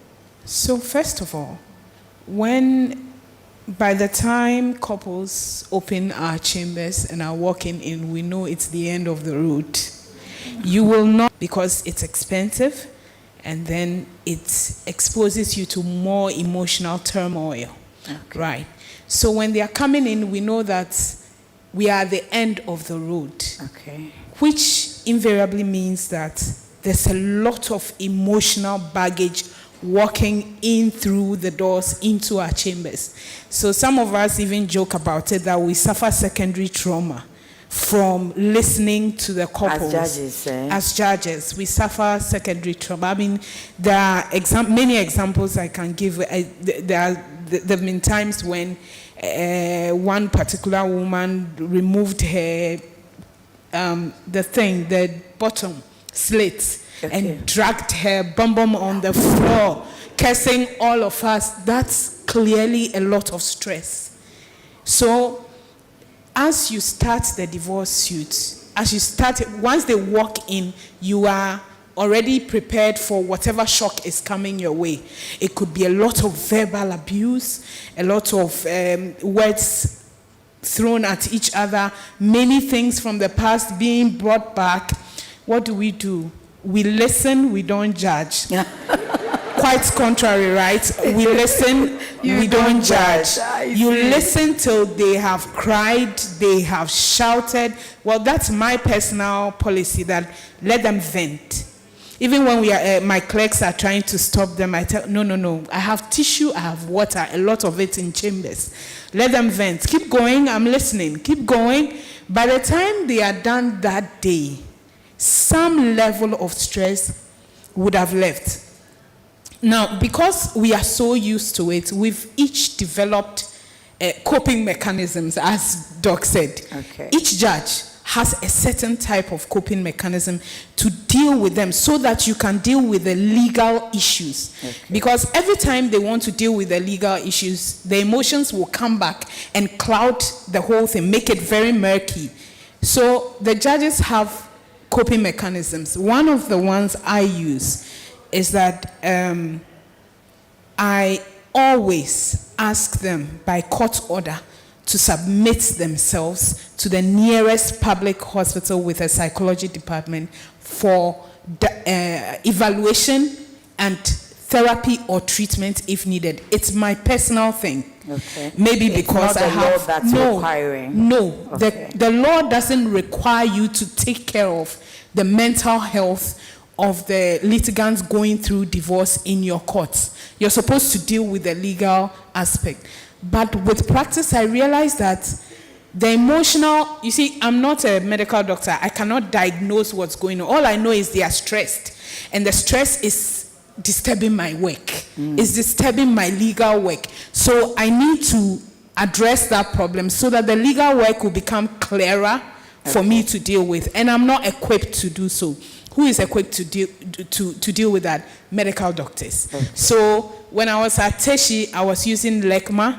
When I moved to Adenta, I was using UGMC and 37. Now that I'm in Accra, I'm using 37.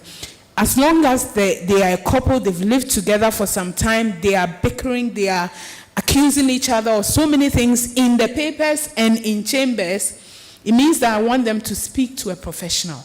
When they are dealing with that, every time they come to court on the next agenda, you will see a certain level of control, a certain level of healing.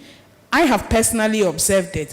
Sometimes they'll walk in and the woman, usually, unfortunately, it's always the women, looking disheveled, hair, basa, clothing, she didn't even look in the mirror. And I quickly recognize it. So by the time they go for the first 2 rounds and come back, she's looking different. And which of the two will be seeking for the divorce? Usually, well, both of them. When it comes to divorce, no one particular gender counts for divorce more than the other. Oh. Divorce is so generic that either male or female, they go for it once they feel like it's too much. So we look at the legal reasons for divorce. Okay. But because this conversation is about mental health, that's why I didn't want to go into the legal aspects per se. But divorce aside, there's another aspect that many people don't know about. It's a domestic violence aspect. Whenever we mention domestic violence, everybody thinks it's a criminal case. But there is a civil aspect of domestic violence. Tell us. Yeah. So...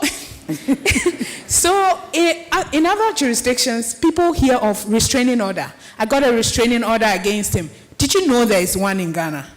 No. There's something called a protection order. There's even occupation order. So under the Domestic Violence Act, you can come in a civil suit. You don't need a lawyer. If you feel so stressed, you are so abused, in fact, you feel like life is coming to an end, rush to the nearest court near you, go to the registrar, whether you are male or female, you just feel that this is the end. If I don't seek help, this man, this woman will kill me, something is going to happen. Go to the nearest registrar, tell them you want a protection order from the court. And you don't even need to notify the other party causing you the stress. It's ex parte, if it's urgent. So you come to the judge, they'll put you before the judge, you tell your entire story. If you've got pictures, I've dealt with cases where very strong women that you would look on the outside and say, oh, this is a strong woman, uniformed woman. But she's run to the court on this order, this application ex parte. And when you see some of the pictures, iron marks, this, iron burn, and all sorts of things. So when it comes like that, the court will give emergency orders. And those orders will not be sent by the woman. The court staff called the bailiff will go and serve. We order the nearest police station to go and explain the orders to the man. Now, one of the orders that are in the Domestic Violence Act is, when we say restraining order, it means you should not come a few meters, maybe 50 meters. We have 50 meters, but depending on the severity of the issue, we could make 100 meters. Now, what will happen if you both live in the same house? This is the only matrimonial house. How do we say, don't come 50 meters near? So we have another order called occupation order. We can actually remove one of the parties. From the house? From the house. Okay. There are many laws in Ghana that can protect your mental health. Not just the Mental Health Act, but under the Domestic Violence Act, even using Matrimonial Causes Act, we could still protect you. Because the law says that in every case, whether it's criminal or civil, if you need to protect someone, use the Protection Order Act. Once they're in a domestic relationship, to protect the person. We can remove you and give you another place. Of course, you would have to finance that. How would you balance this legal tussle or legal help with the sensitivity of it? Because you see the way I was looking at you, I'm like, we're having a discussion during the break that the moment you do this, the next question is, do you really want your marriage? Yeah. Do you really want to stay in this home? So how do you balance that? So, like Doc said, if you're not well, usually everything happening is tainted with the unwellness. So when we take you through the legal process, for example, we do the protection order and even do an occupation order, separate you two physically, then the time, let's give it a month or two, the unwellness will drastically reduce, right? And when it's reduced, it means that it doesn't necessarily mean that men are not coming mostly, or men too, the stigma is there because then they will look weak, but the women more are not coming because they feel like, I will lose my marriage, I will lose my man, who will take care of the kids. Yeah, but from my practice, from my experience, I have seen quite a number of couples reconcile after we go through that whole process. It's unwellness of the mind. And once the mind is healed, a lot of the things that we were fighting about would fall away. And once they fall away, we can continue living together. But so divorce, for example, going straight for divorce would be addressing the issue from the shoot. You're cutting the top of the tree. It will grow again. If you take the same conditions into another relationship, you'll be back at square one, right? Yeah. But if we get to the bottom, you get a court that takes you through protection order, occupation order, therapy, etc., and you are able to resolve that problem, it means that you've addressed the problem from the root, which means that whether it's with this partner or another partner, you are now a better person. So that's why I don't want to conclude that if you go, the fear is there, of course, the anxiety is there that if I take it to court, immediately it will mean that the marriage has come to an end. But the facts in evidence show that it's not necessarily true. That's great. Lady Edith, so whilst you are doing this, how do we protect the autonomy of the family, the children? There will be children involved, or let's just assume that there are children involved, and even the person that we want to help with a mental health challenge that we want the person to get better. Okay, so in Ghana, there are laws for everything. Everything. We used to even have a mosquito law. You know, oh yes, it's been repealed, but it was in existence. So there's laws for everything, and like Lady Ann said, for me, I think the gap is with implementation. And so you can go under various acts or various laws to get protection for the children you're talking about. I mean, under the Matrimonial Causes Act, there's protection for children under those circumstances. Okay. Even under the Mental Health Act, you can get help for the spouse who is not too well, and then you can go on to get help for the children. So you can go to court, and it doesn't even have to be a divorce proceeding. You know, you don't have to start the process with divorce. No, you can go to court to get an order for the protection of the children. There are interim orders that we can go for. You can make applications in the family court. But I believe that, I'm talking from experience, that maybe some amount of practice direction may be helpful. I am so pleased to hear my lady speak about her personal process in attending to these situations, because I find that lacking in the higher courts. I mean, when you go to court and you're doing a divorce, and you know you're not allowed to plead mental health, so the person comes under unreasonable behavior. The statement of the unreasonable behavior, you know there's a problem. But you can't say it, you know. If you're on the other side, you are afraid to admit it too, because it will have consequences on the subsequent issues, financial settlement, custody orders. So we play around it. But I think that if it's properly set out, you know, that this shouldn't affect the outcome of the case, then even as practitioners, we'll be more willing to disclose some of the issues that our clients come to us with. Okay. Particularly, I had a client a few years ago. I mean, between us lawyers, I realized, you know, she could need a bit of help. You recommend it and she doesn't want to listen. What do? The court suo motu can appoint a guardian ad litem for the party. Suo motu, that means the court on its own? On its own. Okay. Now, even you as a lawyer, when you realize there's a problem, you can do that application for your client to get that help. Now, when there are children involved, we can have supervised visits.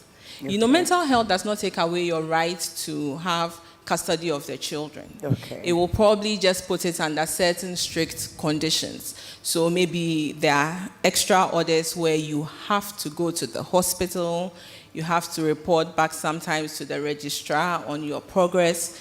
The children will have visits by social welfare. Sometimes they'll put out a social welfare inquiry report.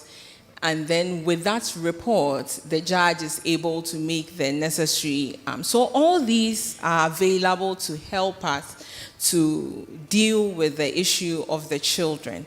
So there are various avenues where the children can be protected. We can do that by the courts. We can do that by the acts. We can do that, I mean, even beyond all of that, the bottom line is that you don't lose your right as a parent, you know, so we shouldn't shy away from it. And maybe us as practitioners, we should look at the well-being of the children in the long term or in the long run, than maybe winning the case or getting what we want out of the matter. So these are some of the options that I believe are available. Our time is almost up, but I go to Doc. Doc said, so some of our partners who have mental health issues or challenges will use that as basis to not do what is expected of them, be responsible, kind of neglect their parental responsibilities, and some to become violent as a result. So people can mimic symptoms. In fact, that in itself is a disorder, but I can, yeah, it's actually a disorder. But I can essentially, if I know what it is and what it's not, then I'm not likely to make a mistake on it. For example, in recent times, we are seeing an increase in what we call personality disorders. Now, they don't fall directly into the schizophrenia, depression. Now, these are enduring patterns of maladaptations that people have grown with. And a personality disorder can make someone, so like a lady she was saying, the person will slap themselves and then go to the police station and report the partner that the person is abusing me. I mean, and these are essentially personality-related issues which are also there. And so I am always advocating, once you notice something that you realize, no, it's bizarre, seek professional advice. Okay. And the awareness helps you to know what it is and what it's not. Okay. Now, if for anything, there is no mental health condition that's getting management that will be enduring. So in popular media, people give this impression that their episode affable, but there's nothing like that. If you're getting management, there are episodes. So there are times where you're good, and then a trigger hits you, and then you fall below your threshold. So it's good for us to know all of these things. I've had people who have shown a certain thing to the media. As for them, always they are up there like that. It doesn't work that way. Okay. If they are not getting treatment, or if they are not adherent to the interventions, it's different. But most of the time, with awareness, by reading about it, you would know what it is and what is not, so that if it falls outside the bracket, you can do something about it. Lady Edith, that will be your final comment. The two shall become one. If my partner is proving difficult to seek for mental help or health help, can I force the person to the psychologist, the psychiatrist, or mental health? I think we've even answered this question by all our comments, that no, you cannot force somebody. That's going against their human rights. Okay. But what you can do is be supportive, try and get help. That fails, then you can go under, get an involuntary court order or guardianship order, so that you can give them the help that they need. Thank you. Your Honor, is there any reforms that you would suggest briefly? Reform as in for the law for or the for the law judges? And for the judges, because you also go through secondary trauma. Yes. So for the law, I think today we've mentioned that a lot, that there's a need to reform our laws. I'm actually an advocate for reforming laws, because no community is static. We are evolving, so our laws must evolve. So definitely, but that is within the ambit of the parliamentarians and all those who have that duty. But policymakers and organizations like this, conversations like this can be reduced into writing to the Attorney General's office, so that we can move forward from there. But when it comes to the court, the judges, we need training. A lot of us don't have any knowledge about these things. So they even get angry and they'll cite you for contempt. When you start getting upset, they'll get angry themselves and probably cite you for contempt, unless they are very well read, open-minded, and understand human nature enough to see something of what's happening. So I would recommend that, Doc, you come and give us training. That's great. Come and give us the much needed training, so we can, like what the self-help remedy I gave myself, to be referring couples and children, the children of the household, for therapy whilst I'm doing the legal work. That should be something that we could work into our practice by way of practice direction or other procedural rule. So that was what I would advise. Sorry, our time is up. But my lady, some men feel like when their wives bring them to female judges, it always doesn't go well for them. So sometimes they don't want to say, oh, she's taking me to a female judge. Then I am doomed. Maybe that's on a lighter note, but please let's be there for both the men and the women, because we hear some men go through some of these things. Advice well taken. Thank you. Ladies and gentlemen, we hope we've done justice to mental health and when vows become blows and other challenges. Thank you. Our guests or our panelists have been Judge Sedinam, and then Lady Edith. She's a lawyer, and Dr. Seth. She's at the University of Ghana Medical Hospital. Then Lady Edith. Lady Anne, she's a lawyer and a mental health advocate as well. I am Mame Yakunama. Thank you. Thank you very much, our Chief Moderator, Mame Yakunama, for doing us this honor. And thank you very much, all our panelists, for helping us digest this all-important topic.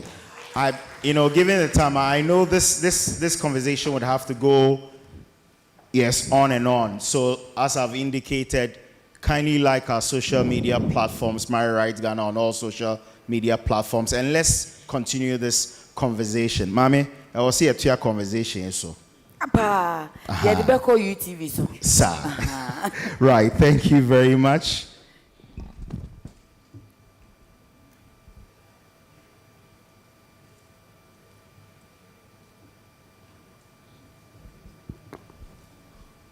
Thank you very much. I believe everybody's enjoying the conversations that we're having so far. I would go around, and just take a few notes from all of you as to how you're finding this conference. It's the second of its kind Marriage Governance Conference 2025 happening here live at the Ghana Shippers Authority.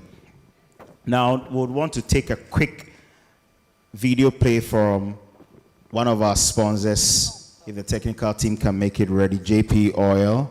And then we'll also, after that, thank our sponsors for helping us out. So if the video is ready, technical team, Eliza and Co, can we up it up?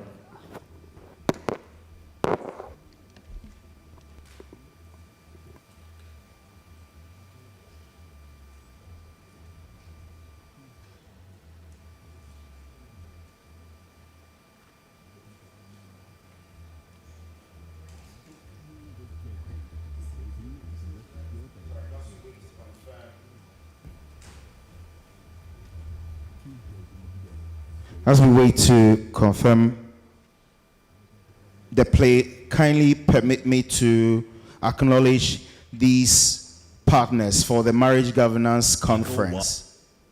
Superior fuel quality. Choose JP today. JP, earn more, burn less. Looking to earn more miles while using the highest quality fuel in Ghana? Fuel with JP. With JP, you can rest assured that you're getting the most out of your vehicle while enjoying the benefits of superior fuel quality. Choose JP today. JP, earn more, burn less. Looking to earn more miles while using the highest quality fuel in Ghana? Fuel with JP. With JP, you can rest assured.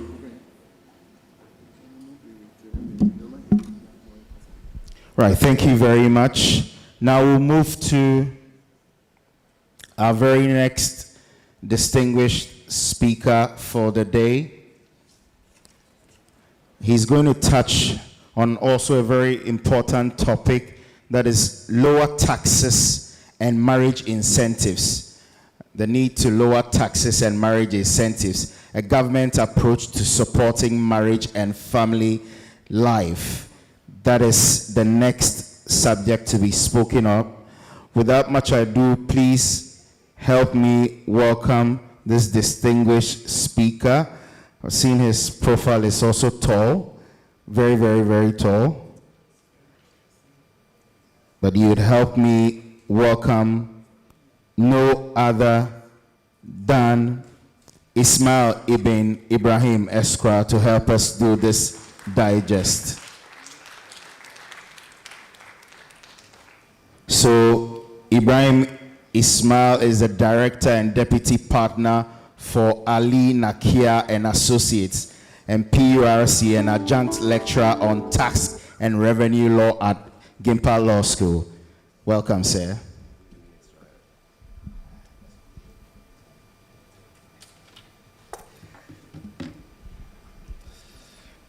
All right, sure.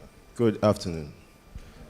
I'm sure most of you are tired, and I will speed it up a little bit so that we can leave here early. Can we get the first slide?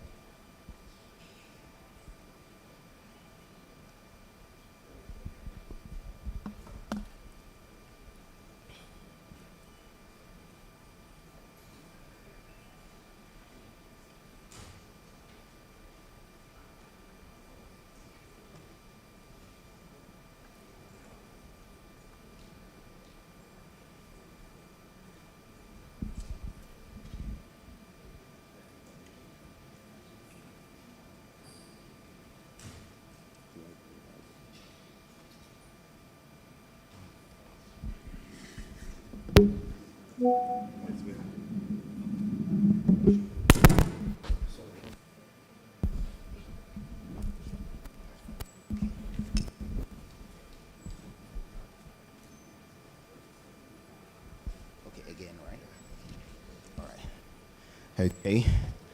So we just have, sorry for that, we just have a few changes here. Mr. Ismaila will take a short break and will join us back. We want to do the last and final panel discussion. After that, we'll do the last presentation on lower taxes and marriage incentives, a government approach to supporting marriage and family life. And it's going to still be handed by lawyer Ismail Ibn Ibrahim. Thank you very much. Just before we kickstart the third panel discussion, please help me welcome no other than our former moderator for the first panel discussion, J.B. Efrifa Esquire. He's a lawyer with the Akufo-Addo and Prempeh & Co. Chambers. Please help me welcome lawyer J.B. Efrifa.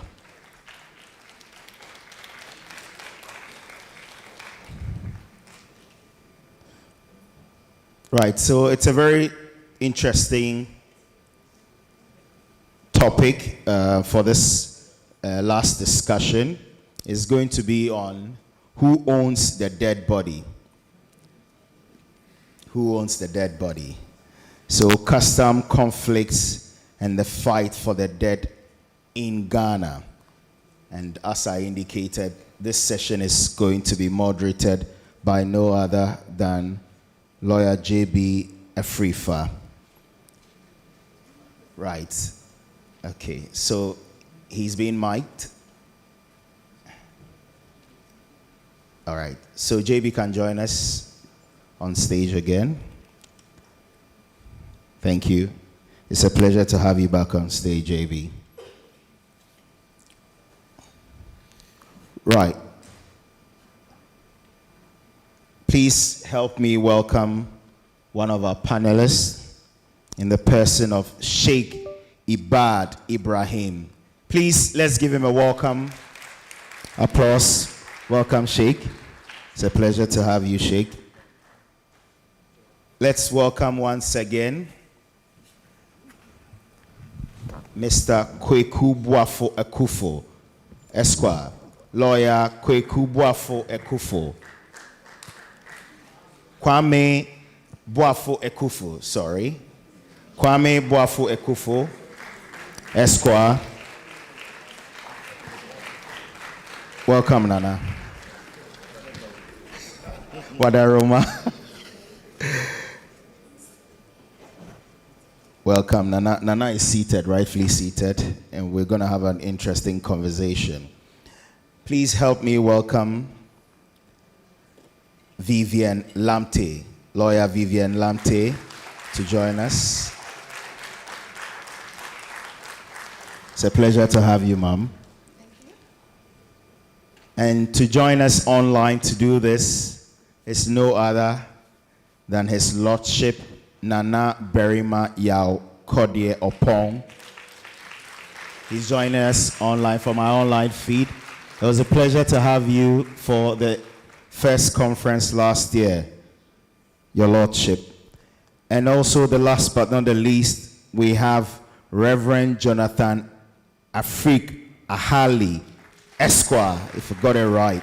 Reverend Jonathan Afrik Ahali, Esquire. Thank you. So we're going to have this last and final panel discussion, as I earlier mentioned, on who owns the dead body, the custom, the conflict, and the fight for the dead body. And we have lawyer J.B. Efrifa to moderate this session for us. Thank you.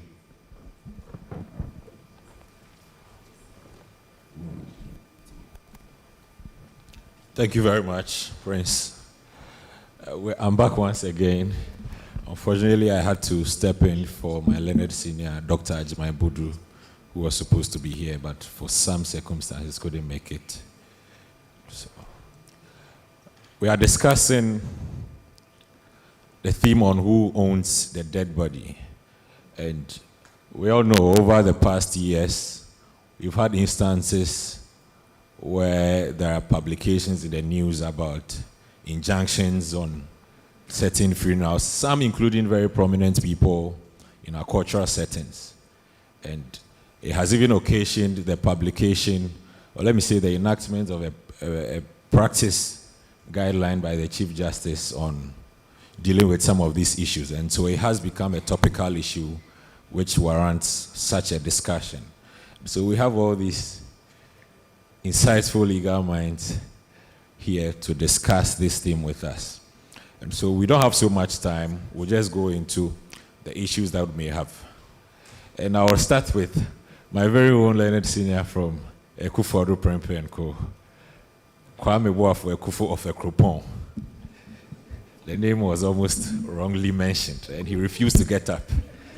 Senior, this has become a topical issue, and in your estimation, does our legal framework make enough room to address the issue of who owns the dead body, whether from our customary law and then our legislative intervention? Let me use the lectern. I do better when I stand. Very well. I sit. I thank you for the question. Now, for me, this dispute is one that has come about from persons whom I describe as the Ghanaian intelligentsia. The issue of where a person should be buried never arises in the villages when somebody dies there. It's for those of us who have become educated, who think that every cultural custom of the African, which is not in tandem with Western Europe, is not posh enough and is therefore crude and unenlightening. And that's why the dispute has arisen. Those who live in Europe do not ape the practices of the African. And therefore, there's no dispute as to who determines where a person should be buried when a person passes away in England. In 1984, when the PNEC Law 111 was passed, it was quite an intrusive insertion into customary practice, but for very good measure. But we have never legislated grounds as to who should determine the burial place of a person with that certainty. The only place where we look for resolution, and properly so, is the Court Act when you look at choice of law clauses, in which when a dispute arises, the personal law of the individual is used for the resolution of that dispute. I say that the craving and the craze to bury a person in Accra by the very immediate family, or the nuclear family for that matter, is just born out of a sense of bourgeoisie thinking. Yes, it is. And nothing much more. We have to ask ourselves this. If we all continue persisting that we'll bury in Accra, and one day the local authorities in Accra say to us that there is not enough land for non-natives, would we then start contesting the locals in Accra that we insist on burying an Ashanti and a Kwapim or a Fanti man in Accra? Where would that dispute end? The proper solution to this matter is that it will not be resolved totally by law. And it takes me back to my lessons in jurisprudence, The Limits of Law by H.L.A. Hart. The law cannot necessarily solve every problem. And unless these problems are one that fragment the society, the law should not bother to touch it. Society will itself resolve where persons will be buried. Perhaps in the coming years, cremation will then become the order of the day. And then these burial rights will no longer be such a fundamental thing with us. Before I resume my seat, it is also important for us to note that the burial of a corpse or a deceased in a particular place of the Republic also confirms and determines the lineage of that person, such that when the person's descendants return to that place, even to stand for a member of parliament, sometimes you are asked by the natives, show us in this land, where are your people buried? For those of you who are regulars in church, is it not the case that when the Jews were living, or the Israelis were living in Egypt, they took the bones of their fathers with them? Why then do we think that we are so intelligent now, that it has become such a big issue that a wife and children now determine where a father should be buried? It's become a big issue. It will be resolved by giving respect to those who nurtured, birthed, raised that man before that man met you. But we've become such an individualistic society that we no longer concern ourselves with where our husbands have come from or the families from where our wives have come from. Now, this individualistic pattern is also showing even in the lifestyle of young people these days. When I was growing up, and that was 53 years ago, I'm 53 now. So I'm not that old, but I'm old. Neighbors could check me. Neighbors could say to me, Kwame Boafo, don't do this. I dare not say that to a little boy now, because the extension of that breakdown of family and cultural units is even reflecting in the way we deal with each other in society. So this problem of a burial is one that is taking roots from the fragmentation of society because people think that they are intelligent. We must respect our customs, we must respect our culture in order to keep ourselves united. It's a needless dispute, if you ask me. I have nothing further to add for now.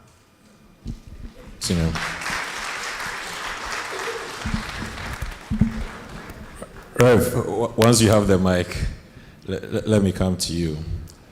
In your pastoral work, how are you able to mediate some of these situations when there is a clash between the family and the church? Because we all know that certain people, sometimes they are even leaders of the church who have passed on. The family has their own wishes, and the church would also want to bury them in accordance with your religious belief. How do you mediate some of these challenges? Thank you very much. The church, the Christian church does not own the body. The question as to the ownership of the dead body is a question of law. And the Christian church is an institution within the state. The Christian Bible enjoins Christian church to submit to the governing authorities. And the governing authorities are governed by rules, the laws of the state. So by implication, generally, the Christian church is under the law of the state. And therefore, if the body does not belong to the church, by law, it belongs to the customary family. If there's a clash, as a pastor of a church, that clash is so because of underpinning belief or philosophy of the status of the dead. To the traditional African, if the soul departs the body, there's still rituals to be done to, as it were, facilitate the transition. What is the belief of the Christian that is making the Christian clash with the traditional family? The Christian believes that the soul has departed, and the New Testament scripture says that once you depart, you go to be with the Lord. Whatever happens to the body, the church takes it, as it were, to do ceremony, to pacify, and to give a closure to the bereaved, the church member or the Christian. And so what I would do, what the church basically does, is to cooperate with the family, cooperation. And interestingly, many of the elders of the church are also elders of the family. So the cooperation is there. You just facilitate for a peaceful transition. This is what I would say for now. All right, thank you very much for that brief response to the question. And I think at this point we're taking opening remarks more or less from all our various panelists, and then we'll delve into the conversation proper. Since we've had two men speak, we'll go to the only female on the panel, and then subsequently I think there's Burma Yakode is online, His Lordship, so we'll probably take him also. My lecturer, my family law lecturer, what do you make of the topic in general, before we delve into your area of expertise, talking about the fight, the controversies relating to the dead, the deceased? What are your initial thoughts of, and we've seen it, you've been doing family law for quite a number of years. We've seen this controversy back and forth. The extended family want to assert their traditional customary authority in terms of the body belonging to them, because there's been a long line of cases that have decided that the body belongs to the family, especially within the context of some ethnic groups. And then the nuclear family in our contemporary times also being the close-knitted family that the deceased would have belonged to, and all that. What do you make of it? Is there a need for such controversies in the first place? Because if you look at it critically, really and truly, aside the fact that the extended family in some areas do, yes, own the deceased or the dead body once the person is dead, really and truly their contribution to the final funeral rites and everything is sometimes minimal. And some would argue that the traditional family in that context only asserts that authority because, and this is a controversial thought, it's an opportunity to make money. I can understand why there's that thinking.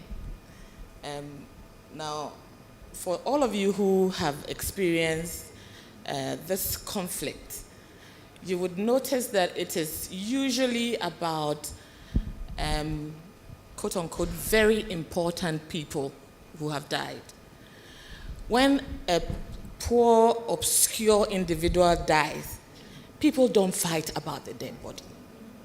There's absolutely nothing about it. You don't usually hear that a poor person has died and the families are fighting over the dead body. You don't usually hear.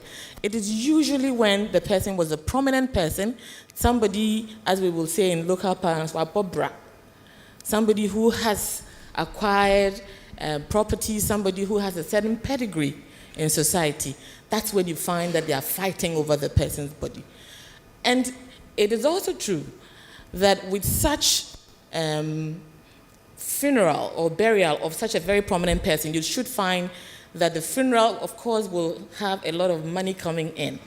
And it's very important how these monies are controlled, because whoever organizes the funeral then gets to have access to the money. So I do understand. But we should also not get it twisted. The law is clear, at least as we speak today, that the body belongs to the family. There is a call, and I think, and from my point of view, I think that call is legitimate. The call for a recognition of the role, or some role for the nuclear family when it comes to the decision about the body, burial, and funeral rites. But that call but at least for now, the law is clear that the body belongs to the extended family. Yeah. Okay.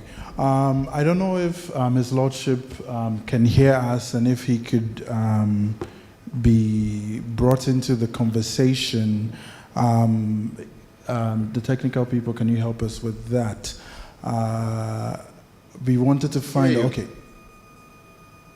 My Lord, are you there? Can you hear us? I can hear you. Wonderful. Thank you for joining the panel. My first question to you will be for you to tell us what the difference is between succession and inheritance, and why it matters for custody of the deceased.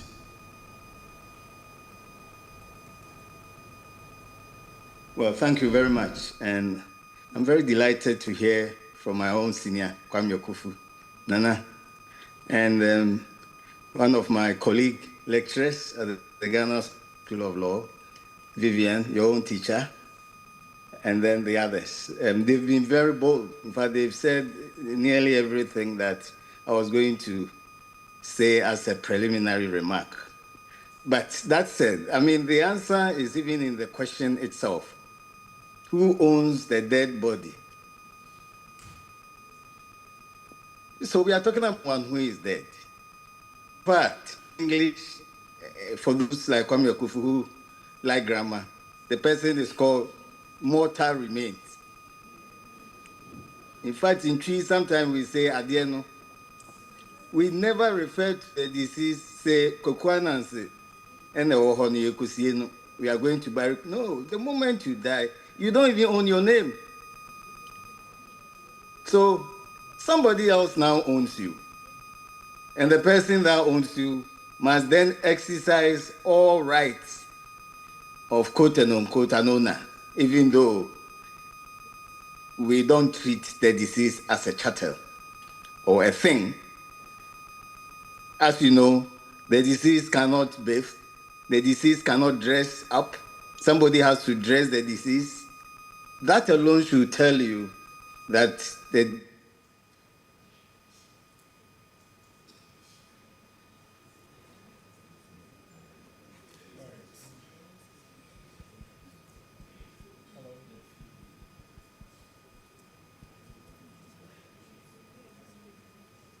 Can you hear me now?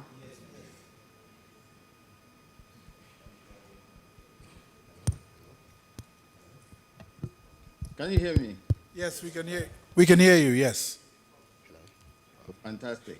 So I think sometimes we confuse the two words, or the lawyers say terms, succession and inheritance. In my view, inheritance relates to property and how it may be shared upon the death of a person. In fact, Article 36(7) chooses the word inheritance and not succession.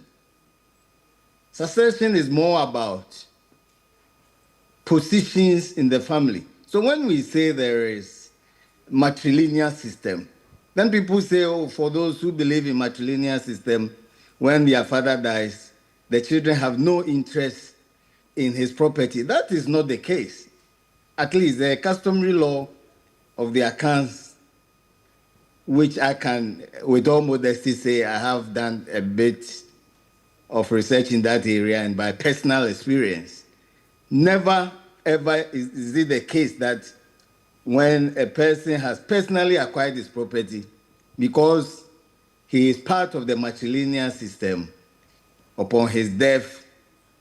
So it is on that we look at the deceased or the dead body, as we refer to the person. The fact that a person has married doesn't make him a member of the family of his wife and children. For us, it is consanguinity, it is by blood. And to say that my children, for example, are members of my wife's family is not to mean that my children have no right to inherit my property. It's never the case. And vice versa. It doesn't also mean that now when I die, it is my children and my wife who should determine what should happen to my body. No, it is the family, as we've said. And customary law, as we know, is generally those rules are applicable to particular communities. So if my wife is not from Achimoda and so on, then I die and then she will have to apply the customary law of her own hometown, which may be at variance with my customary law. Then you are even violating the Constitution.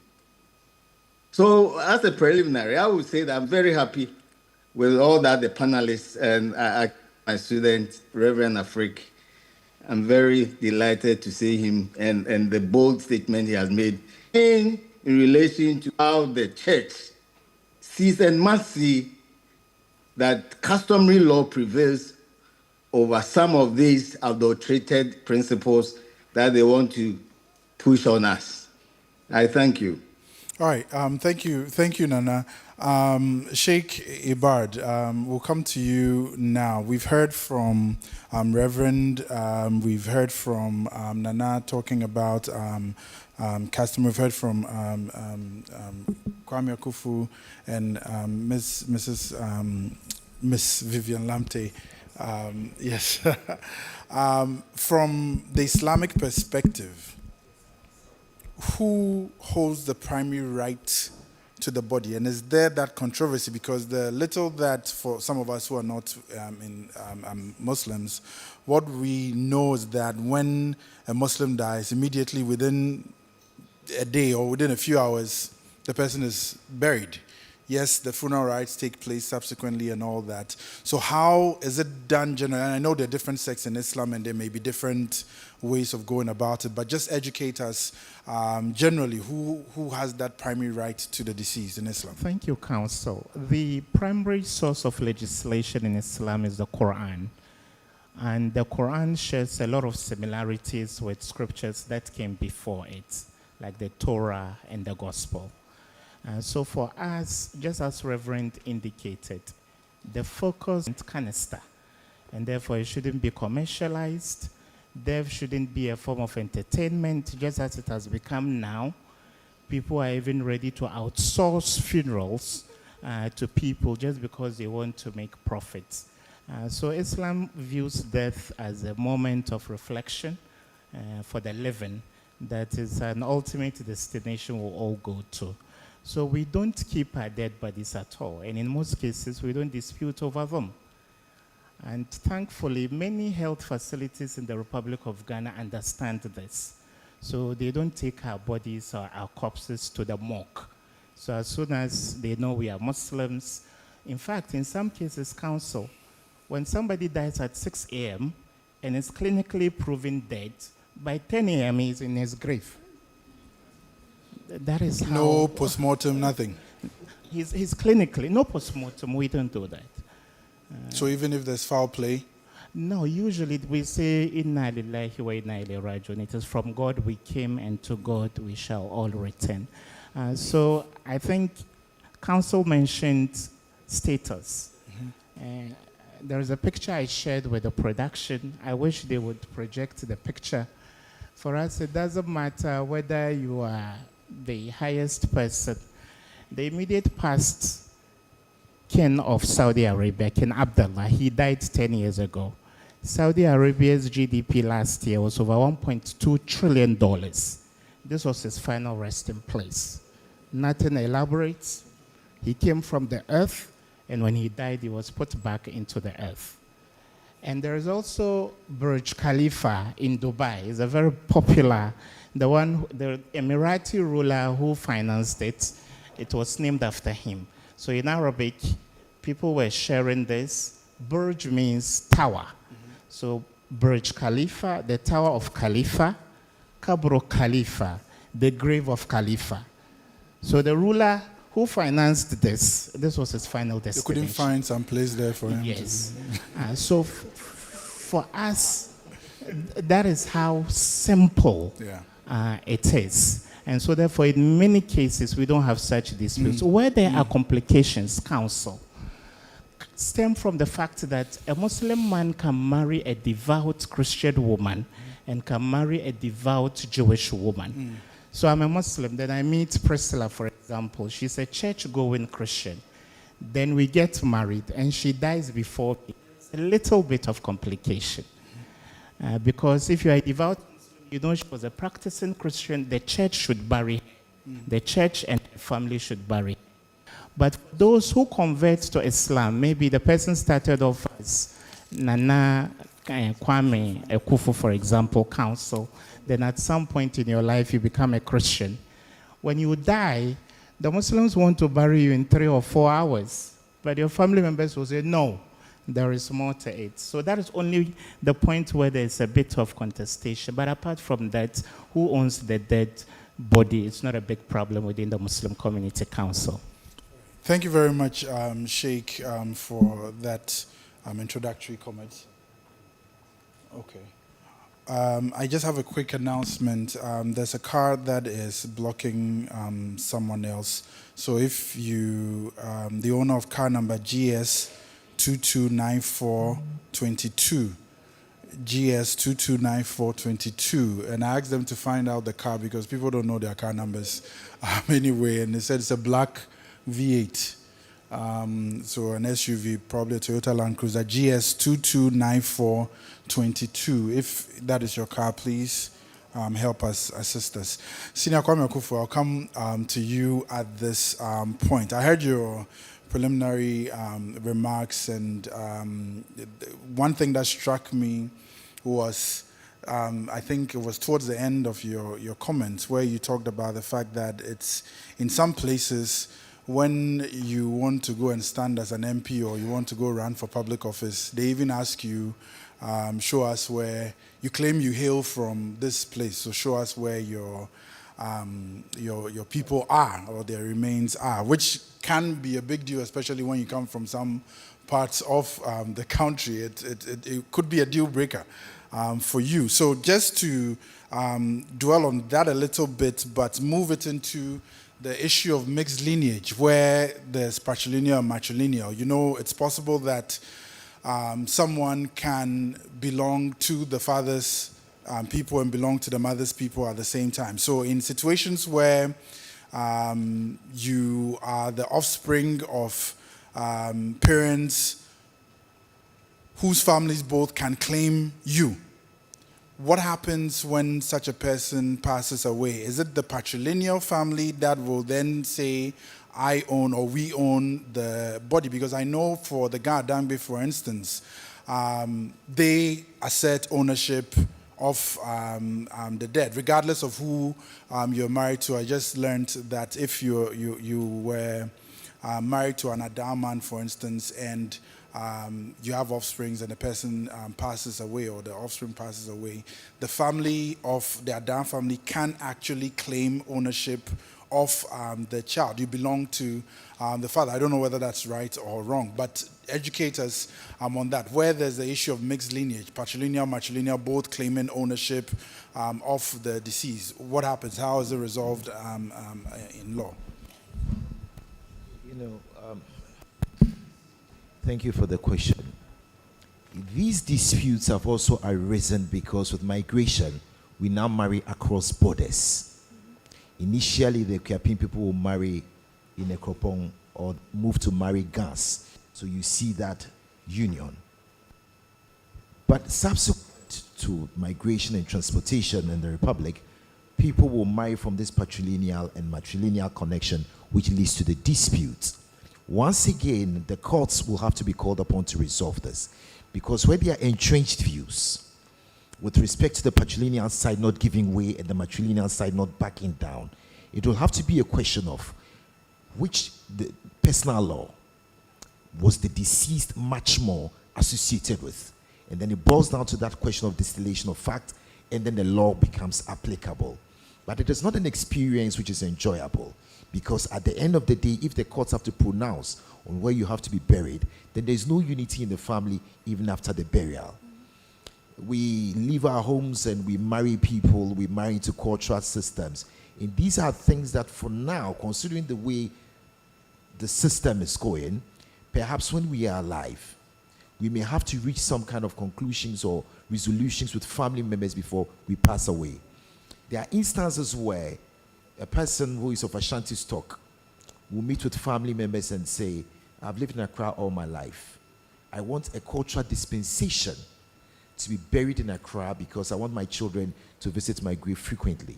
I will advise that to make it easier for all of us in society, those of us who have this patrilineal and matrilineal lineages should have a living will, so to speak, as to where they want to be buried before they go away. It's a practical solution, it's commonsensical and useful. I have nothing further to add. Thank you. Straight to the point, straightforward. Reverend Afrika, I'll come to you just to follow up on where Senior Akufu ended. How, in a situation where there's a conflict of that nature, where the deceased also is a Christian, for instance, but there's all this dispute, and nowadays the church plays a critical role when someone dies and the burial and all that. How will the church mediate, especially when there's, or does the church have any role in the first place where there's a clash between these two sides, all claiming ownership of the deceased, and there seems to be a conflict of some sort? And the second, the follow-up question to that will be, which is something I want you to think about, is there a need for all these controversies from the Christian perspective? Because if a person dies, that which makes the person human has departed, right? What is the point fighting over a dead body? Yes, so there are two views here. The view of the church and that of the family. Like I said earlier, the actions of persons are governed by their belief. The Christian essentially believes that once the soul departs the body, it goes to be with its maker. But the traditional African, once the soul departs, that is not the end. There ought to be some rituals, passage rites, that should facilitate the transition to the ancestral world. And so when there's a conflict between the church and then the family, and here you are talking about two families, clashing against each other, the church's position must and has always been to seek cooperation, facilitate peace. And so we have to find out what is causing the conflict and be able to speak to it. But eventually, mediation will have to step in, and if the person involved is a Christian and is a church person, like I said, in most cases, the elders of the community are also church elders. And so it helps to, as it were, mitigate the tension and also eventually find a biblical way and a customary way to dispense of the issue. Okay. What about the fight? Is it necessary, like that whole back and forth, fighting over a dead body? It is not. And like I said, once the church comes in, it presupposes, in fact, the person, the disease, is a church person. Mm-hmm. The children, the family must also have been church people. And so we really don't have such pronounced, conflict. It comes once in a while. Mm. But at the end of the day, the church's position is to facilitate peace, mitigate the tension, and let peace prevail. Mm. All right. Ms. Lamte, I'll come to you again. When Senior Kwame Akufu was speaking, he ended on the point of that you need to have a living will of some sort, especially where you want to be buried in a particular place, or you want your wishes to be given effect to once you are no more. The question, I have two questions for you. The first one is just a follow-up from that, and then I'll come to your own question. From the family law perspective, knowing what we know, that the family ultimately owns the deceased, can the family ignore that your wish or your will that you should be taken to a particular place or you should be buried somewhere? Or can the family ignore it first and foremost? The family can, because the position is that they own the body. And that's the position of the law. It's the position of customary law, which has found its way into judicial pronouncement. It is the law. And so even when you make a will, and typically in Ghana, a will is read even after the burial of the deceased person. But if you have some funeral directions that you may want to put together, you may want to engage, and that's what he was probably talking about. You want to engage maybe some of those people that are key to the family, all right? Key members of the family who can take that decision.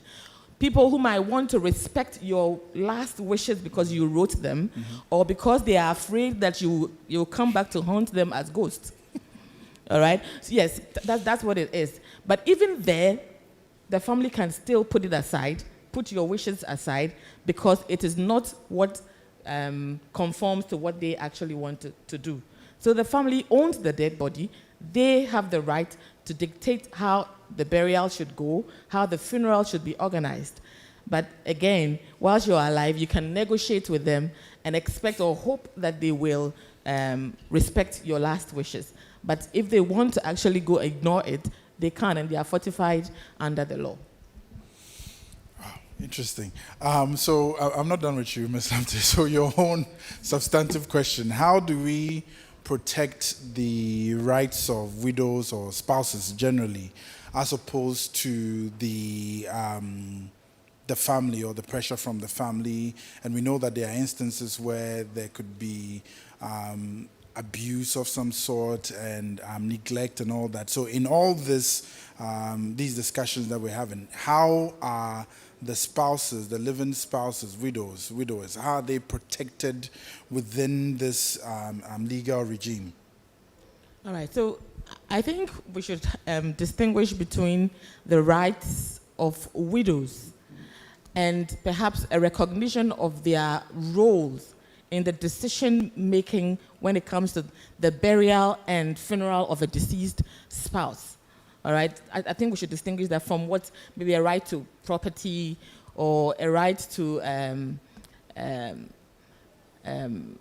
inheritance or a portion of the estate of the deceased person. We should distinguish that one.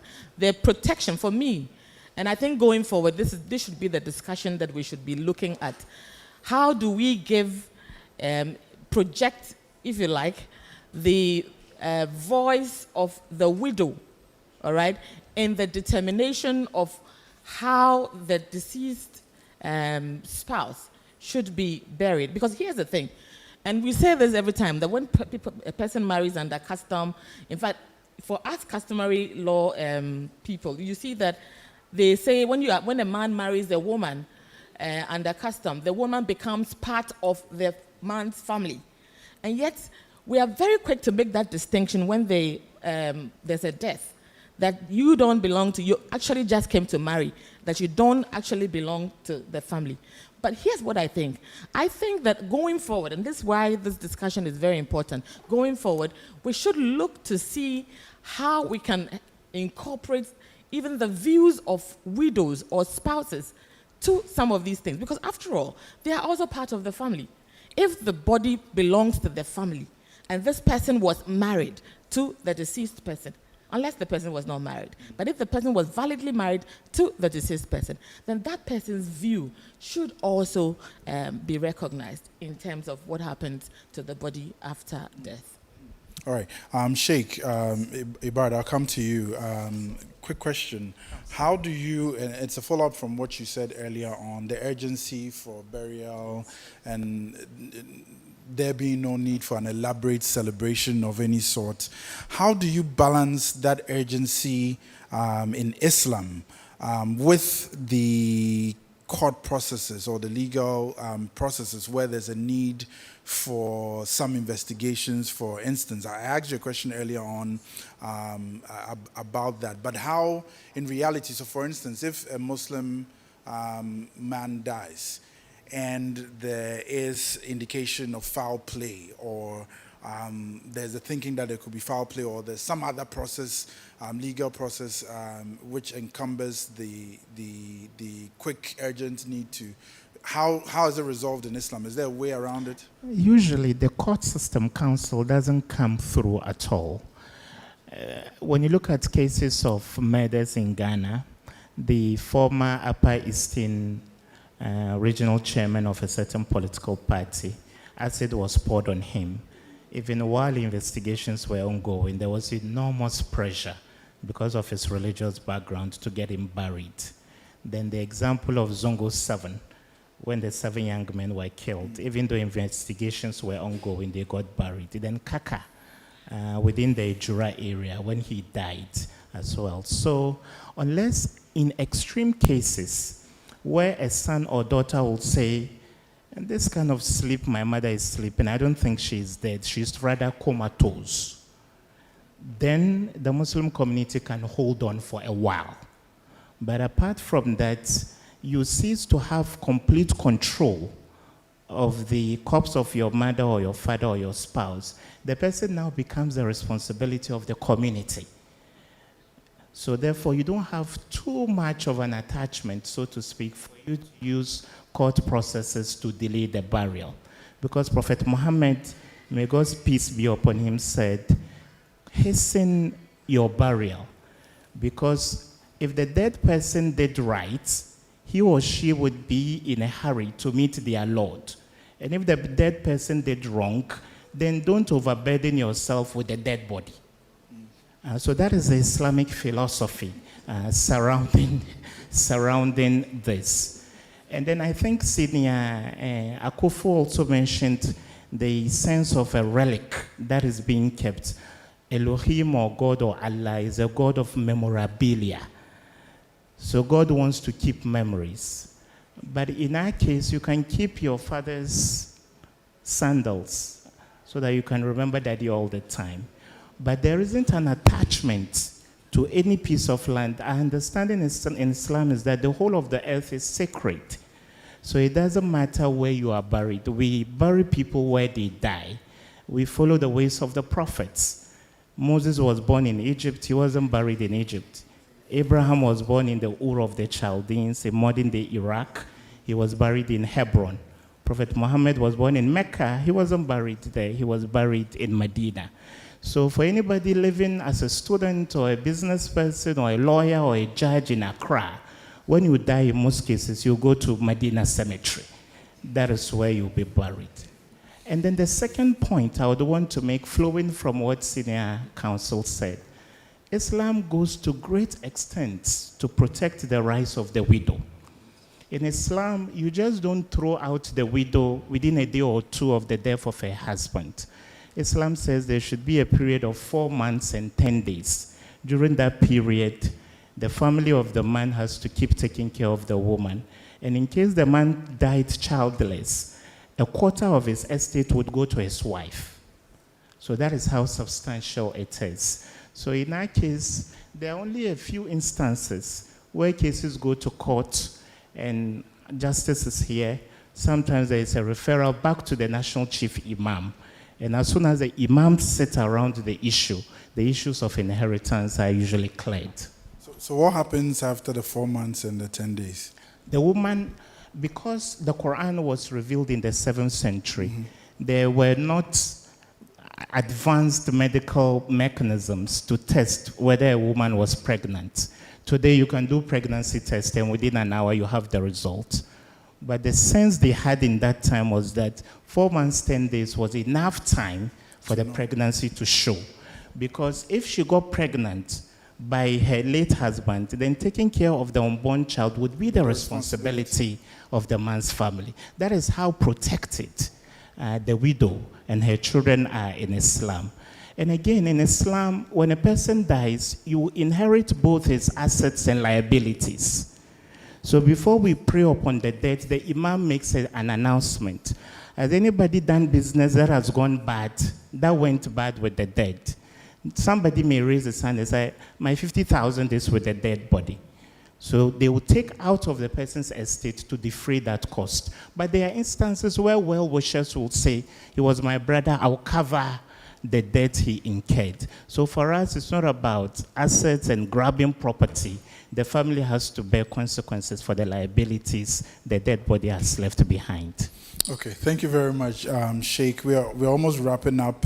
There are some questions. I want to bring Nana in, His Lordship, Justice Berma Yakodia, if we can get him, so that I ask him a final question. Is he online? Nana, can you hear us?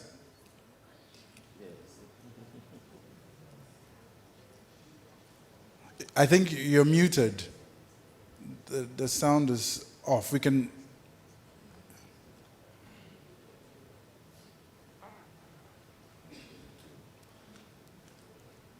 Can you hear us now?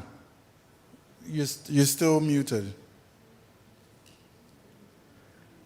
I think he's speaking, but we can't hear him. If we could work on that. But in the meantime, whilst we're trying to work on that, I believe we have 2 questions from online viewers. If we could pull up those questions so that we can ask the panel members whilst we work on Nana's sound. Right.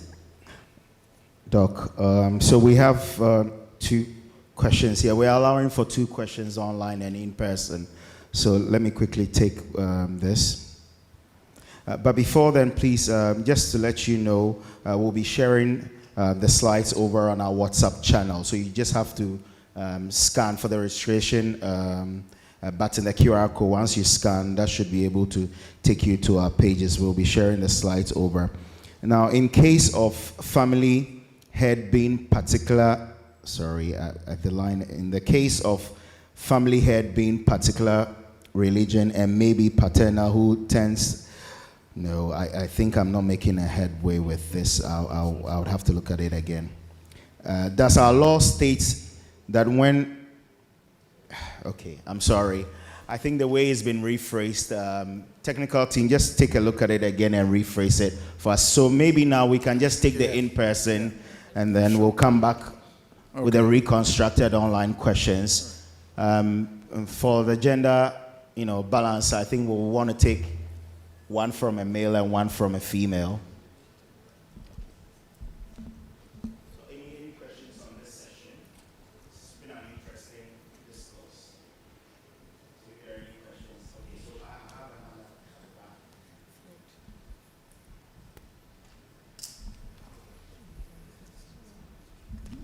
Yeah, sorry. So, on the question of...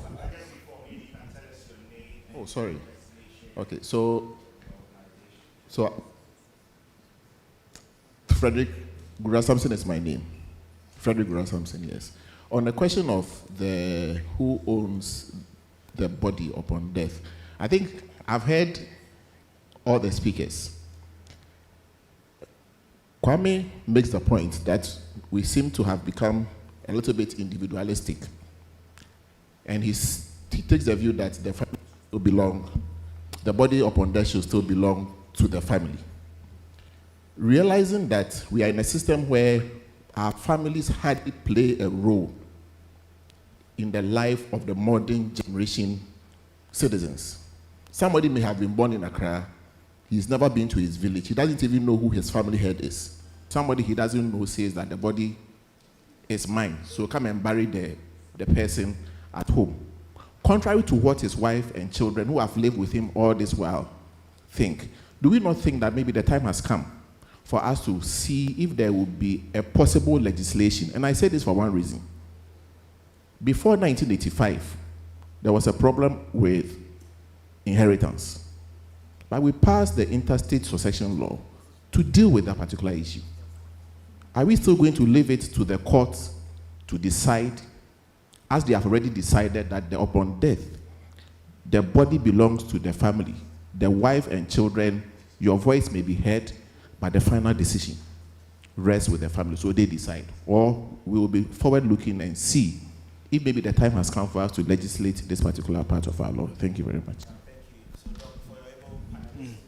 All right. Maybe should we take the other one, or this question is loaded. So maybe let's hear the panelists first, and then we'll take the second question. So everyone will get a take on it. Thank you, sir. I will answer the question. I'm afraid to say that my learned friend is thinking that matters which are forward-looking are that which are resplendent in England. I disagree with you. There is no individual in the capital who is divorced from the family back home. For heaven's sake, you bear a name of a family. The use of that name is used for 65 years without paying any money to the people you do not know. But that name gives you an identity. Sometimes it even opens doors and opportunities for you, depending on that family that you say you do not know. So you may bear a very useful name. Today, if somebody is called John Mahama, when he gets anywhere, he will get very good favors. But yet when the person dies, he says, I do not know anybody from Bole. My family should bury me. I'm sorry. We cannot break down society because of individualistic thinking in this bourgeoisie approach by men like Samson. We can't live our lives like that. It's an isolated example of a breakaway unit, and it should not be emulated or celebrated. So I have to disagree with him. Hopefully the rest of the nation does not find his condemned cry with his privileged thinking to be the unison cry. As a country, we are much more committed to the customary foundations of the Republic. When you are born, you go through the purification rites and the name-giving ceremony. Nobody complains about that name-giving ceremony. And yet when death comes, people say we are individualistic.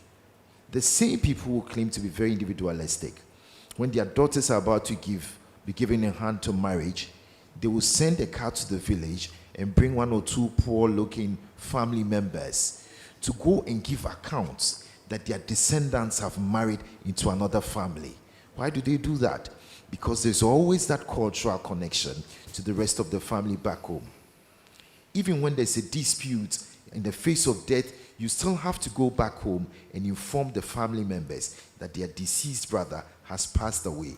A time will come, if your idea flourishes, that perhaps they will bury you and inform people subsequently that you died. Because by law, there's no obligation to inform anybody back home that you are dead.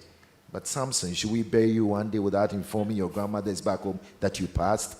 Certainly that cannot be the position of a useful and cohesive society. So most of the people here disagree with you, Samson. And I speak for them. Honestly, I don't know why. Let's hear the thoughts of the other panelists quickly. All right, so I take a different position. I think the call for legislation is not to do away with customary law position, really. It is rather to expand and look at unique circumstances of individuals, all right? Because here's the situation. There are some instances where a person has died. The person has no connection with the traditional family, all right? The person perhaps does not even have a traditional family. And there are people like that. Now, this is the point. Who buries that person? Who takes control or ownership of that person's body? Here's what I think. This is where, again, the call is to look again at the individual circumstances of people who die.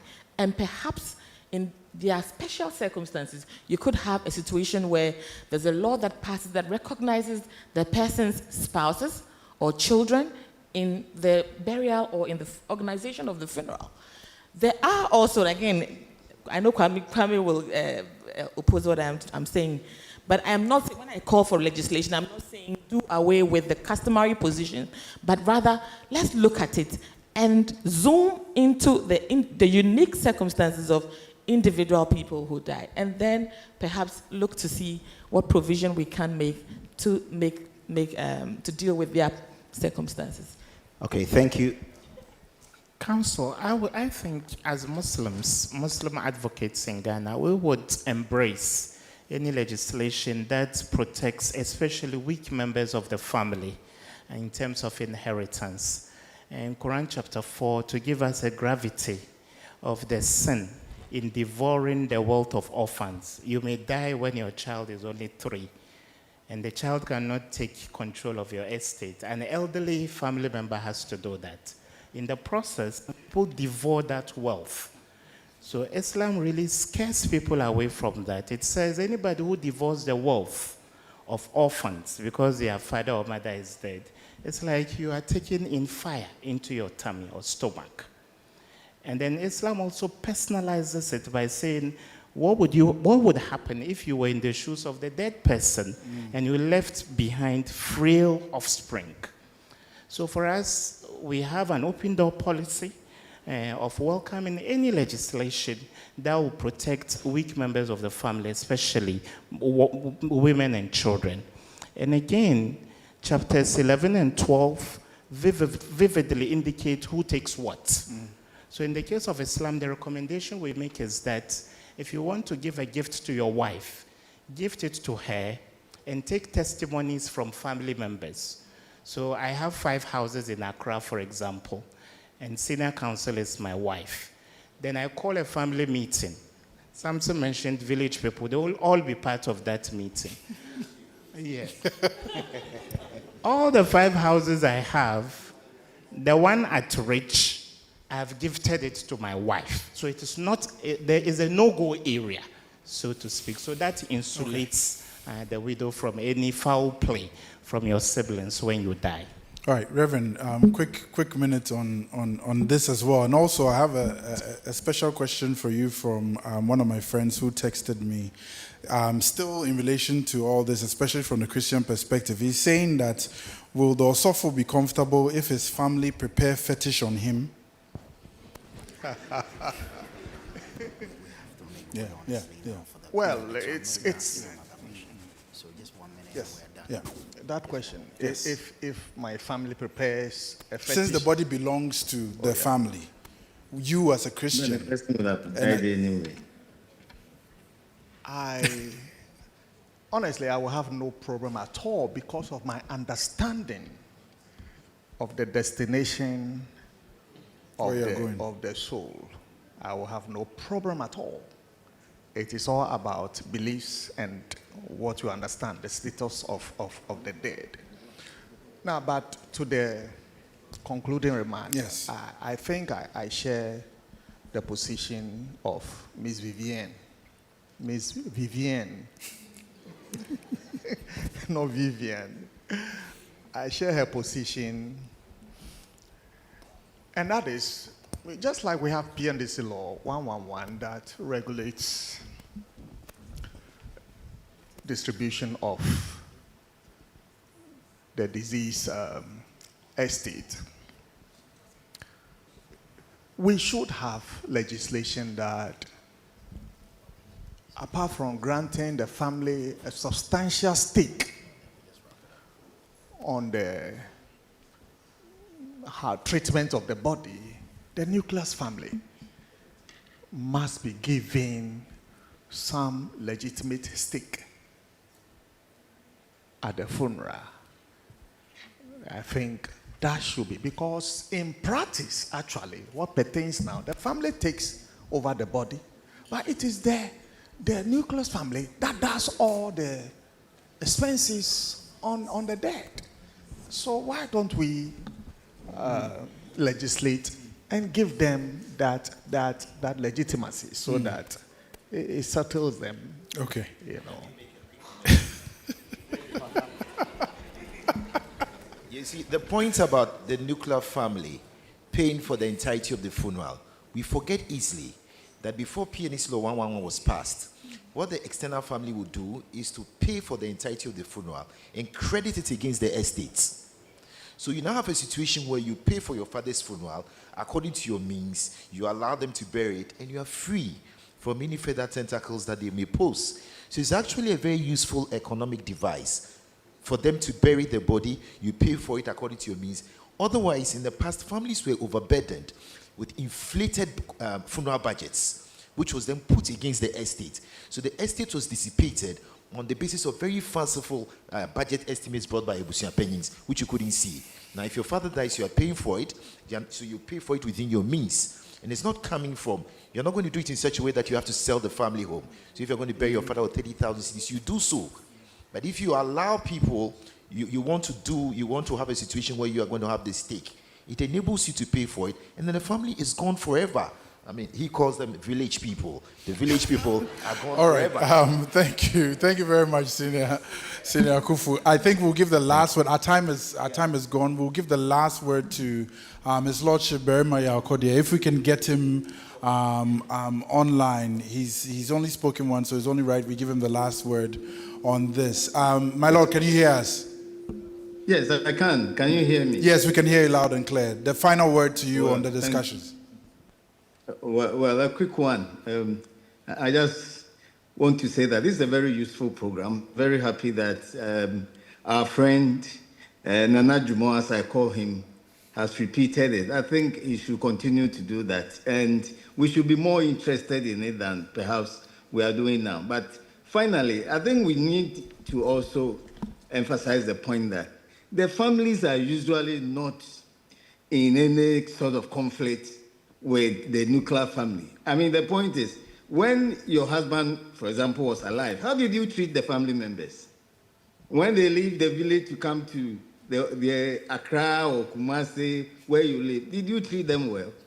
What relationship with them? And now your husband dies, and then you now want to be recognized. I think that whilst we are alive, we should be able to treat one another. Sometimes we think that, oh, look at the village people, as they are being referred to. They were the ones that bought gari and shito and sugar and gave the husband mattresses, and then gave your father little contribution to enable him go through school. Now he gives birth to you, and then you are saying that these village people, why should we even? Of course, it's a question he asks. I'm not addressing it, but it's a popular contention at the time that this poor old lady sold all her precious belongings to take care of your father. You were nowhere to be found, but he gives birth to you. You are just about 20 years, and now you are saying that the mother, that's your grandmother, who took care of your father and is being in a position to now give you a comfortable situation in life, these people should be discounted? No. So if we want a well-negotiated funeral, and the families are usually very accommodating, if we want that, let us show when the man is alive or the woman is alive, the spouse is alive. Let us show some love to these family members. And then and those that have done that, there has never been any problem with sharing, contribution, or how the body is buried. I mean, there are very accommodating family members who allow the wife and children and ask them, what can you do to help us just undertake this funeral arrangement peacefully and amicably? Usually there is conflict without sounding repetitive, when the nuclear family members have not respected the man's family members, when they have not given them due regard, and when they have not treated them as if they are people who should have any relationship with even their father, their husband, or their mother. So I think that's where the problem. Let us have good relationship, especially with our husband's family, and there will be no problem between them and the family members. Thank you, my Lord. I think my Lord deserves a round of applause for us. Thank you very much, ladies and gentlemen. This brings, I know there are lots of questions, but unfortunately we have to end here. The conversation can continue outside. Thank you very much, our distinguished panelists, Senior Kwame Kufu, Reverend Sheikh, Ms. Vivienne Lamte, for this wonderful discussion. And my apologies for coming in late. My sincere apologies. I know I've been forgiven. Thank you so much, and let's enjoy the rest of the conference. Thank you. Right, thank you very much. It's been an interesting discussion. Thank you, Dr. Kwekwaji and all our panelists who joined us to do this discourse. Thank you very much. Thank you, sir. Thank you, ma'am. Thank you very much. Thank you. So as he said, we'll continue the conversations on our social media platforms. Thank you. So that was a very massive endorsement of MarryRight from His Lordship Berima Oponkodia. So if MarryRight is to organize the Marriage Governance Conference and make it a 2-day event, how many of us are going to come? Oh no, your energy is too low. Are you tired? No, we've had incisive conversations and we are coming to talk about taxes. Do you know the government can have an approach to lower taxes and then provide marriage incentives? And we are marrying right. You don't look so excited for me. No, your energy is down. Please, give it up, give it up, give it up. Yes, we can do better. We can do better. We can do better. We can do better. We can do better. So we will definitely keep in touch with you. Let's also listen to the presentation on taxes and then marriage, and then the approach that the government can give to provide marriage incentives. So I'd lead the MC to introduce the speaker. Thank you very much, Mr. Barima, Operations Manager for MarryRight Ghana. At this point, we'll do the very last and final lap. And as my boss said, he will be very snappy on it. I want to kindly respect him. He's been here since morning. Thank you, sir, for your patience. And I've never seen this. So please, let's give him a round of applause. He came even before the conference started, and he has waited to do the final presentation. So this last and final presentation will be lower taxes and marriage incentive, a government approach to sustaining family life. And this will be delivered by no other than Ismail Ibn Ibrahim Esquire. Thank you. Welcome, sir. Thank you very much. I am back again. Yeah, sure. So as I said, we'll keep it snappy. Can I have the first slide? And this is a very simple quote for you to think about.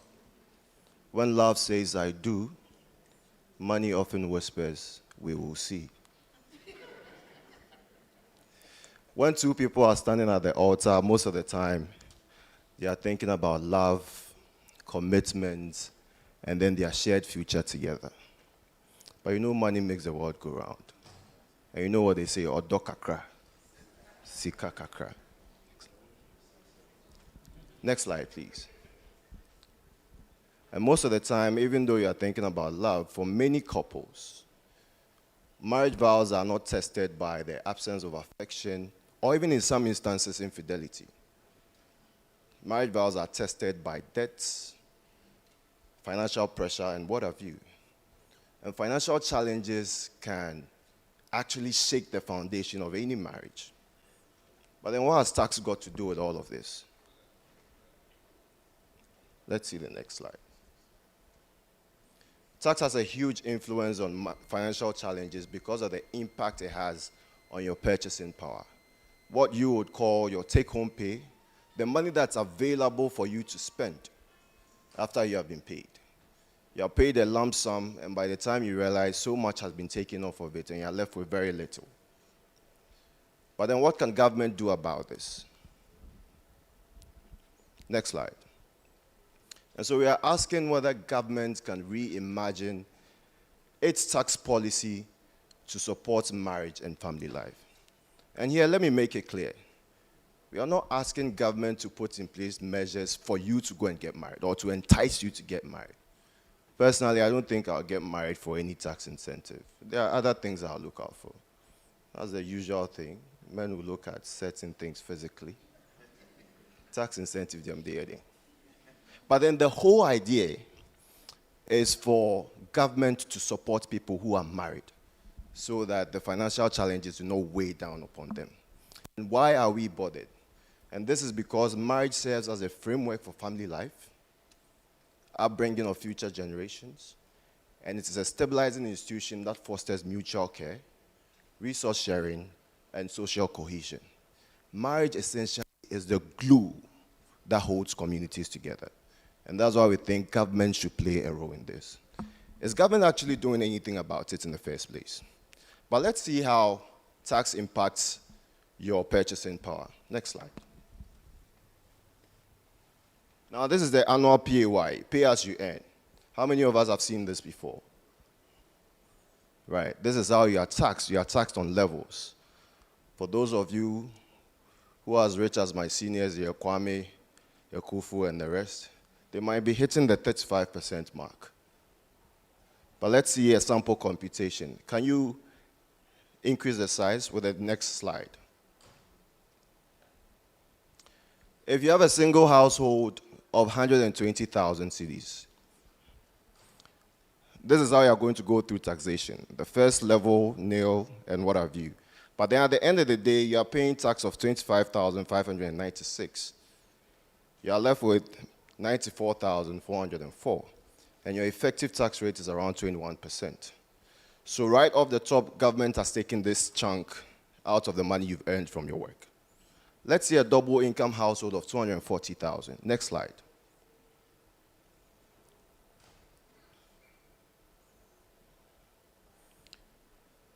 With a double income household, let's say you're making 240,000 a year, you're paying tax, please go back. You're paying tax shy of 56,000, and you're left with 184,000. So off the top, 23.17% of what you've earned has gone into taxes. And you are left with a little to manage your home affairs. Now let's go to the next slide. I'm being conservative by saying that tax is taking about 20% of your income, because as we've seen, there's 21%, there's 23%. So after the 20% has gone, you're left with money to deal with rent and utilities, food and transport, savings, education, and I haven't even added leisure to it. As they were saying that children have a right to leisure, it hasn't been even accounted for over here. Let's go to the next slide.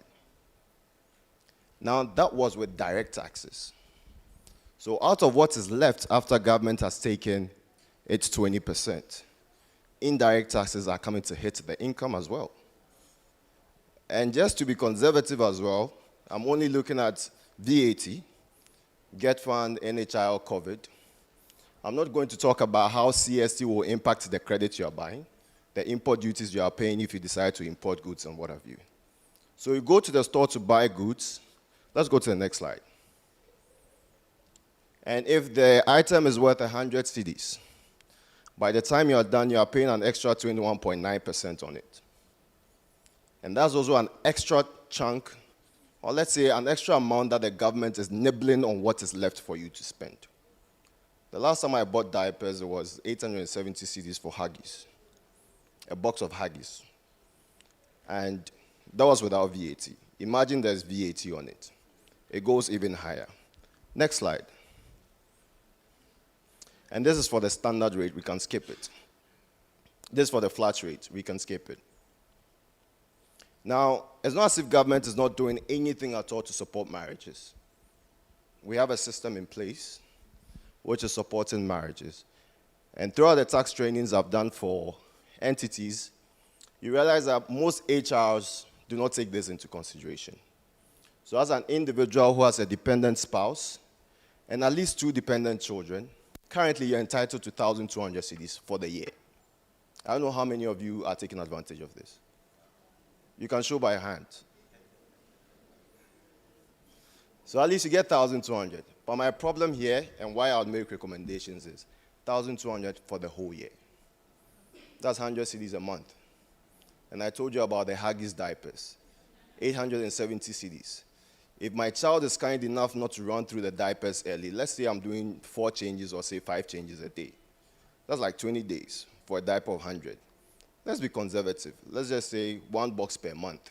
So you're buying 12 boxes a year. What would 1,200 do, even for diapers? If you don't have money, that's so much pressure on your finances.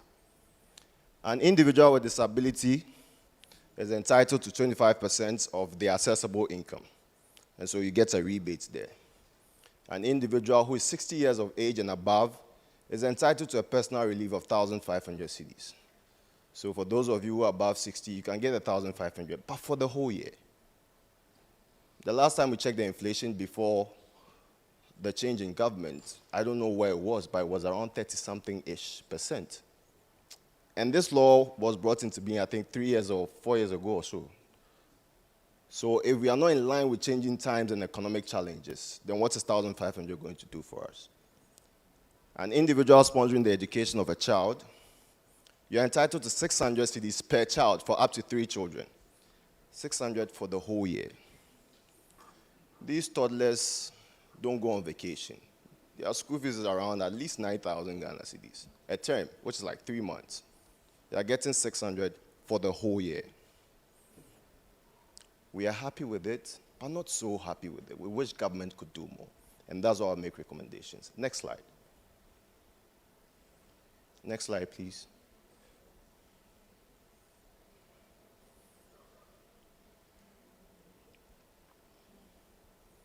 An individual with a dependent, you're entitled to 1,000 cedis for 2 dependent relatives.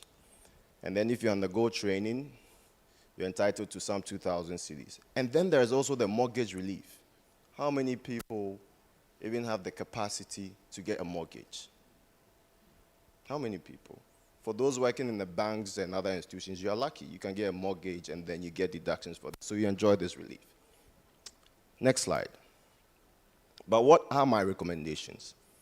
For the first thing, I'm asking that what we currently have should be reviewed to align with changing economic times. So that if you've given me 1,200 for the whole year 4 years ago, by this time it should change. Because the price of diapers 4 years ago is not the same today. So, and then rent relief. I mentioned the mortgage relief. And I asked how many of us have the capacity to get a mortgage? Not that many of us. But then when you get married, the first headache is rent. Where are you going to live? And legitimately so, it's an expense you are incurring in the marriage. And we have to go and come. Out of desperation, someone can be living in Kaswa and working at Adenta because of the price of rent. And so if you get a rent relief, it's not a bad idea for government to give us a rent relief. And then disabled child relief. My colleague Mamea talked about disabled children or special needs children. It is very expensive. I don't have that experience, but I imagine it will be very expensive. And so if you are giving disabled adults a relief, it's not far-fetched to give parents with disabled children a relief as well. And then nominal transportation relief. Again, with the same example about living in Kaswa, working at Adenta, which again is out of desperation. When you juma kakrebu aha or the koba. By the time you realize you are spending everything on transportation. I dare say that no government in the world is focused on encouraging employment in terms of incentivizing employment. We rather incentivize businesses. But then we need the workforce. And so if there's a way to incentivize the workforce to reduce the pressure on them, then we should do it. And one of it is the transportation. And now there's the example of the VAT I talked about with the diapers. And if you add VAT on it, that's an extra 21.9% or so. If some baby essentials could be exempted from VAT, at least we could soak the pressure. Or you don't agree? Exactly. Please keep moving so that the other ones can be for this one. Again, let's go. And then capital gains tax. In the legislative antecedent, Act 592, there was an exemption of capital gains tax between father and child, father and wife, and what have you. But in Act 896, it is silent on the transfer of assets to children. And so your father says, you are getting married, I'm giving you a house. He has to pay capital gains tax on the, we call the technical term realization, on the realization of the house. This is not motivating for a father or a sibling to give you an asset, or even a car, or a gift. The interesting thing about, and then the same thing applies to the gift tax as well. You're getting married, they give you a gift, you, the recipient of the gift, has to pay gift tax. In Act 896, there's no specific provision that exempts a gift between a father and a child. And so what currently happens is, your father says you're getting married, I'm giving you a car for transportation. And now you have to pay gift tax on that. Interestingly, if I give you the car and I say you can't pay the gift tax, so I'm paying the gift tax, that is another gift and that you have to pay tax on it. So in jurisdictions where they are strict with gift tax, you might end up selling the gift to pay for the tax. And so for gifts between father and child and what have you, my humble recommendation is let's bring back what was in Act 592, so that if there's a gift from a father to a child, especially at marriage, then it shouldn't be taxed. And then lastly, when you advise the cat, you advise the mouse. This is for the government. If we introduce joint filing of returns for a couple, it will be an administrative measure to prevent abuse. Because currently the law says if the husband takes the child relief, the wife cannot take it. But how do you check these things? I don't know if they have a system to check it, but it's a challenge. And so if you introduce the couple filing of returns, that would also be helpful. So these are my humble recommendations. I hope the wait was worth it for you guys, and thank you for having me. Thank you very much. Thank you. Ismail Ibn Ibrahim Esquire, doing this, the honors. I've really enjoyed your session, and thanks for the patience, honestly. We'll continue this conversation right after the conference on our social media platforms. At this point, please permit me to welcome once again Mr. Berima Owusu-Ajima, the Operations Manager for MarryRight, and Mr. Lantam from Ghana Publishing Limited, please. Okay, and please, are we tired? Are we tired with the applauses? Then let's give a very tired applause. Okay, so this is to announce that MarryRight is actually in partnership with the Ghana Publishing Company Limited, and we are about bringing something that's called the Gazette 360. It seeks to create awareness on the Gazette, not just about marriage, but about change of name, about all of them. He's saying I've already started, but I actually haven't. I'm giving an intro. So without much ado, let's give once again a tiring applause to Mr. Lantam Papanko, the Head of Corporate Affairs for the Ghana Publishing Company Limited, to talk to us briefly about the Gazette 360. Thank you very much, Berima. I think he has said all that needs to be said already, so I don't need to say much. I know that all of us are tired, and we are itching to wrap this up, and so I'll be very, very brief. You realize that during the first panel discussion, issues of gazetting came up, which has got to do with making sure that if you are married, your marriage is recognized by law. Essentially, you're learning that if your marriage is not gazetted, or the person who officiated your marriage is not gazetted, the place that you got married at is not gazetted, there is a deficiency there, and it means that you are, before the sight of the law, not married, right? So this highlights one of the importance of gazetting in this country. And of course, the Ghana Publishing Company Limited is the only organization mandated to do a gazette here in this country. And so we want to highlight the essence of gazetting in Ghana, how to get a gazette, how to make sure that you're able to verify if a gazette is authentic or not. In fact, very recently we have realized that there are people, and the MD, Nana Kwesi Boyete Esquire, mentioned it, that there are people who go to Newtown and go to other places, and then they go and get a fake gazette and then parade it around as if they have the real thing, but that is not the case. And so some new security features have been put in the Gazette to make sure that we're able to curb that. But as part of making sure that everybody in the entire country is on the same page and has a proper understanding, working understanding of what a Gazette is, we want to do the Gazette 360 campaign. In fact, we've started in bits, but we'll be doing a proper launch of the Gazette 360 campaign. That will be on Wednesday, the 27th of August, where we'll do a proper press launch, and then we'll roll out the campaign fully. Already we've done a few media interviews here and there, talking about gazetting in Ghana. Of course, because it's a marriage conference, we want to do the relation between gazetting and then marriage. But of course, it goes beyond that. There are a whole lot of things that need to be, that require gazetting in this country. From if you want to change your name, say you got married and you want to change your name to your spouse's name, of course, you need to get a gazette done. If you want to correct your something of the sort, you need a gazette. Chiefs need to be gazetted.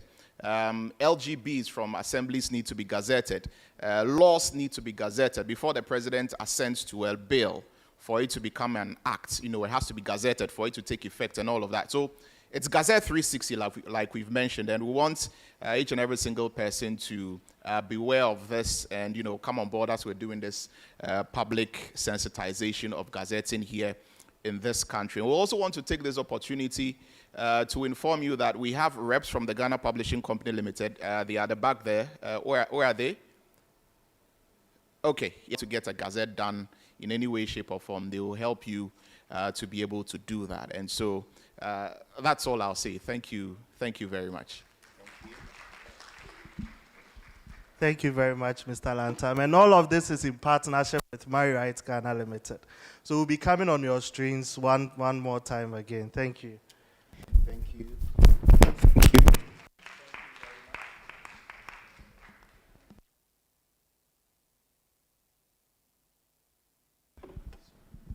Right, thank you very much, Mr. Lantam from Ghana Publishing Limited and Mr. Yao Berima.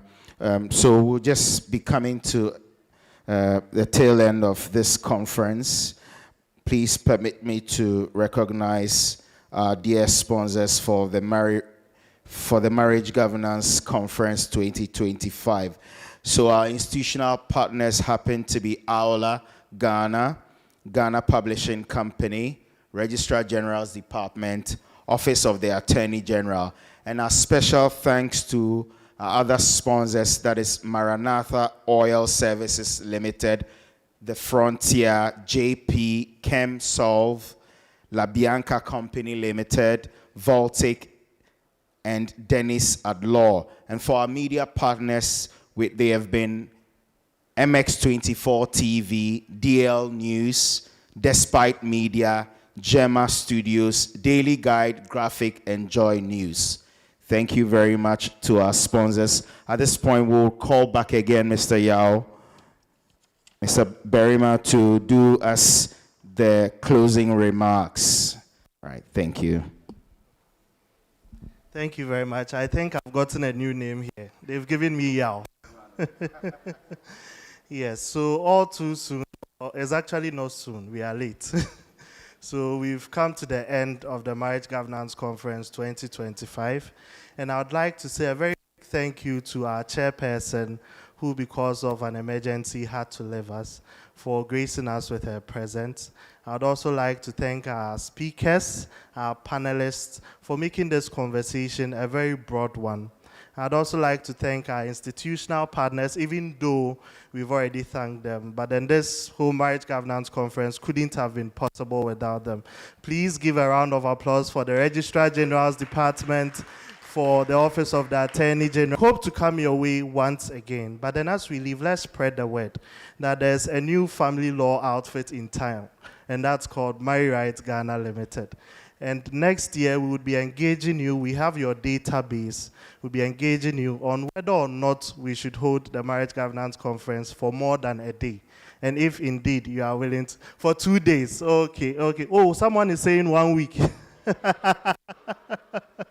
Okay, sure. So let me not take much of your time. Thank you all so much for coming. Let's spread the word. Let's take pictures. And I'd also like to thank my very able MC. He's really had a very good time today, but then a very stressful one. Please, let's give him a round of applause. And now let's give the biggest round of applause to ourselves for staying, for being here, for listening, and for being part of the conversation.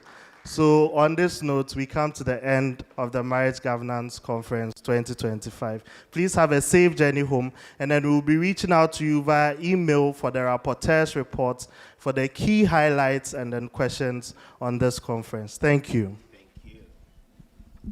Oh, you are not clapping, no? Superior fuel quality. Choose JP Thank today. you very much. JP, earn more, burn less. Looking to earn more miles while Thank you once again, Mr. Berima Owusu Ajimai, the Operations Manager for MarryRight Ghana. Thank you. It's been a pleasure having all of you for the MarryRight Ghana Marriage Conference 2025. It's my good self, MC Prince Charles, handle this for you. We'll see you sometime next year for Marriage Governance Conference 2026. Have a wonderful night. And also to our online viewers, it's a pleasure having all of you online. God bless you. We'll see you next year. Fuel in Ghana, fuel with JP. With JP, you can rest assured that you're getting the most out of your vehicle while enjoying the benefits of superior fuel quality. Choose JP. Circuit Court, Accra. After 10 years on the bench, I have seen through family cases how marital vows can sometimes turn into a battle for sanity. Mental health struggles in marriage raise tough legal